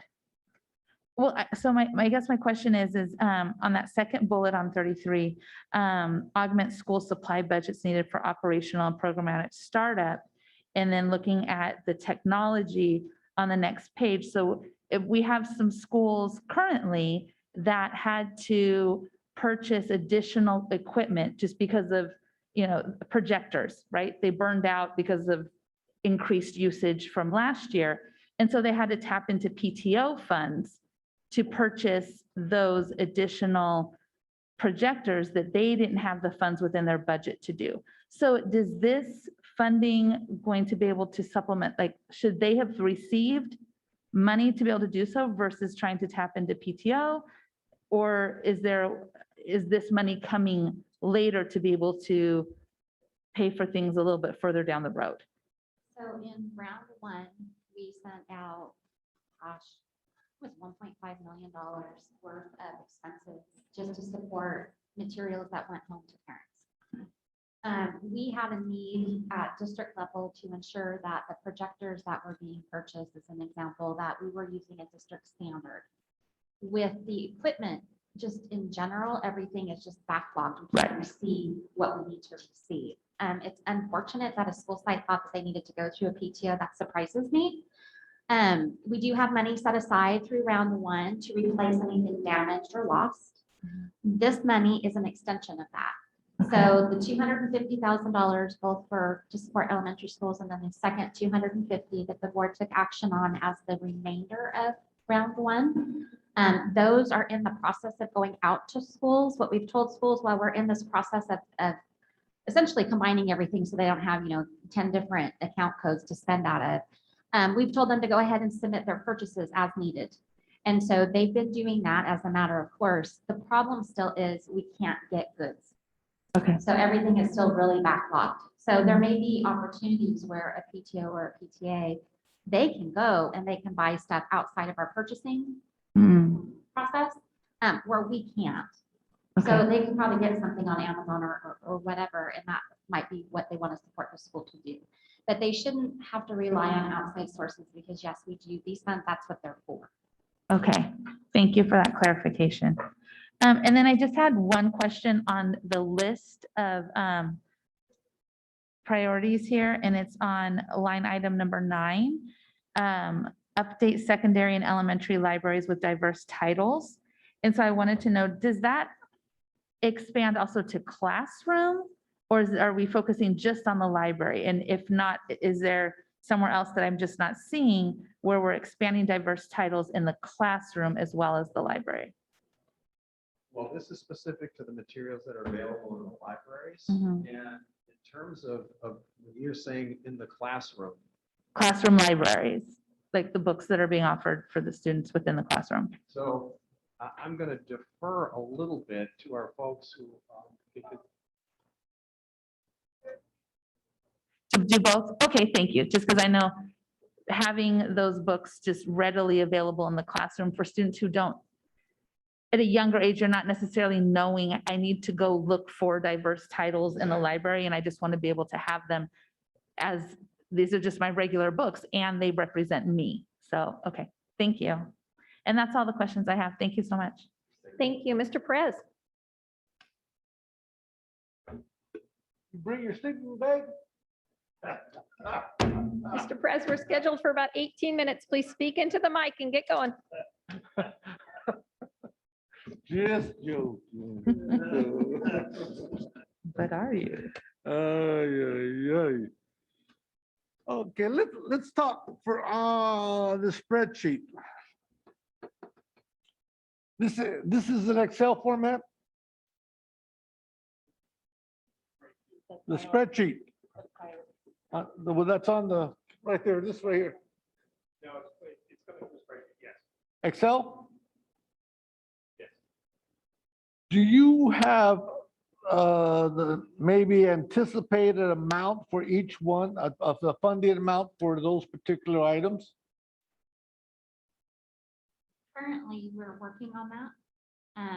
We wanted to get the list refined before staff spent time calculating things that we weren't going to fund. Uh-huh. I can tell you from the list that we have right here, it exceeds 300 million. That was my second question. Yes. I can tell you So- just by looking at them that yes. I knew you had that. But no, we haven't cost. So out that every does single one. exceed it by how much? I don't know the answer to that. Okay. The other question I have regarding the spreadsheet, okay, but eventually, how soon are we going to get to the amount, that amount column? So as soon as we put together the draft plan, we Mm. intend to have the dollars that go with that as well. And then as one of the board members had asked, this list, that once it's final, Uh-huh. we'll have the amounts on here. Well, that would be part of my decision in order to prioritize my funding, right? That's Well, why I we see would it. say it differently. We would say you need to fund the need before you look at the dollar value. Yeah, okay, but already, you already told me that you're gonna have 5% of the 308 million, right? That 5% represents about $8 million, yes. Right, so that's, I put that aside. So it's 300 million, right? Well, right now, we're just dealing with SR2 and SR3, Right. so it's not the full. And before I start any further, now this is round 1, 2, or 3 monies, This is round 2 and 3. 2 and 3.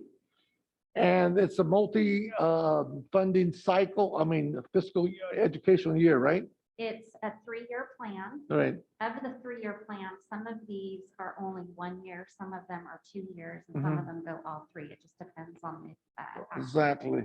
Yes. That's what I would like to see, another row, which ones are those 1s, 2s, and 3s, because that would determine the priority. And also the fact that what's going on, what we have now, and what is supplementing another ongoing program. You understand what I'm saying? Yes. The And so- plan template that you're going to see that we're going to complete does just that. It references back to our different actions and goals and our different plans. So you'll be able to see that. And the other pieces, Mr. Perez, like we've done our other plans, is, and even in the board priority process that we've done for years, is some of the items that will be there are truly one-time in nature. Right. There'll be a Chromebook purchase, there'll be a portable purchase and some of those things, and they will be one-time in nature.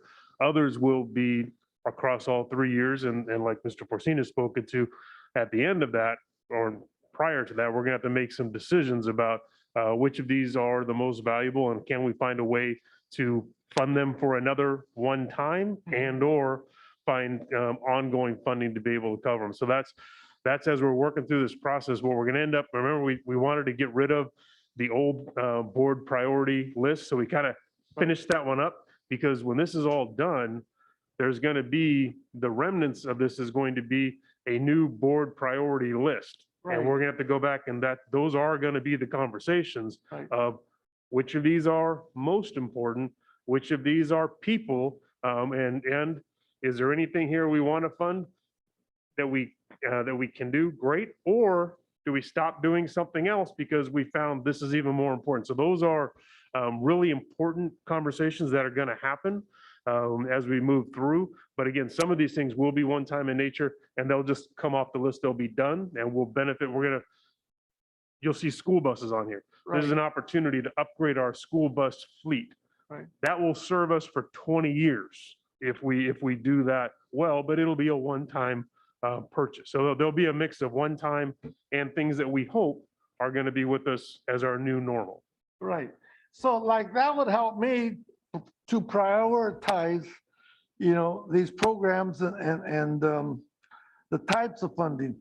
And what I would like to also have, the totals of the like business services, that would be the 8 million, right? We got you So, covered on Yeah, that. Mr. Right. Perez, if What? I may, What? I know you want to see total dollars. Right. We will get you total dollars, but for today, we wanted your input and feedback based on the list of items without dollars purposefully, because we didn't want judgments made based on a value.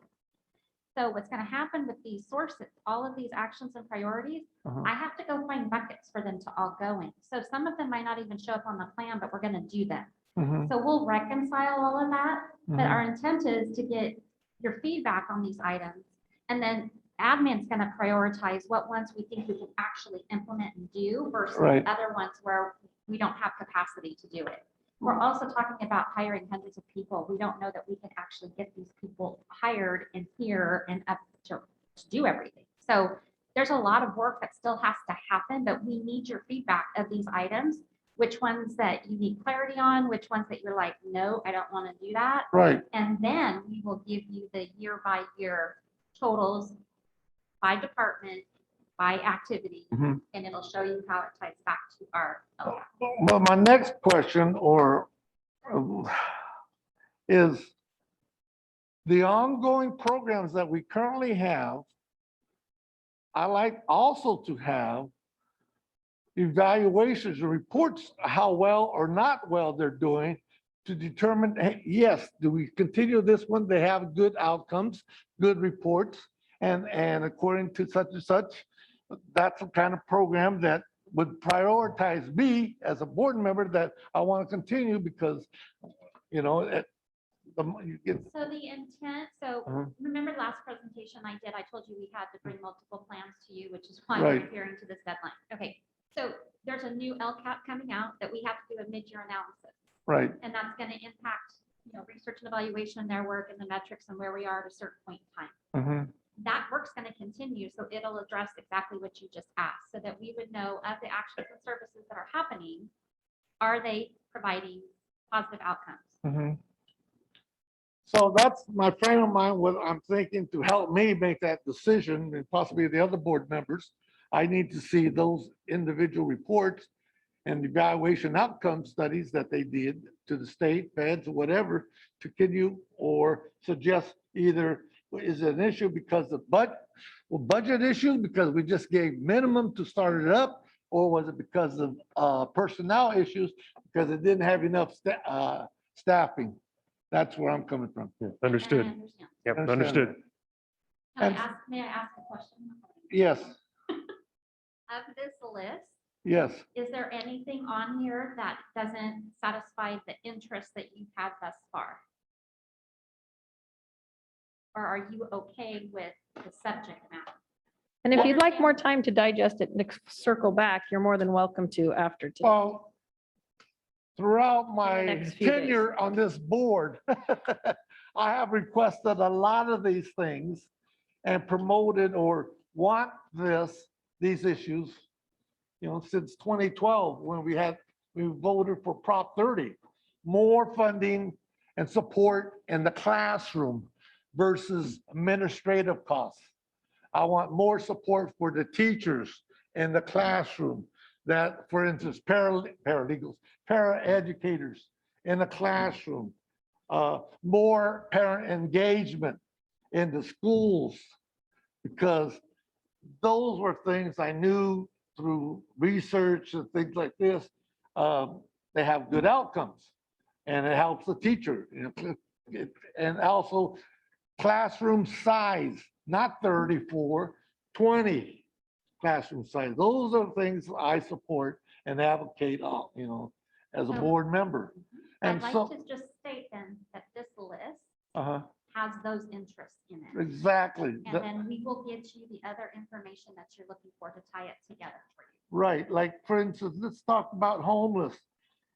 All those particular positions I support, because homeless are they need extra help. Those type of students, and paraeducator support, project implementer, tutoring service contact, all those things like that we're gonna have. Another thing that I just realized today that I see in the news, we're gonna have a big influx of refugees in our community. Sacramento has the biggest populace of Afghanistans.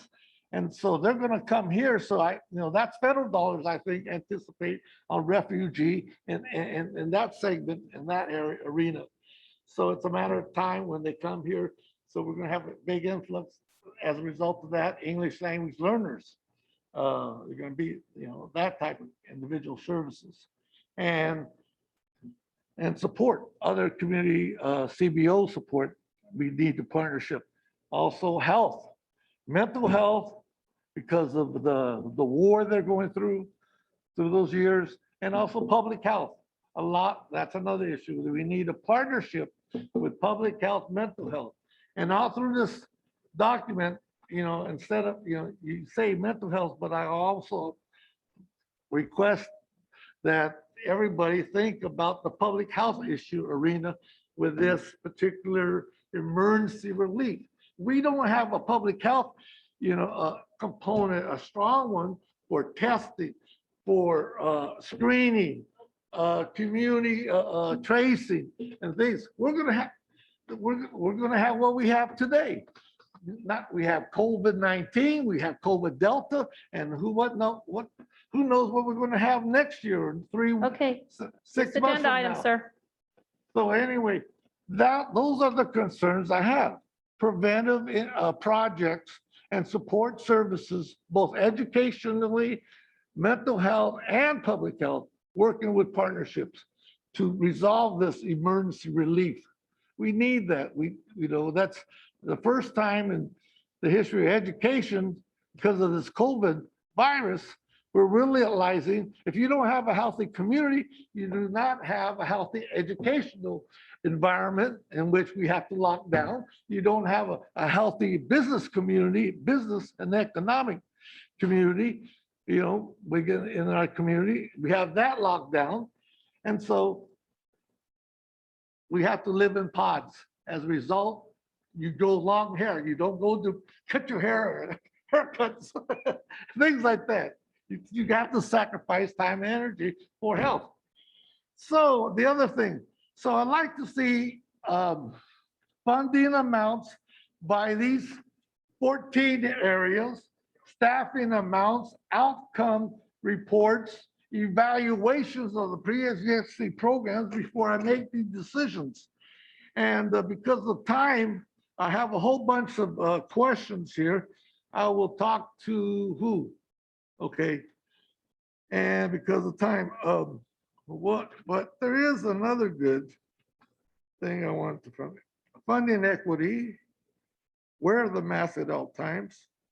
The data, the gap of educational assessment of our current students, how much learning gap loss, achievement gap we have, and we talked about the learning loss.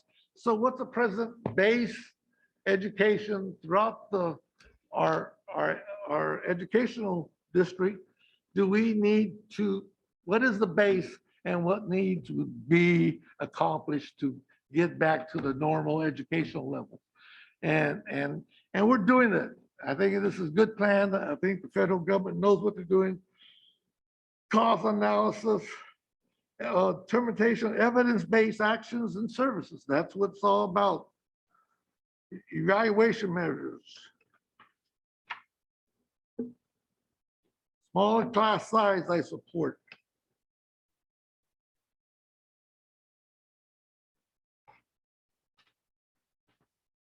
Well, because of time and energy, I'm going to stop there. Thank you, Mr. You President. get the drift. Thank you. I have just a few more comments. I think recognizing staff knows better than I do what starting school is in this condition and what it's taking and the toll it's taking on our schools and our people and the amount of time it is to add all the concerns we have. And now we are also a public health service community doing rapid testing and contact tracing and all those things. And so I just want to give a moment of recognition for that. And I want to make sure that we plan accordingly. The government has given us this money to to put the most safe school out there, that which we are doing, and we are doing well. And we need to make sure we are able to continue that. It's such important work. And I thank people, strangers in the store, for wearing their masks because it's keeping our kids in school right now. And that's our number one goal. I just want to make clear to keep those kids in school. Second, I love the idea that we're doing AVID and restorative practices all the way down to elementary. People are sending us their children at a young age. And if those people have had a negative experience in school, Elk Grove's going to teach them that this is not where they need to have a negative experience again. And the sooner they learn that we want them there, we want to teach them, we care about their students like they do, I think it pays dividends the sooner you start that partnership. So I really appreciate all the help that's going on and some of the special focus we are putting in elementary and starting some very good practices from the elementary schools up. So with that, I'm going to adjourn the meeting at 3:20 p.m. and our next meeting is September 7th. September 7th. Thank you. Have a good day.